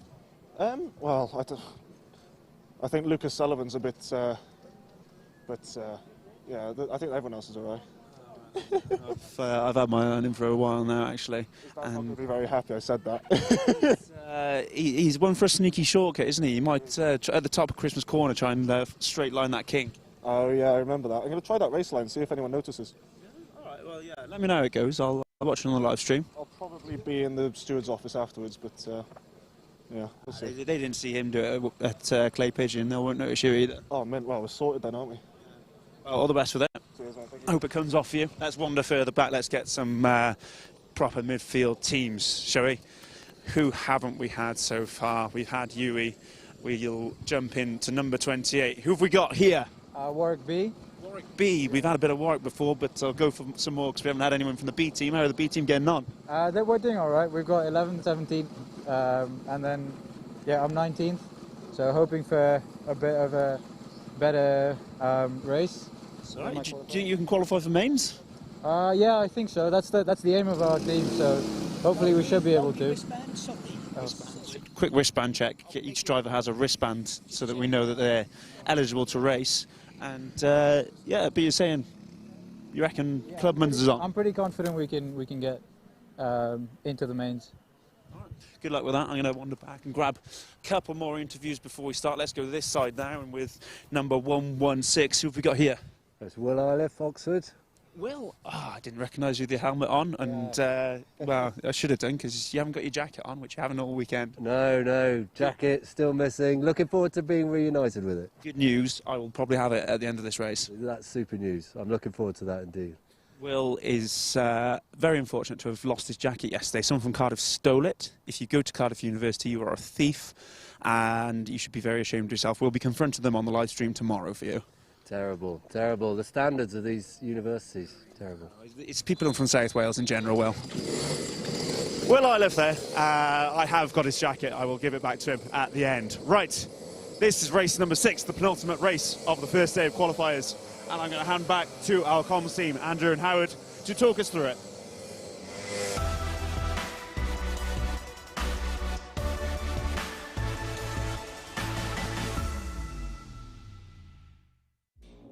Just like to be clear, that was the man from South Wales making those comments about that beautiful region of the world, and not us today. Here's Howard with your grid for race number 6. Thank you very much. BUKC start from pole with UEA alongside in their last race of the day, as are Manchester A. Brooks B alongside them on row number 2. Backstage Academy and Brooks E make up row number 3. Then it's going to be Trinity A and Brighton B on row 4. Row 5 is Brooks D and Loughborough A. Brooks F and Loughborough B are next, with Leeds Beckett A and Warwick A making up the 7th row. Row 8 is going to be Edinburgh A and Warwick C. UEC and Kingston A make up row 9. The top 20 is rounded out by Warwick B and Hertfordshire A. Then it's Derby A and Edge Hill A on row 11. Row 12 is Bournemouth A and Oxford A. Then it's going to be Swansea B and Brunel B. Swansea C and Portsmouth A and De Montfort B and Manchester B to round out your top 30. Then it's Gloucestershire A and Newcastle B on row 16. Row 17 is Brighton A and Edinburgh C. And then it's Edinburgh B and Manchester C to round out your 36-car grid. And we are good to... No, we're not good to go. I could have read it out at my leisure, but that's always the way for our penultimate race of the day. And that is because emerging from the pit lane there, I think that was Gloucestershire A, with a bit of a kart change going on there. It was either them or Edinburgh C. Difficult to spot and distinguish the 106 from the 104 in this light, because Andrew and I, as if we haven't been identifying karts enough today, we're entering the hardest challenge of the year, which is qualifiers in the floodlights. Key race this, just to look out for. Backstage A, this is their last race starting from 5th. Brighton A, last race starting from 33rd.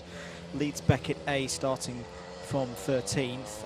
All could do with a result here in this one, just to solidify themselves in that top 27. Yeah, we were just talking about the Warwick B interview that Jacob got there on the grid. Their goal is to qualify. Yep. They do need a good one. They do need a good one. It's their penultimate race, but here we go. All set for race number 6. 30 minutes on the clock. Brooks C, Kart number 14 on pole position. UWEA, who've had a very good day so far, alongside him on the front row. JB steps away, the lights go green, and we're racing once again at Whilton Mill into turn 1. As is typical here, good start for those on the pole side of the grid. Yeah. It's a clean one though, as they run up to Christmas Corner. Look at this, here comes Ocean Beach in the Manchester A number 5, is already into the lead. Yep. Round there in the middle of the park. Field there was Lucas Sullivan's involved. It's a real mess at Christmas Corner, the worst start of the day. There's about 12 karts involved. Someone's now stuck on the curb on the inside, and it's a false start, the first false start of the day. Well, that's very good news if you are the driver for Newcastle B, because you got beached on the curb up at the apex of Christmas, and that does mean... yeah, that does mean that you go again. Disappointing for Ocean Beach there. Great start from 3rd on the grid. Bit of salvation for our pole sitter Riley Phillips, manages to get a second attempt at it. Will mean that some time is docked from the race. I'm not sure it's going to be 3 or 5 minutes in a situation like this. But we're going to have to double check. Is that damage to an exhaust? That sounds very... Does sound very tooty. Or is that a... I don't think that's a road tax engine that we could actually hear that. Okay. Let's have another look at that start. So it all came to from Lucas around... Sullivan up at near the front. Yeah. And it just causes everyone to bulk up behind them. Contact with another one of the Luft drivers. This is the absolutely stacked race with everyone from Actually, no, that's the last race that's absolutely stacked with everybody from Brooks and Loughborough. This one's only semi. I swear, as little as maybe a fifth of the field are from Oxford Brooks in this race. It's really, you know, it's just really quite slim on the ground. Just a bit of news. Some more teams confirmed as qualified by us that were calling like a US election before it's actually all over. Manchester A, Hertfordshire A, Newcastle A, all in. Coventry E cannot qualify. Everybody else, who we haven't read out already, has work to do or is sitting in the clubhouse waiting for their spots to be confirmed. Don't forget, if you've got a spare monitor, spare device, head over to Double Dash Motorsport Media's channel. We've got a stream there where we are ticking through each of the teams and giving you the latest status of all of them. You can also see our ugly mugs, but you know, you don't have to look. You can sellotape a piece of paper over that if it's that bad. But the ticker's useful because it shows you what the status is of each of the teams. We do have some who unfortunately are not going to make, again, I say unfortunately not going to make it into mains. There are teams out there whose goal today was not to necessarily make it into mains, but there are definitely some teams who have not got into mains. There are some teams who definitely have. They could sit out the rest of their racing and still yet get through. Can see Tom Thickpenny in the Loughborough A kart in this one. Experienced driver out there. Going to be interested to see how he gets on in this one as we get ready to retry the start in this race. Are we going to be good to go this time around? Looks like we might be. No, we are going round again. That's the yellow chevron flag that indicates the full start. I'm guessing that means we definitely will have had some time rubbed off now. Definitely will have at this point. I'm wondering what's causing, because as far as I can tell, all the karts are in formation. Just waiting to see now when we can get this underway. Is Warwick A out of position? I think potentially they might be. Yeah, there's a kart working their way up through the order there, and it looks like number 8. Do you know what? I'm going to claim that. I think I called it. That was Warwick needing to get onto the back of the pack and get up into their position. I would wager that we will be good for a go this time around for race 6 out of 7 of the Saturday qualifiers for the 2022 British Universities Karting Championship. Myself, Howard Mitchell, and Andrew Mather of Double Dash Motorsport Media in the comms box for you to take you through this and the other one remaining race of the day. We've obviously got tomorrow's running as well, and it'll all be streamed. All the racing action will be streamed live here on Alpha Live. Hello to those of you around the circuit as well. Great to see so many people out and about around the circuit today as we get ready to go again. Here we go then. Riley Phillips in that Brooks C car on your left and driver's left. And then UEA alongside, and away we go. And it's a much more even start from both sides of the grid, but that hasn't started Ocean Bache from going for the move again in that number 5 Manchester A kart. As they head on up the hill, there's a few drivers running wide, and again, Bache has just repeated exactly what he did with the first start, clinically. And there's a spinner from fairly high up, actually. Yeah, that's going to be costly. We'll double check who that is. But it's a much cleaner start, I'm happy to say, as they all jostle for position through Inkermans and into the Zulus for the first time. Yeah, not what you want when you're starting from the front of the field, and if it was someone like Backstage Academy, we'll confirm in a few moments, that could be quite costly in their last race. It is 5 minutes that's been taken off the clock, so it's a 25-minute race. We're back to the more traditional format for a club, for a BUKC, sprint. Manchester A lead then at the end of lap number 1. Brooks C in second, Brooks B in third, and it might be, you know, UEA and Backstage Academy A both dropping down the order here, Andrew. This is costly for them both. Yeah, Backstage Academy in particular. I think just joining us. I think it was UEA who was actually the driver we saw spinning on the outside. Swansea C have had a drama out there as well and have gone for that. Backstage Academy down 26 positions to 31st. And that's UEA out. That's UEA out of the race on lap number 1. And this is their last race. Now they've got 161 points already secured, which should be more than enough. And you'll see a lot of teams confirmed as through at the end of this race. Backstage Academy, I think they're in real trouble now because they had that disqualification earlier on in the morning. Sorry, at the start of the afternoon. They've effectively used up their drop score already. An 8th and an 18th, and where are they now? A 31st. That's not going to be enough to qualify for the Mains Championship this year. We're currently calling 144 points is what you kind of really need. That's going to leave them short by 15 or 16 points, I'm afraid. Have we enough information on UEA's sister team who got their racing done, one of the first teams to finish, but were at the time looking relatively tight? Yeah, so at the moment it's looking better now for UWEB as their A-Kart comes into the field. As out there is the number 54. Where's he going? That's Derby A. Derby A. Going away from the cars. A little bit far from Derbyshire to run her. So UWEB, as things stand, are 14th in the points, but obviously that's with a lot of races in hand for other teams. They're currently projected to finish 24th. As I say, that last race was really strong for them. They've got 147 points on the board, which is the way things are going, should be enough, and especially if the likes of Backstage and other teams around them start having errors and aren't able to capitalise on point situations. There's a number 91 going a bit slow. Edinburgh B, who's had some kind of drama out there because they are registering behind Derby. They've just registered a passing Derby A, but they've had some kind of drama.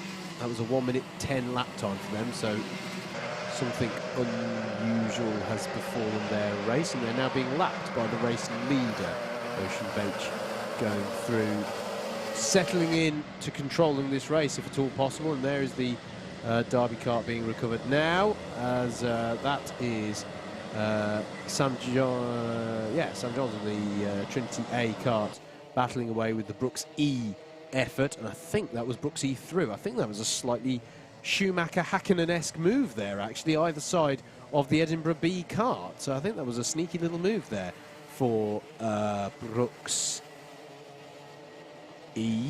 Brooks B. It was Brooks B just holding on to their position. Still a nice judgment through the traffic, though. Good battle going on between Brooks B and Trinity A at the moment. Yellow flags out in turns number 1 and 2.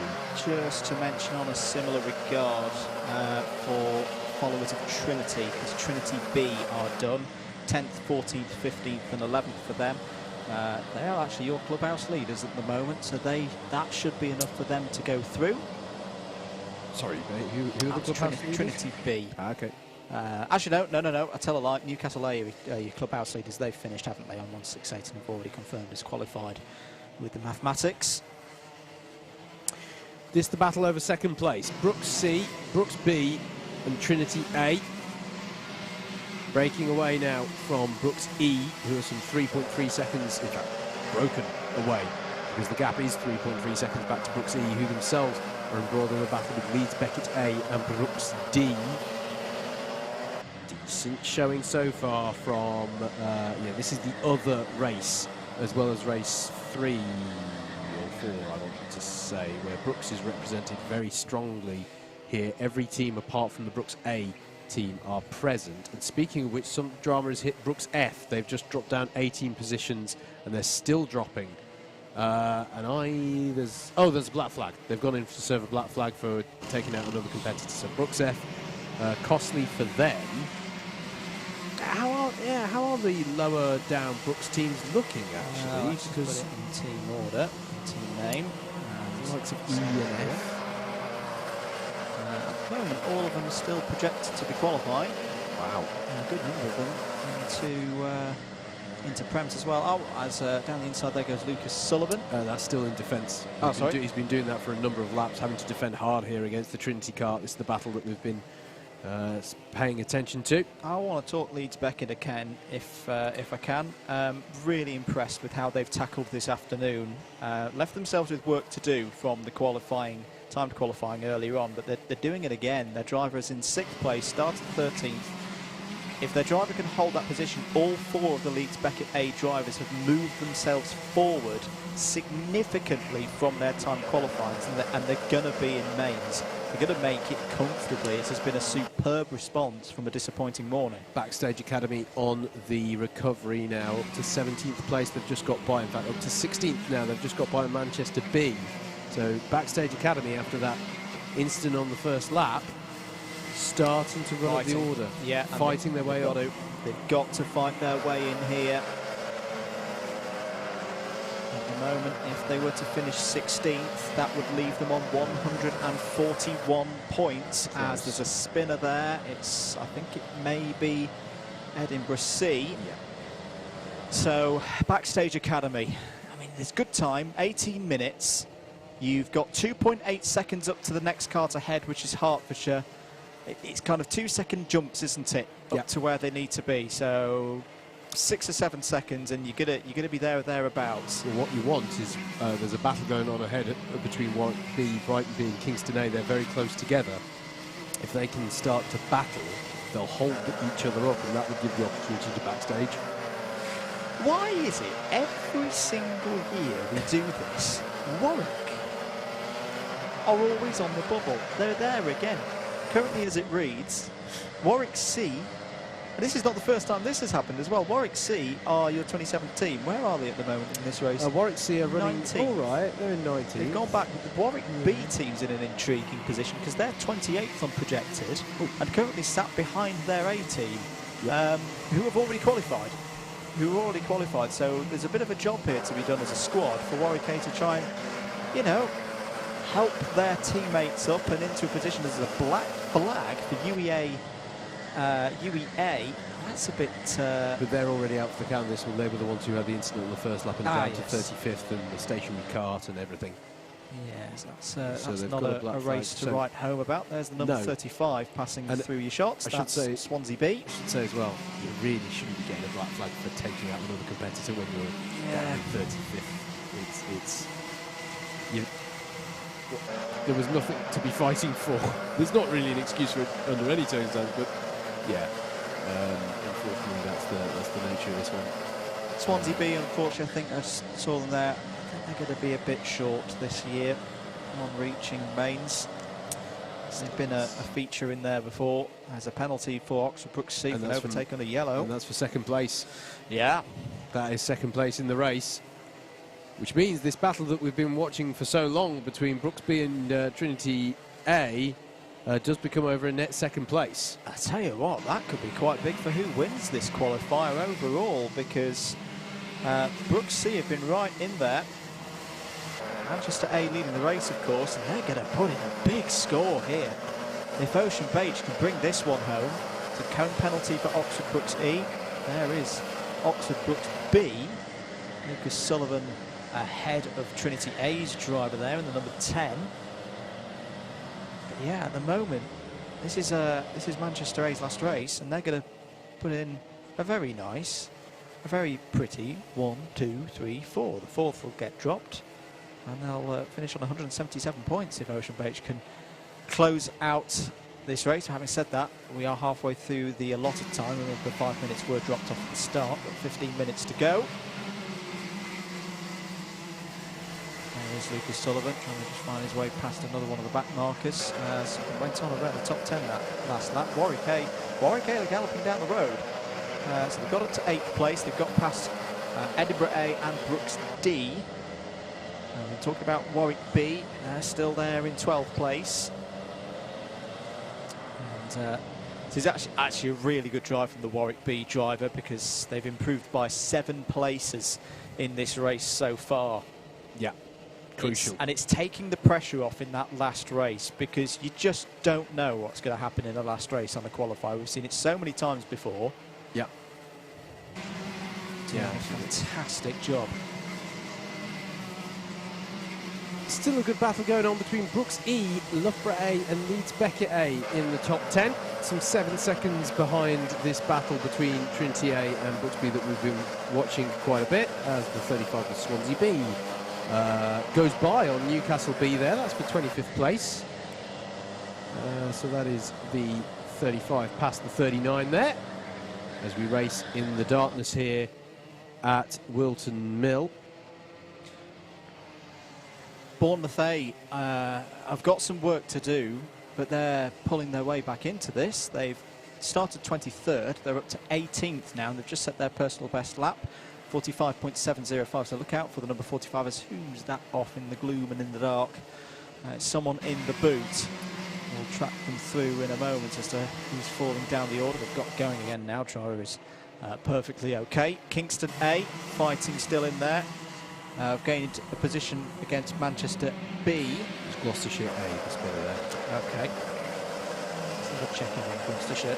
So making their debut here. Oh, there was someone driving their own circuit there, and they've got going again. So this is what happens in the dark, ladies and gentlemen, when we get to this stage of a day on the qualifiers. Gloucestershire. The spirit of Yi Ding is coming out in the darkness, potentially. 39th place is where Gloucestershire are due to finish. They've got 2 races to go. They've got a 6th place on the grid coming up.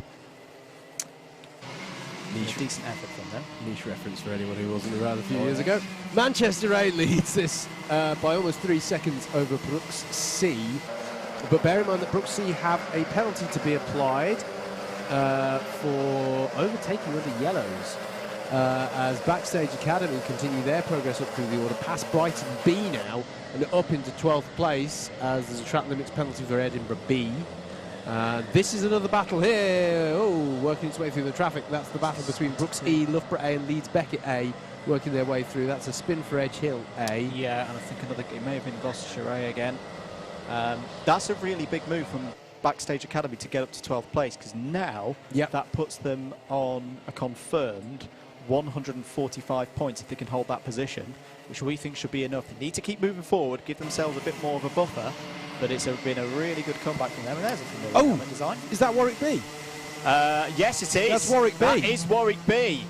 Right, here we go. The drama has started for teams trying to get in the top 27 as Tom Thickpenny's down the inside. He's got Leeds Beckett A just behind him. Yeah, that's a really good spot to be if you're Leeds Beckett A's driver. Just watch Tom and follow him through. They've both just got through on Brooks E, was what happened in the last lap. Through that traffic, they've just got through. Now that could be a telling moment for Warwick B. Yeah, they're dropping. Yeah, their driver was confident of making mains. That is looking in trouble now. The 4th driver for Warwick B is going to have a job to do, and as I say, we've been here before for Warwick B. They start 15th in the last race. Hopefully this will just be a drop score for them, but the pressure is on for them now. Penalty for Brighton A, spin under yellow for Brighton A, and they were another team that we mentioned earlier were in a bit of a funny place. Yeah. They should be okay. They've already got 151 points counting and in the book. It doesn't matter what happens in this last race for them. I mean, any consolation, Warwick?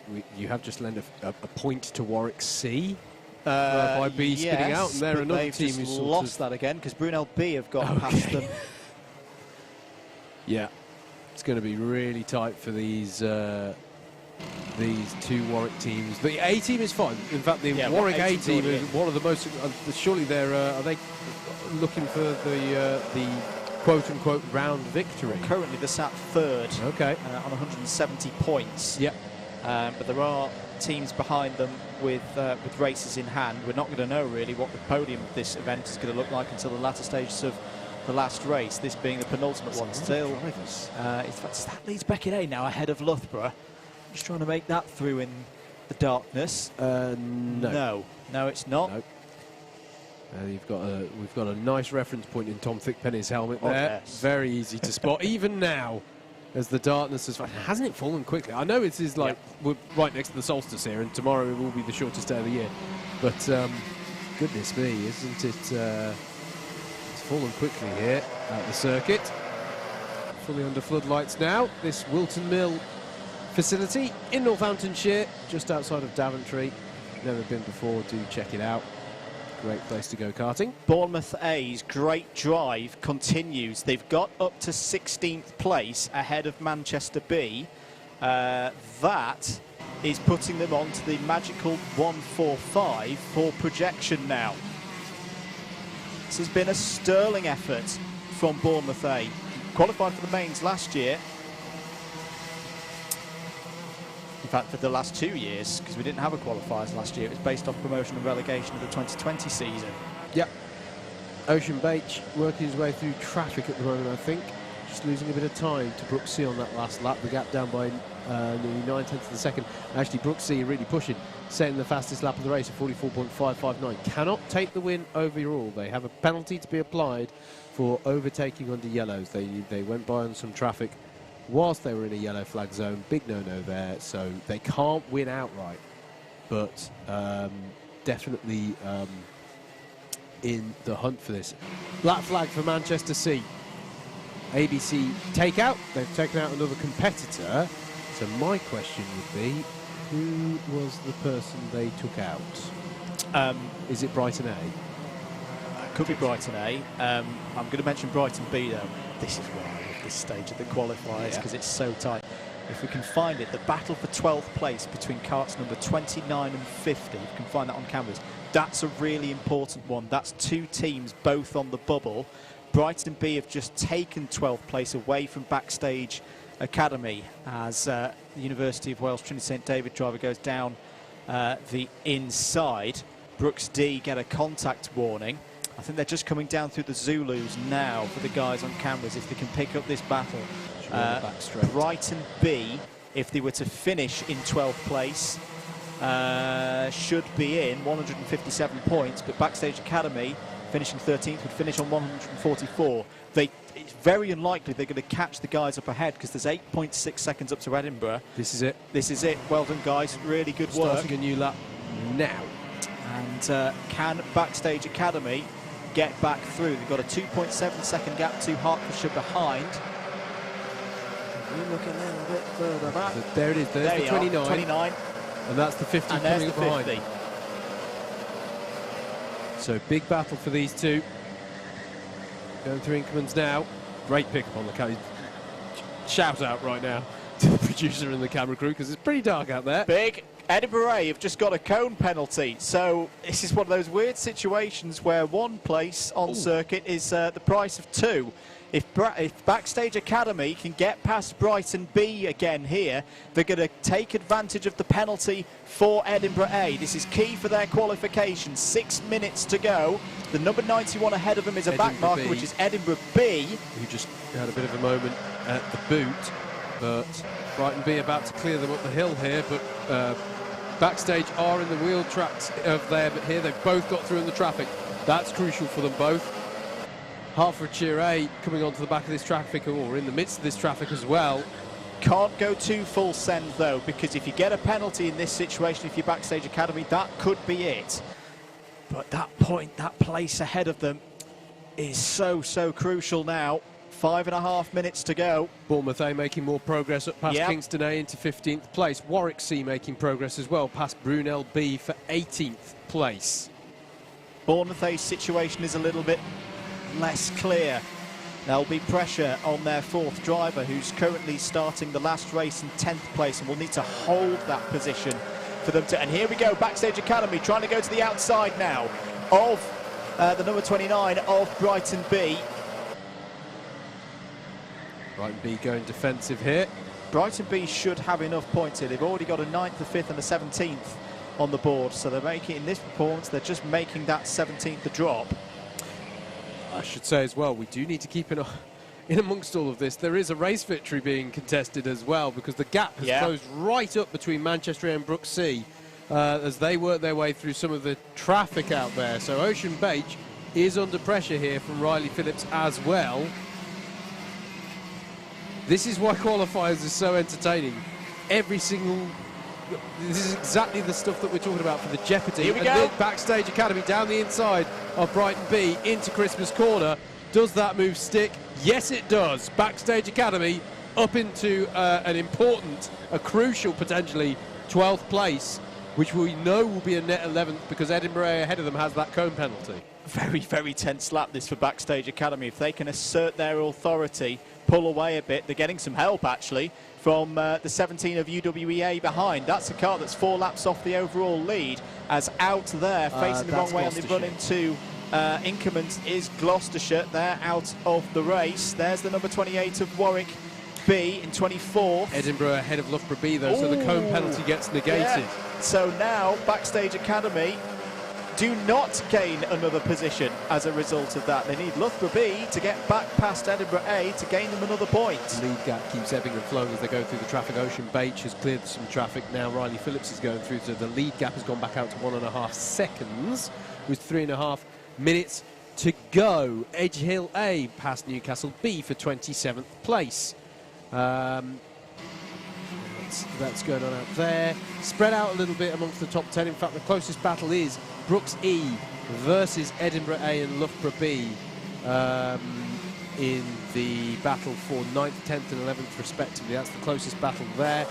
Warwick C and Brunel B starting to have a good battle for 18th place as well out there. Portsmouth A and Swansea C have just swapped positions actually. Now Swansea C up into 25th place ahead of Portsmouth A as they continue to race through the darkness here. And that, someone putting a move in, that was UEA, I think, going past on Gloucestershire A that we just saw flashing through shot as well here in the darkness. There's your race leader, that was Ocean Beach in the number 5. And the gap closed down a little bit again on that last lap, but again, I think it's the effect of traffic in the darkness. That's the 54, that is a lap down. That's Derby A. That's I'm sorry to report to Derby fans running last, but there's your race leader, Ocean Beach, coming on to lap number 31. And behind him, Brooks C have just cleared the last of the traffic. So with 2 minutes to go, they have got a clear space actually. Once they've cleared that Derby cart, as someone's getting very close to the grass further behind them, but I think managed to keep at least 2 wheels on the tarmac. Yeah, apart from the Derby cart that they're just coming onto the back of, our leaders now are entering a relatively clear part of the circuit. So this could be an interesting finish for the lead of the race, just in case there wasn't enough drama further back with all of these teams who are on the bubble for whether or not they qualify. Coming on to what will be the penultimate lap of the race, as there's a cone penalty for Hertfordshire in 14th place, so that's going to be another point in favour of Bournemouth. As Ocean Beach works his way up the hill in the number 5 cart, the gap is down to less than a second now. Riley Phillips has very good pace in clean air in that Brooks C cart. He can't win the race. He cannot win the race outright because there is a penalty to be applied. I'm now desperately wanting to double check that though, because was it definitely the Brooks C cart that had that penalty? I will double check that one. But that's Derby and Gloucestershire ahead of them. But once they've got by, Ocean Beach will try and put a move on them there. Is this going to be called the last lap? It is going to be called the last lap. And it's super close through the traffic here between these two. Ocean Beach has been leading this one for Manchester throughout. Got helped there though by the back mark of Gloucestershire A. That's put a gap between Manchester A and Brooks C. A bit of a pump there, 3 wide through incomings. Is that going to work, everybody? Sort of. But that's a big moment for Manchester A, who are going to go into a position here where they're leading the round and really throw the gauntlet down to the rest of the field. Where is Ocean Beach in the gloom? Coming round the final corner in a moment. It's going to be another victory.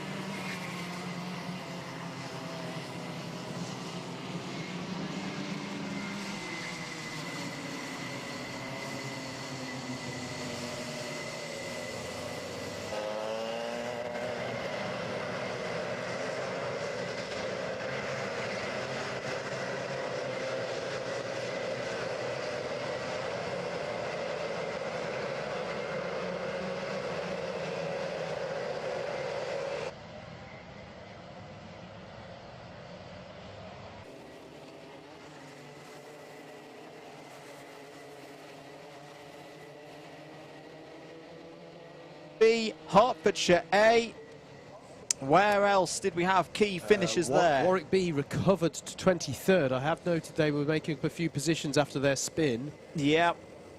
Well, they have still dropped points on where we would have expected them to come up. There's a cone penalty at the end for UWEA. That's fairly inconsequential in terms of qualification. Warwick C, where did they finish? 18th. They've dropped a couple of points on where they'd started from the grid. Oh, that was a proper end of qualifiers day race with things going on throughout the field. And it's not even the end yet. Nope, it's going to get even tighter. We've got some maths to do here in the box as we go into our final race of the day. Let's head down to Jacob down on the grid.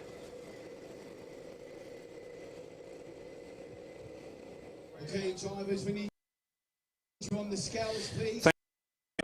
Is Sam Johns. He's very confident because he's 80 kilos. Sam, can I have a quick word? Oh, no, I need to ask you about it. You had a very good battle with the Brooks boys. Is this on now? This is live, yes. Oh, man. If you finished your race, you don't have to talk to me if you really don't want to. Just back markers. I was on the back of Lucas, and then... You got past him at one point? Yeah, and then he decided to dive bomb me and lose all of our time to second and first, but I'm annoyed. Well, I'm sure you'll manage to qualify anyway. Sorry? I'm sure you'll manage to qualify anyway. Hopefully. We have a nice and even bigger kick in the balls. All right, then. Well, I'll let you get back to your team, and I'll get Lucas up next. Sam John's clearly frustrated. Lucas is going to jump on the now. Hopefully he's... I'm looking at a 78. He's fine. Lucas, let's have a quick chat. Sam sounded very disappointed that he couldn't get past you. I mean, yeah, that's expected. When two mates are fighting, the one wants to get past the other, don't they? I don't know what happened to him in the end. I just looked back and he wasn't there, so hopefully I didn't do anything. A strong race for yourself, though. Yeah, good. It was really good. Just the back markers, just every time the three front runners would catch him, we'd all clear him at the same rate, so we never really gained on each other. But yeah, good race overall. Typical qualifiers one, I think Howard called it. Yes, very good. Cool. Exactly. All right, then. Well, I'll let you get back to your team. I'm sure you either need to pass on the transponder or give it back. And I'm trying to spy Ocean Beach. He's about 8th or 9th in the queue, so we will grab him as and when he jumps on the scales. Our race winner, provided he weighs over 75 kilos. We've got another retro-looking suit, a British Racing Car Club suit, and jumping on the scales now. And then a very colourful helmet to follow. Ocean is 4th in this queue. So far, so good for everyone weighing in. Nice 81 there. This lad looks like he... just dropped his glove there. Jump on the scales. There we go. Don't just throw your glove on it. 100 kilos. Well done. Ocean is... Oh, it's close, but he's a 76. Got worried then, and then that flashed up 74. Oh, well, it's fine. 76. A decent race from yourself. Yeah, I mean, I started bricking it on the last few laps because I took it a bit easier on the back markers, but it was all right in the end. And finally, a Manchester win. We've been expecting one today. Yeah, I mean, some really good results from Michael, Kane and James, so I was glad to bring it home. Is that it? That you're finished now? So what have we got in total? Well, we've had a 1st, 2nd and 4th, so... Well, maybe see you on the podium later then. Hopefully, 2 of our drivers have gone home though, so 2 of us on the podium. I'll come on the podium with you. Me and Josh will come on the podium with you. And, we'll put some jackets on that look like yours or something, so it looks like we're a team. Thank you. You're always welcome. I like to help out, don't I? Congratulations on your race win. We got one more race to go. I shall speak to you later. Ta-da. Ocean Beach, the race winner for race number 6. And we have 3 more drivers. That's the first. Here comes the 2nd. And shortly after him will be the 3rd. As long as they're all 75 kilos, their results will be counted towards their team's total. Let's move out this way, Josh, and get ourselves on the grid. Avoid the rush coming out of the gate and wait by pole position for our man. Here they come. Out of the paddock, flooding onto the grid for the final race of the day. Race number 7. I see Matt Taylor there, former drivers super champion, lining up in position number 3. And in fact, diving into our pole position man hasn't materialised. Matt, quick chat. How's Brooks' day gone? Your final race here. Can you wrap it up with a neat little cherry on top? Fingers crossed, yeah. I'm not sure if we can win the round, but it's close, I know that, so I've got to try and get the best result I can to make sure we finish as high as possible. But overall for Brooks, I think, yeah, done really well. Hopefully, I think we should hopefully qualify all the teams, which would be a good achievement. E team has smashed it. F team had good results, so yeah, very proud of them. Excellent. And who have you got in front of you here? Have you seen? Lewis, C team. They could win the round, I think. You reckon? Yeah, they've had a second, or a third, a second, and wherever he comes in this one, I guess. And who's this over here in the similar kit? That guy over there. Yeah. I think that's Loughborough. Ah, okay. But these two seem to be And that's Loughborough C as well, I think. some sort of. It's a a full-on Loughborough versus Brooks race. This is it. Got a row with Brooks karts here. Yeah, hopefully we should check out from them.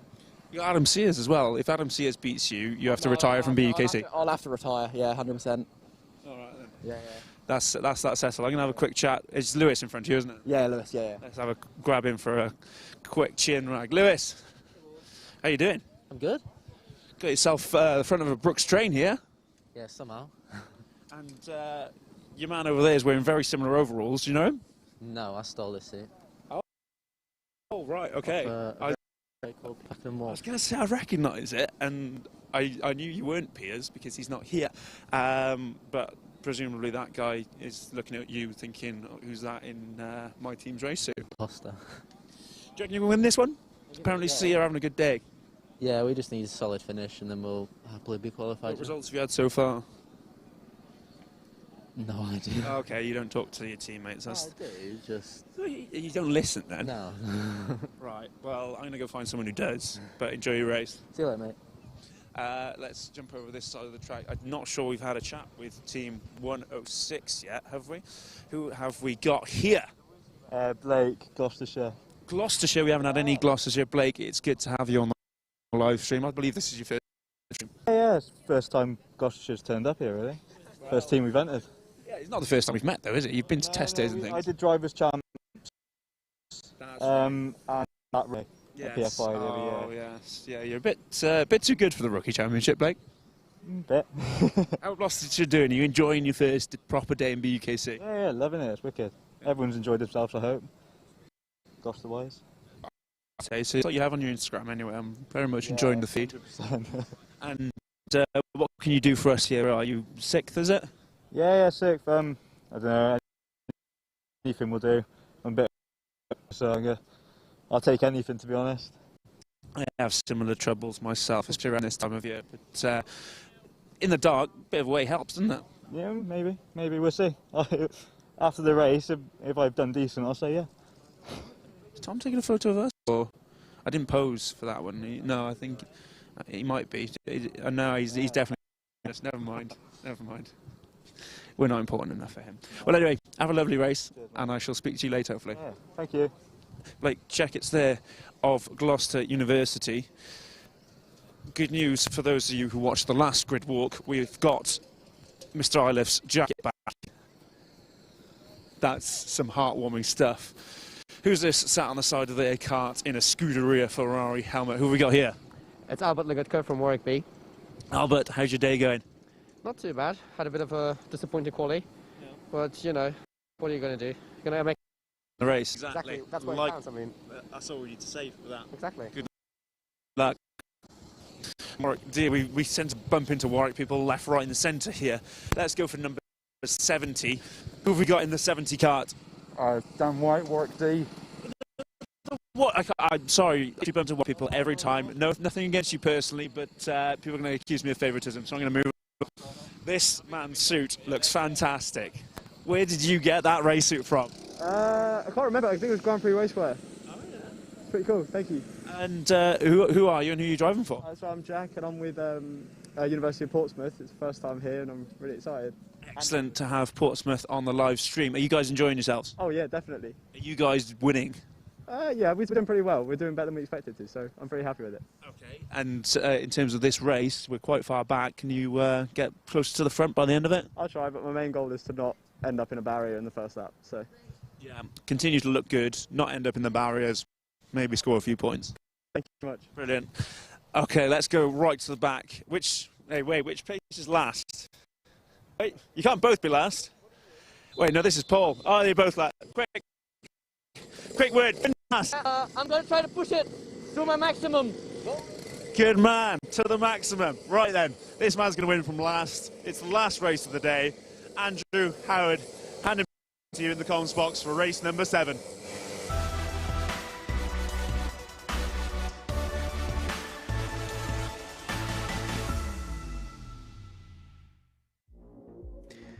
That is where I've been going wrong, clearly. It is a proper old rivalry renewed here at the front for our final race of the first qualifiers day here. Brooks C will be on pole with Loughborough C alongside.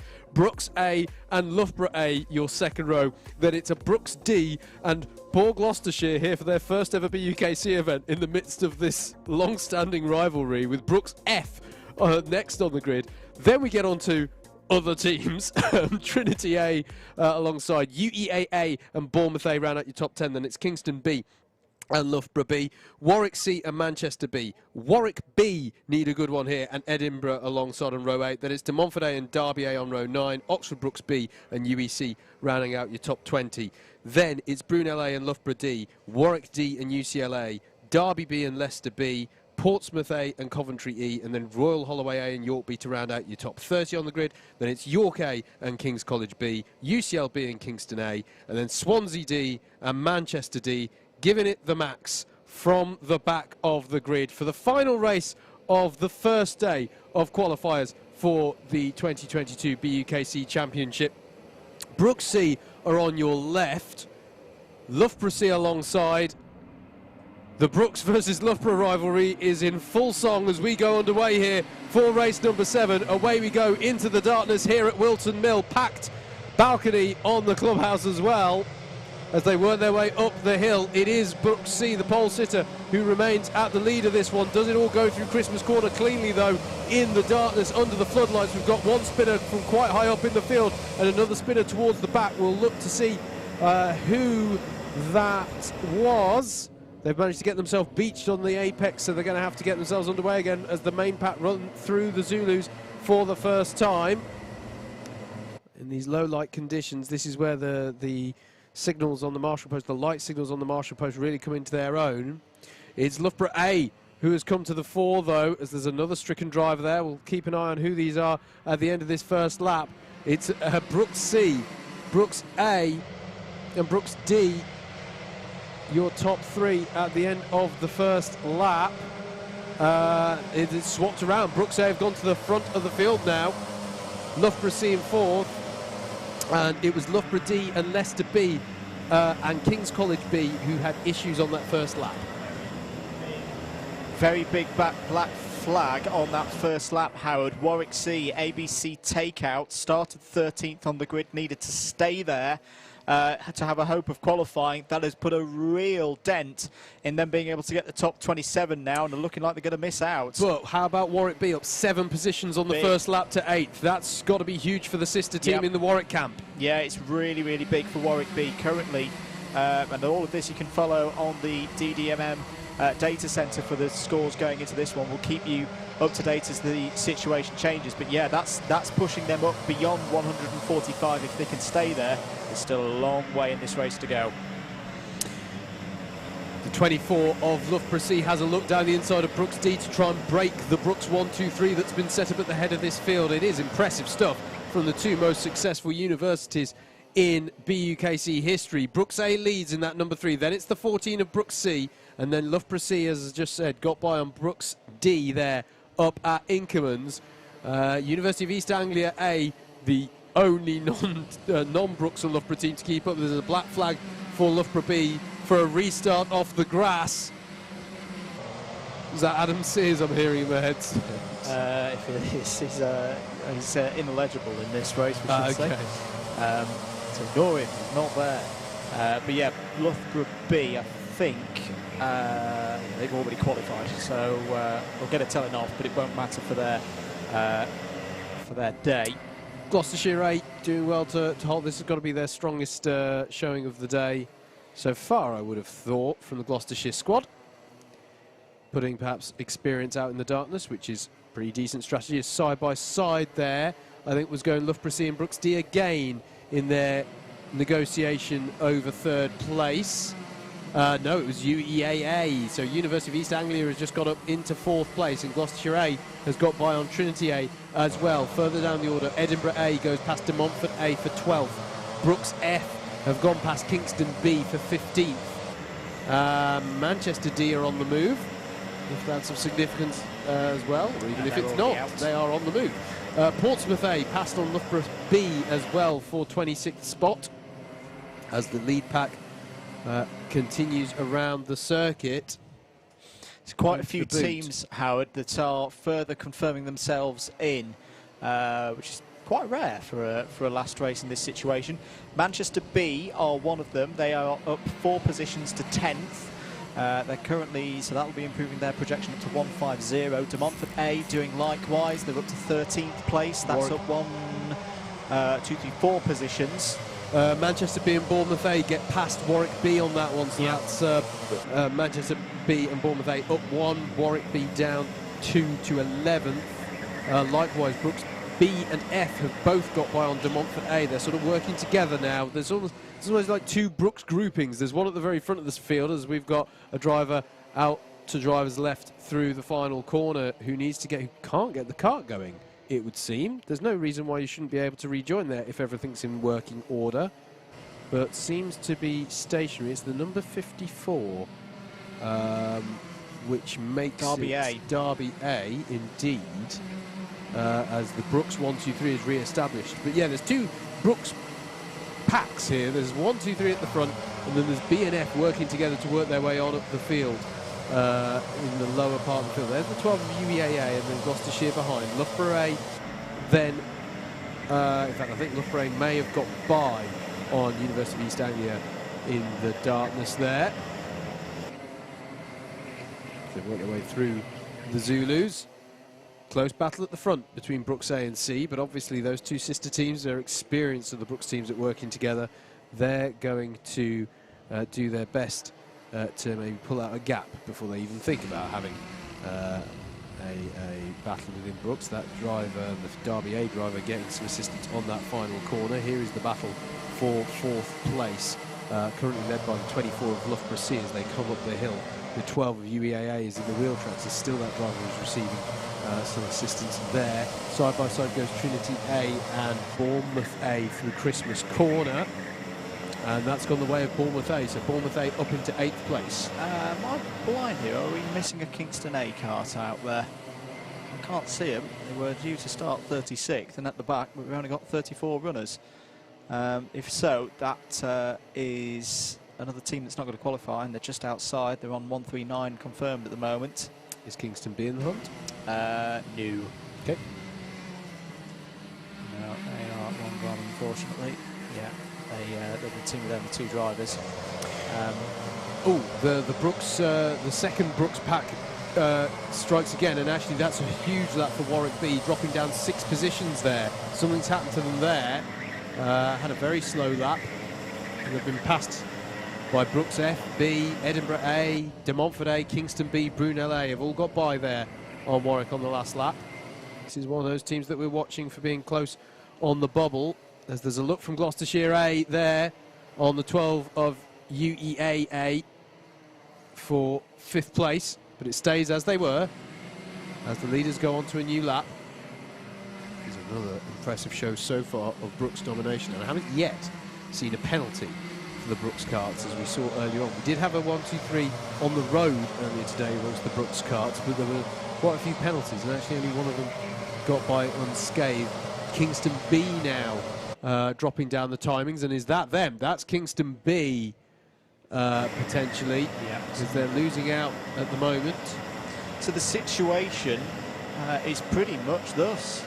Everyone who started this race with one hand on a top 27 spot, they're keeping hold of it. All of those guys, the likes of your Manchester B's, your Bournemouth A's, your De Montfort A's, they're all improving. And the ones on the outside looking in, Warwick C, Warwick B, Kingston A, they're all not improving. The ones I feel really sorry for at the moment are Leicester A, who are at the moment going to be 1 position outside. Now I should stress, all these results are provisional, But that is how we're looking as the 101 Coventry E. tyres, Coventry E, and that's resulted in a spin. Yep. Difficult to judge your braking zone when leaders are going through on you like that. You've got the kart engine notes around you. That was a bit too quick for me. Gloucestershire A through on UEAA. That's the recent development across the top 10.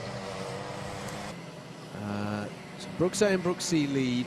Then it's 2 seconds back to Brooks D, who are having a bit of quiet time out there, because it's further 3 seconds back then to Loughborough C, who are battling with Gloucestershire A and UEAA. And Loughborough A, actually. Number 1 involved here. In fact, there is the number 1 going. That was either defending or retaking the position from Bournemouth, because Bournemouth in the 45 going down the inside of Loughborough A. As Andrew says, this is really just Bournemouth reasserting their claim to qualify up into the mains.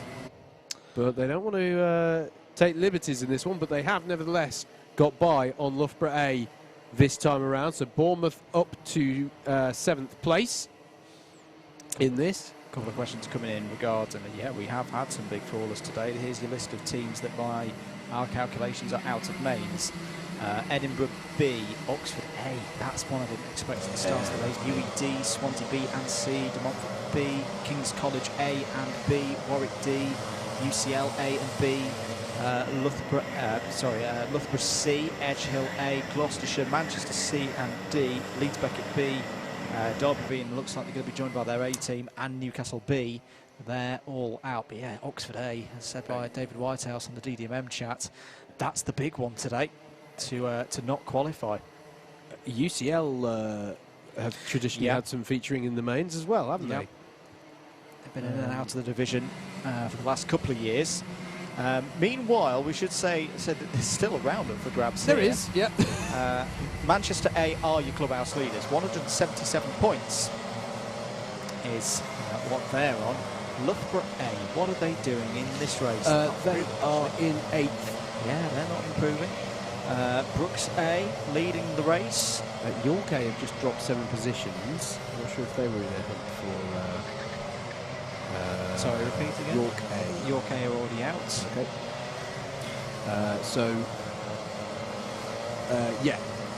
Manchester A aren't in this one.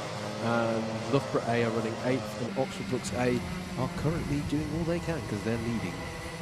Here they are, in fact, leading. So nobody is taking this round. Only Loughborough A can take the round win away from Manchester by beating them on a tie-break for number of race wins, and they're not winning at the moment, they're down in 8th place. So Manchester A put the feet up at the moment. They're looking pretty good for a round win. Look at this. This is the gauntlet being thrown down to the whole field here. The Brooks carts have all closed up. The 3 of Brooks A, the 14 of Brooks C, and the 13 of Brooks D. This is pretty impressive stuff from the Oxford Brooks squad. It's not the first time we've seen this, but I can't recall when we would have last seen it twice in one day, and this time it really is quite impressive. Here they are working together, the 3 sister teams, to work their way up through the traffic.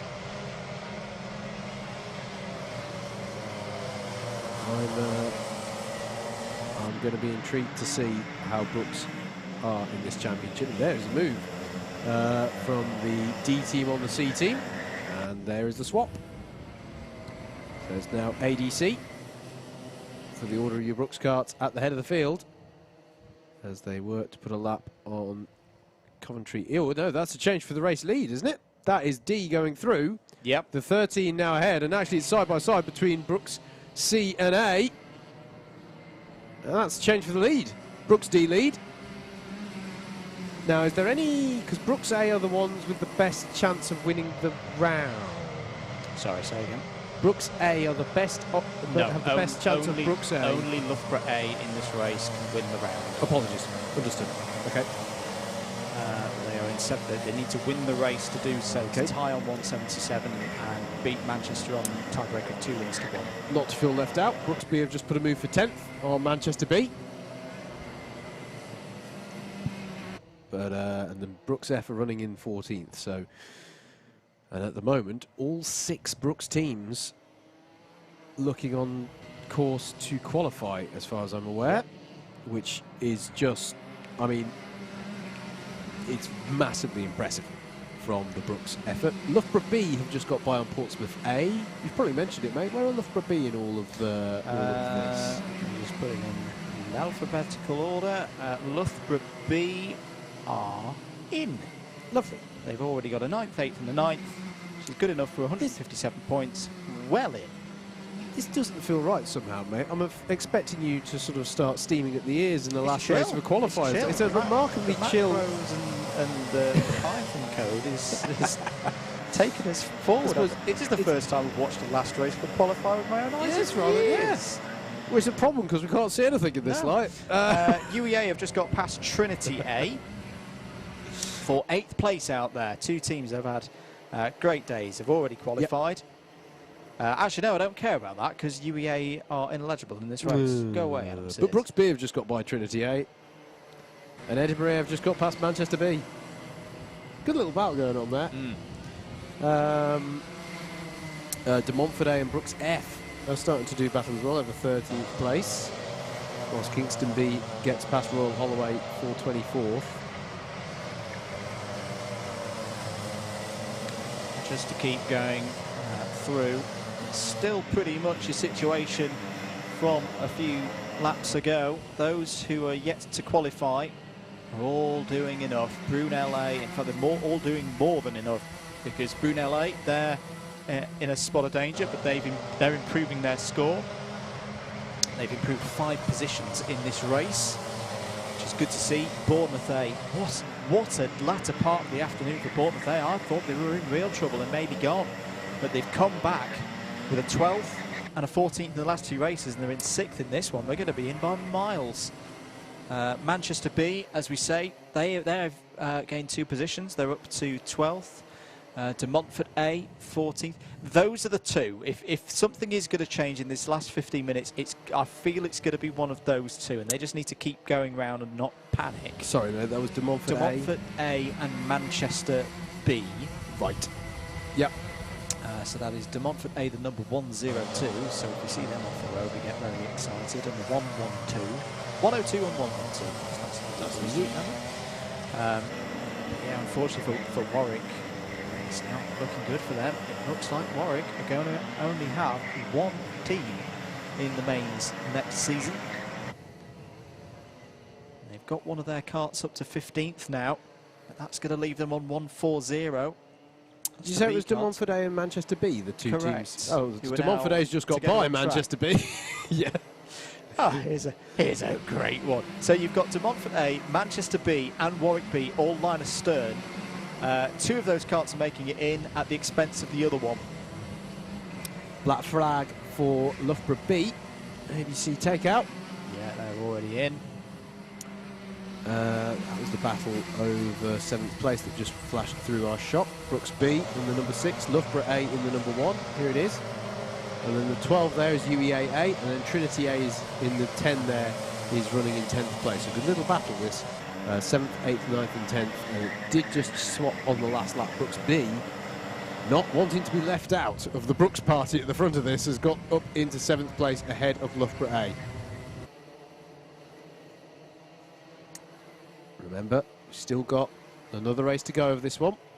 No, excuse me, another day of this to go. This is the last race of today. But we do it all again tomorrow with the other half of the 126 teams we have competing here this weekend. And some big names in BUKC. There's an even distribution aimed for between the days in terms of talent and success and experience and all of that stuff. The team ready gets seeded as that is moved from Trinity down the inside of UEA into Inkermans. Really nice move there, if they can hold it together through the last part of the Zulus, and they can, but I think East Anglia will smell the opportunity out to have a go again into the boot. No, they keep as they were. But yeah, big names tomorrow, of course, and I'm almost feeling I'm feeling nervous about starting to mention them because I'm inevitably going to miss one. But you've got Coventry tomorrow, you've got Nottingham, you've got Birmingham, you've got Southampton, you've got Exeter. Yep.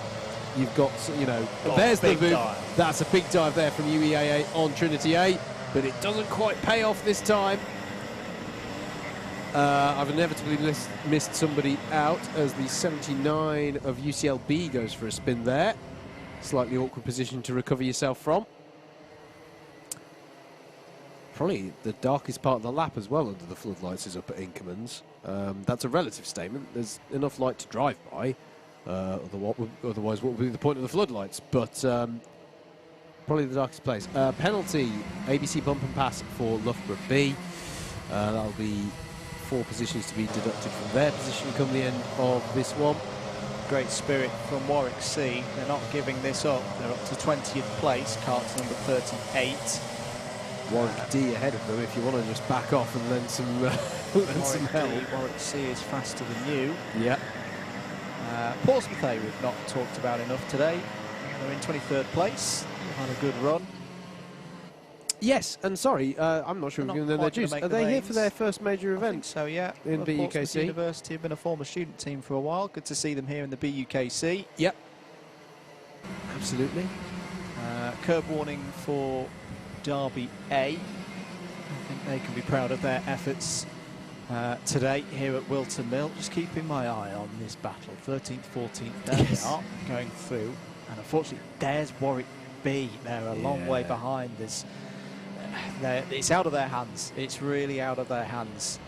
Having said that, they have been here before. They had this, I want to say it was 3 or 4 years ago when we were back in the old hut.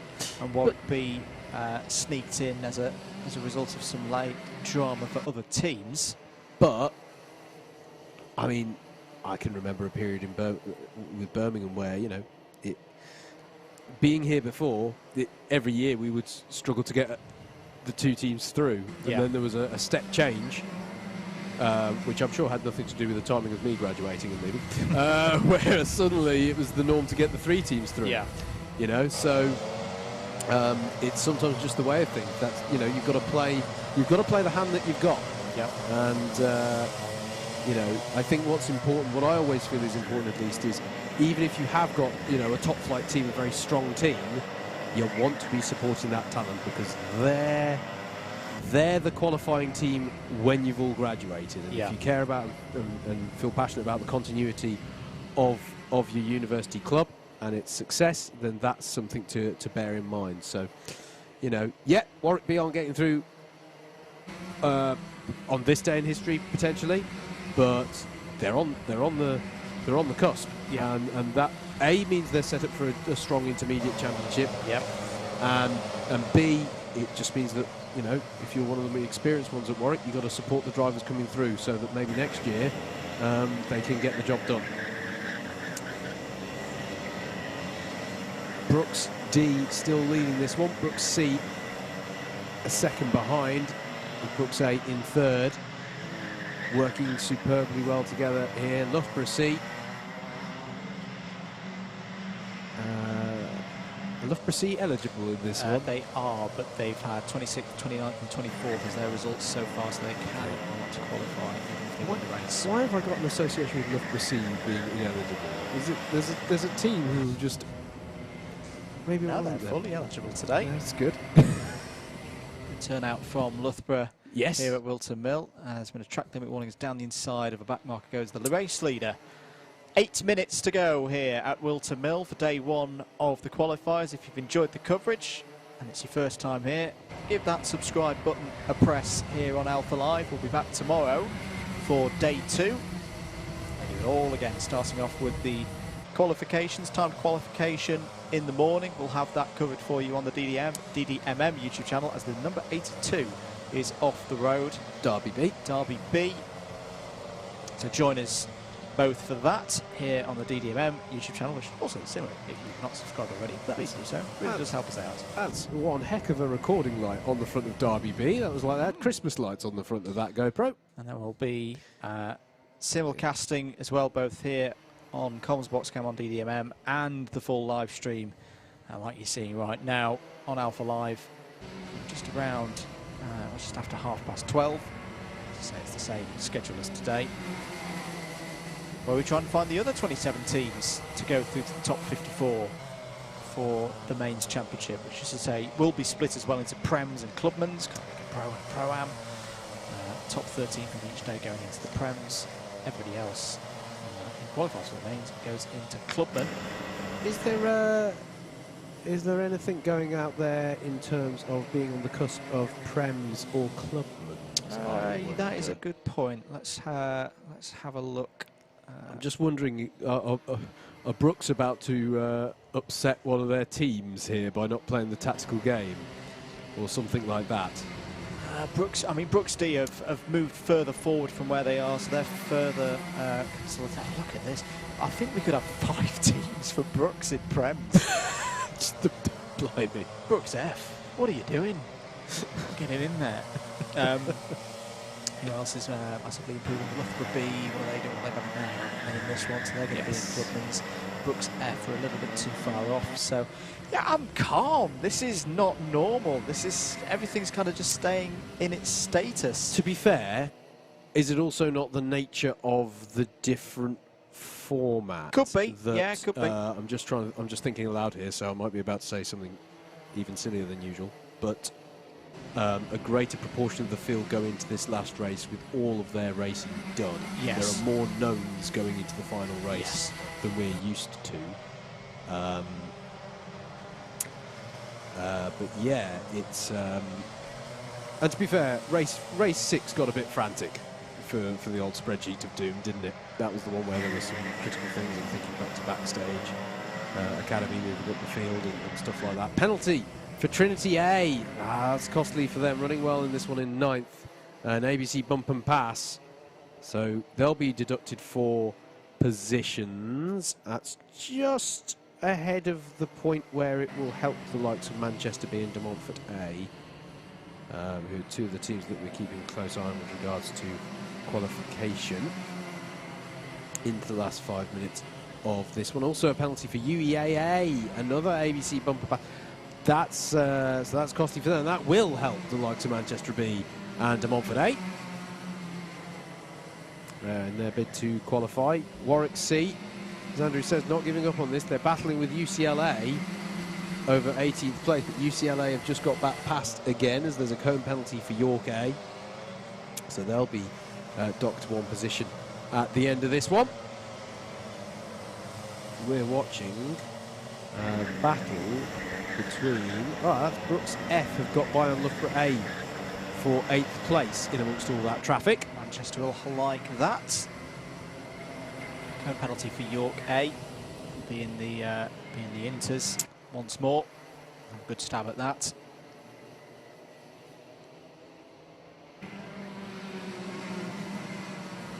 Oxford Brooks B confirmed past Bournemouth A. And Brooks F confirmed ahead of Loughborough A now. UEAA in the wheel tracks of Loughborough coming up the hill, but I'm not sure they can do much with it. We're looking for the 1 versus the 12. Loughborough goes defensive. Trinity A behind them in the number 10 looking to capitalise as well.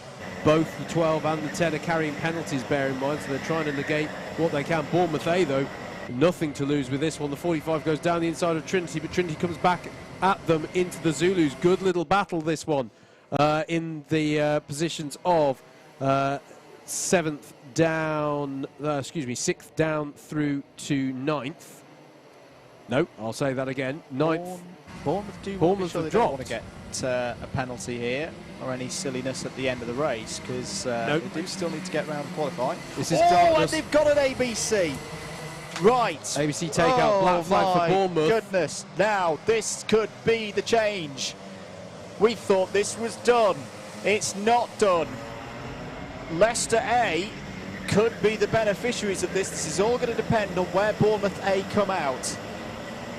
If they come out, oh my goodness me, if they come out any lower than 14th, they're going to be in trouble. They're going to be in big trouble here. I just want a small correction. It wasn't Bournemouth. It was the 46 of Edinburgh who was battling with Trinity. And there is Bournemouth A being shown the black flag. Have Bournemouth A thrown away. They were comfortable. They were fine.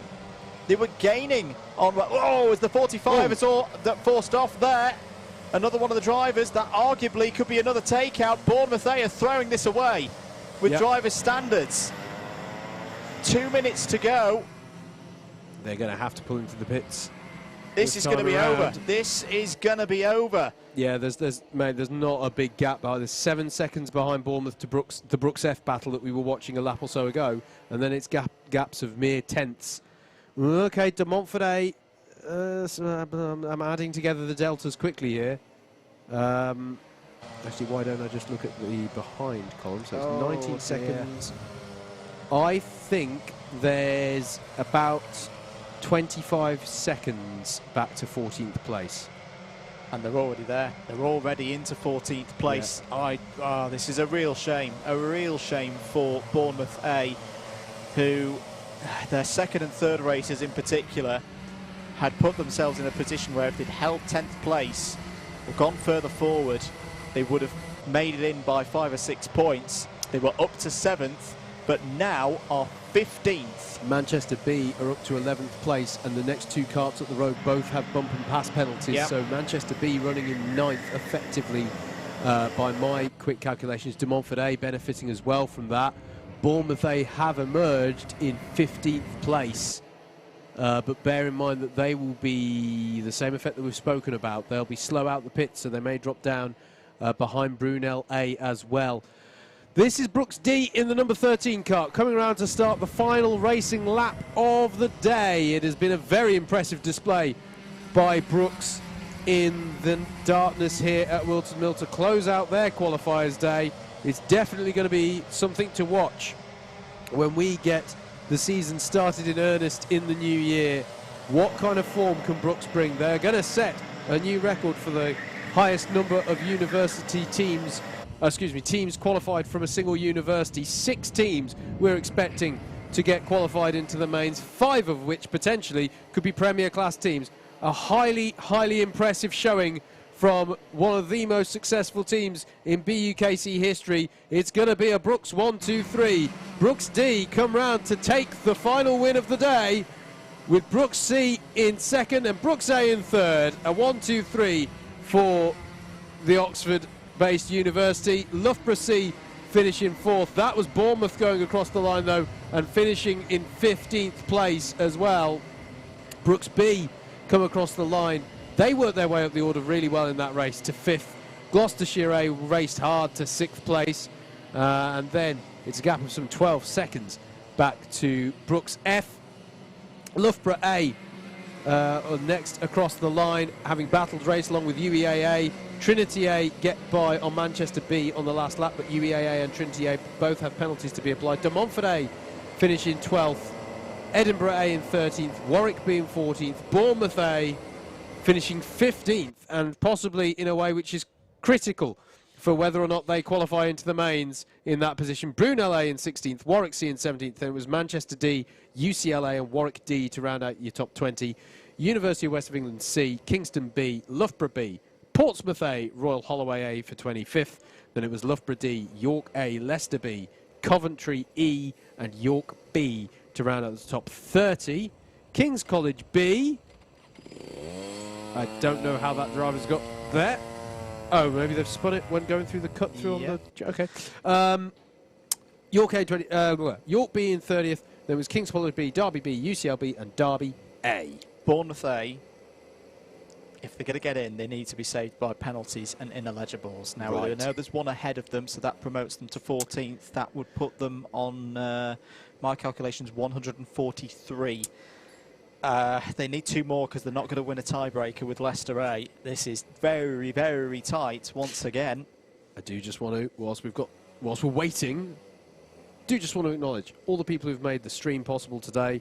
Thanks to Adam, who's been our producer on the Alpha stream. Piers, who has been running around helping out and doing everything that's needed behind the scenes. And also to our camera crew. Brilliant the opportunity that the BUKC is providing for camera operators to come in, have a go. So thank you today to Joe, Jack, Josh, Emma, Emily and Harry, which has got to be the easiest list of camera operators to roll off the tongue ever. if you could all just go around as a group to events to make it nice and easy for us, that would be brilliant. But cracking job on the cameras, not the easiest thing to do in the darkness. So thank you to all of them. I'm going to acknowledge Luke Austin, who's been behind the scenes at Alpha, and who now owes me a beer. And of course, thank you to the marshals, thank you to the Club 100 crew who make it possible. Thank you to the circuit staff here at Whilton Mill. The diner here at the circuit has been... They've been very They've busy. been brilliant. So busy today, and they've dealt with that all perfectly. And very nice food as well it is. I think we can hand down to Jacob on the grid.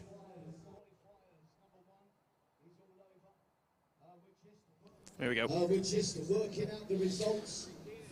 And here we are with our last race winner of the day. It's Phil from Oxford Brooks C, I believe, who've had a very good day. D, was it? Sorry. Very good day for Brooks, though. Yeah, overall, I think we've had our ups and downs. Mainly the first 2 races went really well, just the second half. Especially the D team, we were quite unlucky. We had a poor run of results, but this, is kind of a good way to end the day for not only for the D team, but also as the Brooks team in general. And this is your first BUKC race win, is it not? Yes, it's my first time here, yeah. Oh, excellent. How does it feel to just show up and win like this?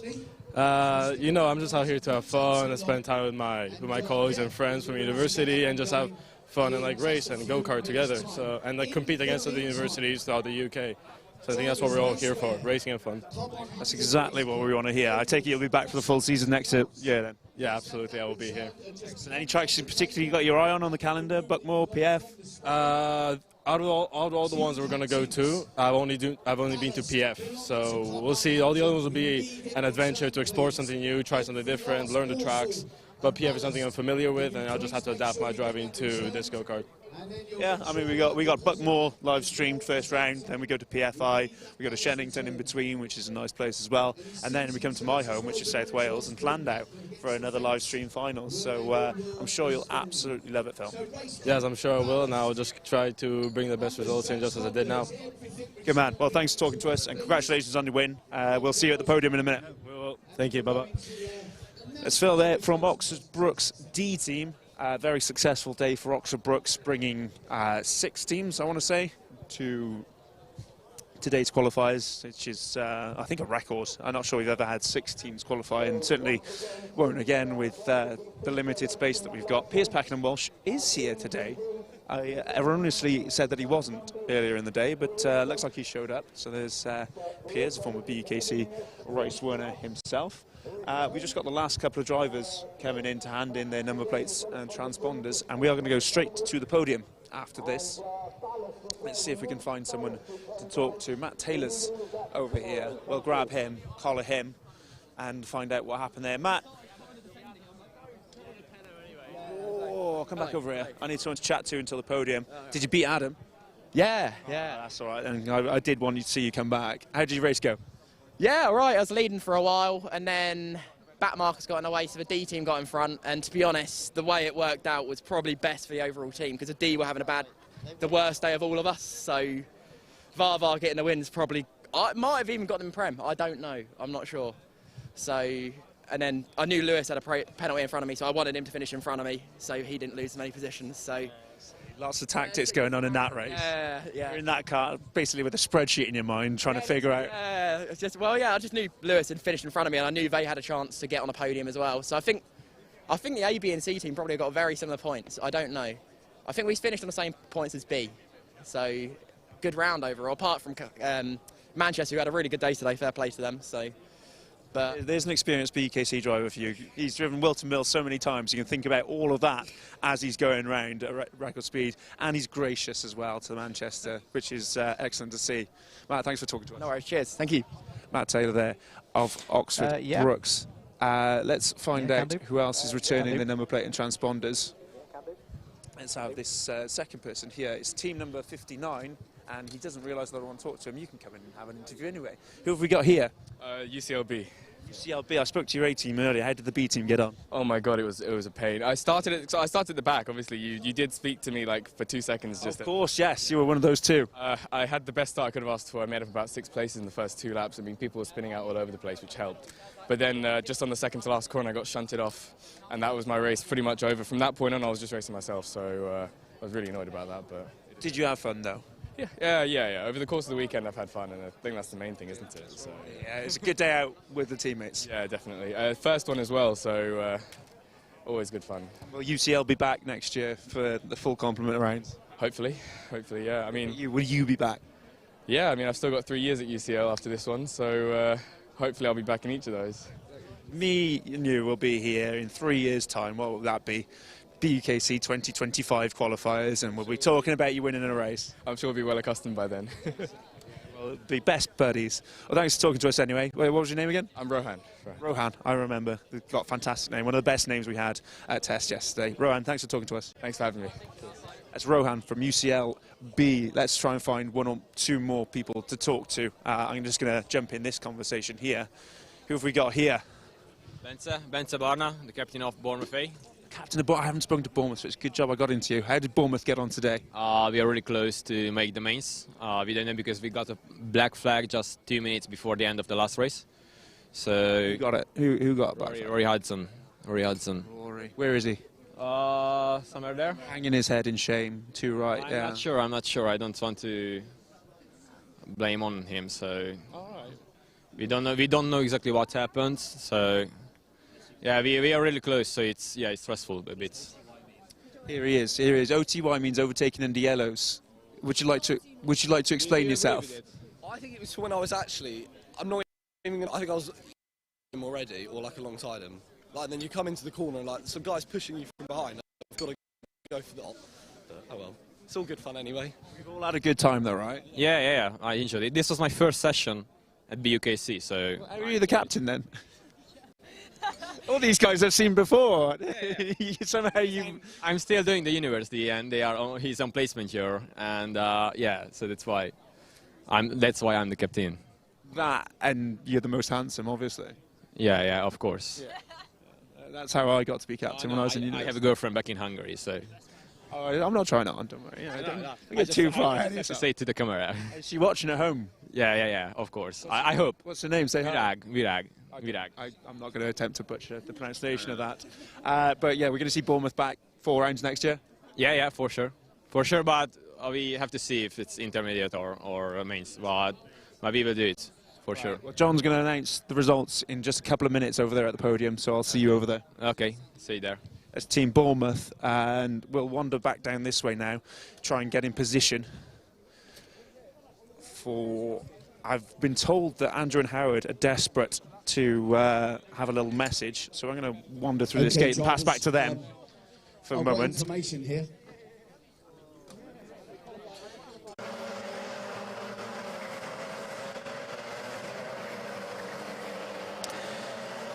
Well, here we go. Here's some of the highlights of today's racing here at Whilton Mill. 7 races, 63 teams competing for those 27 spots in the mains. It is very, very close, to the point that we can't call it for those last couple of positions. But Howard, sum up the day's race for me. It's been great. Been great to be back for the BUKC action here at Whilton Mill and here for the qualifiers. I've missed doing this, the drama that you get to see for each of the teams competing, yeah, I'm looking forward to us doing it all again tomorrow. Some good racing. Well done to the drivers who have succeeded. I hope the drivers who are here for the first time have also enjoyed their first BUKC racing experience. But it only remains really for us to sort of say our goodbyes and hand down back to the results being announced by John. Absolutely. A couple of PSAs. We'll be back tomorrow morning, 8:45, for commentary of timed qualifying. Join us on the DDMM YouTube channel for that. And 9 o'clock tonight, we've got coverage of some nighttime driving in the Jimmy Broadbent race for mental health. We've got to pack up for that because we've got to make it back home for it. Thank you very much. We've been DDMM, Double Dash Motorsport Media. Jacob, JB, back down to you at the podium.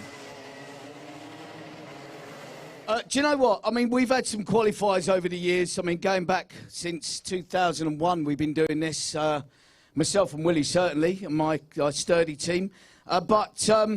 Yeah, we've had worse, much worse. So I think you should give all yourselves a big round of applause, everybody. So it was good. My go-kart survived. My medics didn't have to do anything hardly at all. So, you know, that's the most important thing, everybody, all right? So we're going to present to our race winners, please. So please come and get your medal, please. Race winner from race number 1, team number 6, Oxford Brooks Breed, that's Angus Fender.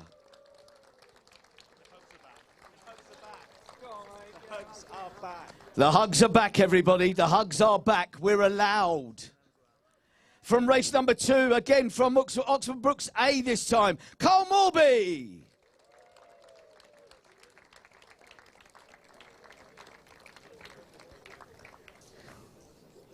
When are you going to graduate, Kyle? I think you've been doing this since 2001, haven't you? Feels like it. Well done, mate. From race number 3, team number 17, UEA, that was Matt Graham.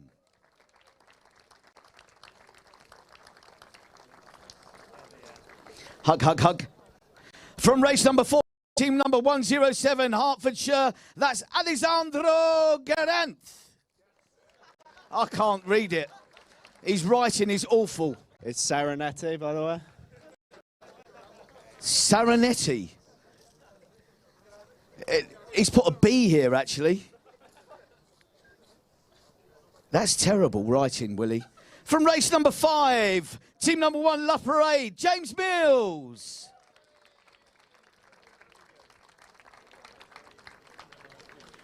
Sorry, Hertfordshire face, Alessandro. Willie, your writing's awful, man. From race number 6, from team number 5, it looks like he's written Manchester A here. That's Ocean Bach. Bach. Ocean, how do you pronounce your surname? Bach. All right, well done, Ocean. And winning round number 7, race number 7, that was River. No, sorry. Race 7 from team number 13, Oxford Brooks D. Oxford Brooks again. Philip Faver. God dear. Will, your writing's awful.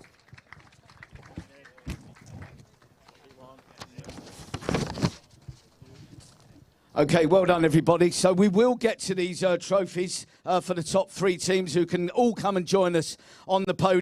But I've got to go in reverse order here, and we're going to talk about the teams that will not be qualifying with us. And instead, they will go on the reserve list, the waiting list for the intermediates, in case we get any dropouts throughout the season. And here we go. Finishing last, not qualifying, Kingston B. Finishing 62nd, Swansea D. Also not qualifying, Edinburgh C. Not qualifying, Castle B. Not qualifying, Leeds Beckett B. Not qualifying, Manchester C. Not qualifying, Swansea C.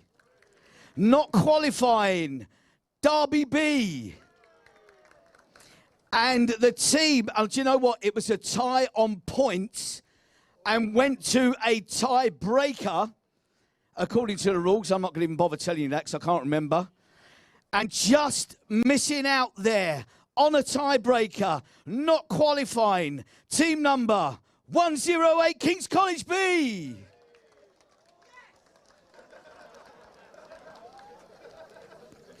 So the team that did scrape in, and you just about deserve it on that tiebreaker, UCLB.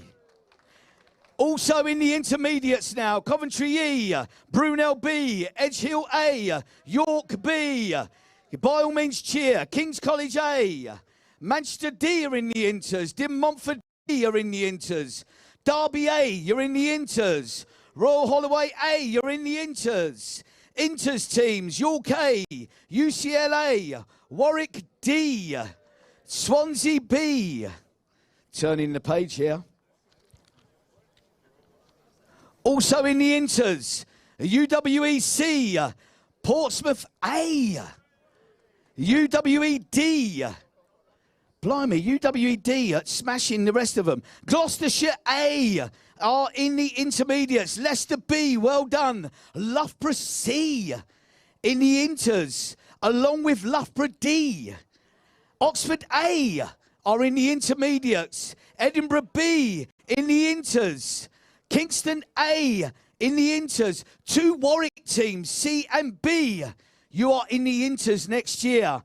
And missing out by 1 point. And in the inters, topping the table in the inters qualifiers, 28th overall, that's Leicester A.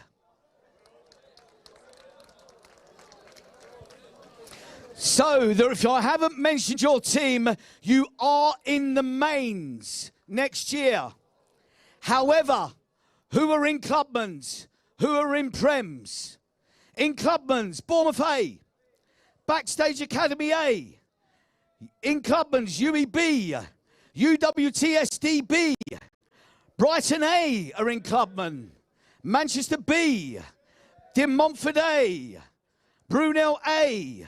UEA A. Oxford Brooks F are in the Clubmans. Leeds Beckett A, you're in Clubmans. There we go. Brighton B, you're better than Brighton A. Captain Cox up there, you're in Clubmans. Loughborough B, you are in Clubmans. Wow. And here we go. Just 1 point again. Split the bottom place Prem team and the top Clubman team. And the last team in Clubman's are Edinburgh A.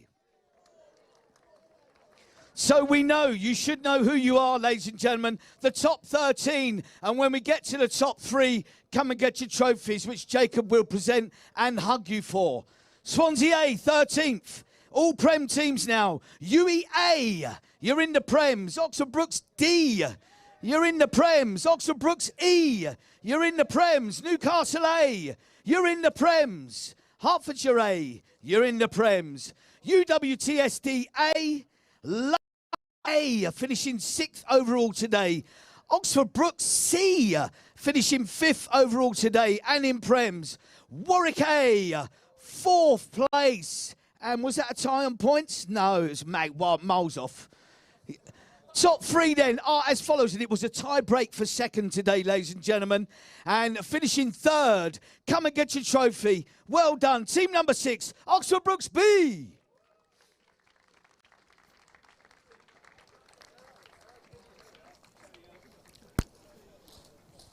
There you go, guys. No, it's Jacob, you see. I've got my hands full here.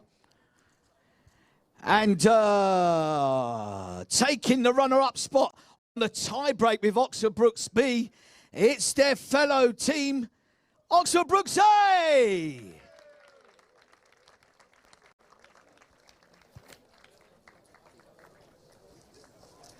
Championship points awarded as well, ladies and gentlemen, for today's racing. So that will carry over to round 2 or when we start the main championship proper. Ladies and gentlemen, then, it gives me one last team to mention. Taking the race win here today, winning qualifiers here on the Saturday at Whilton Mill with 177 points. Congratulations, team number 5, Manchester A!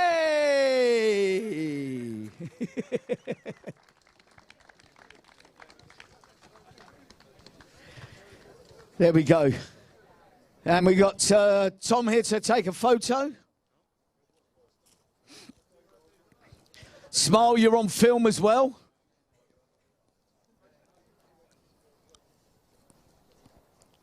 Isn't it funny how cameramen always squat when they're filming? It's like...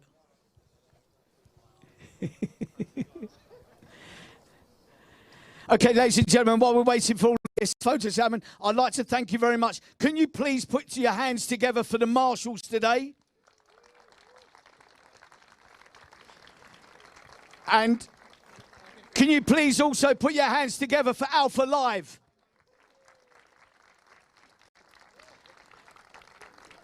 And please, one last applause, please, for my team, Club 100, for laying all this on for you today. They're the best. Thank you.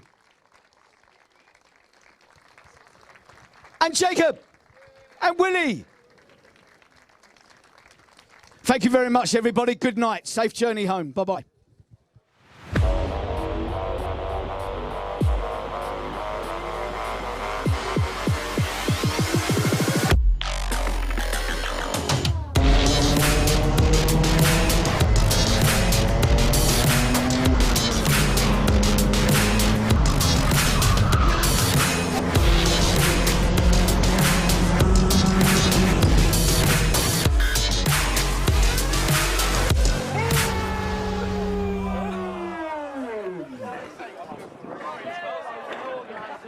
That's it, let's get in the party mood, everybody. There's going to be a big booming, banging party tonight.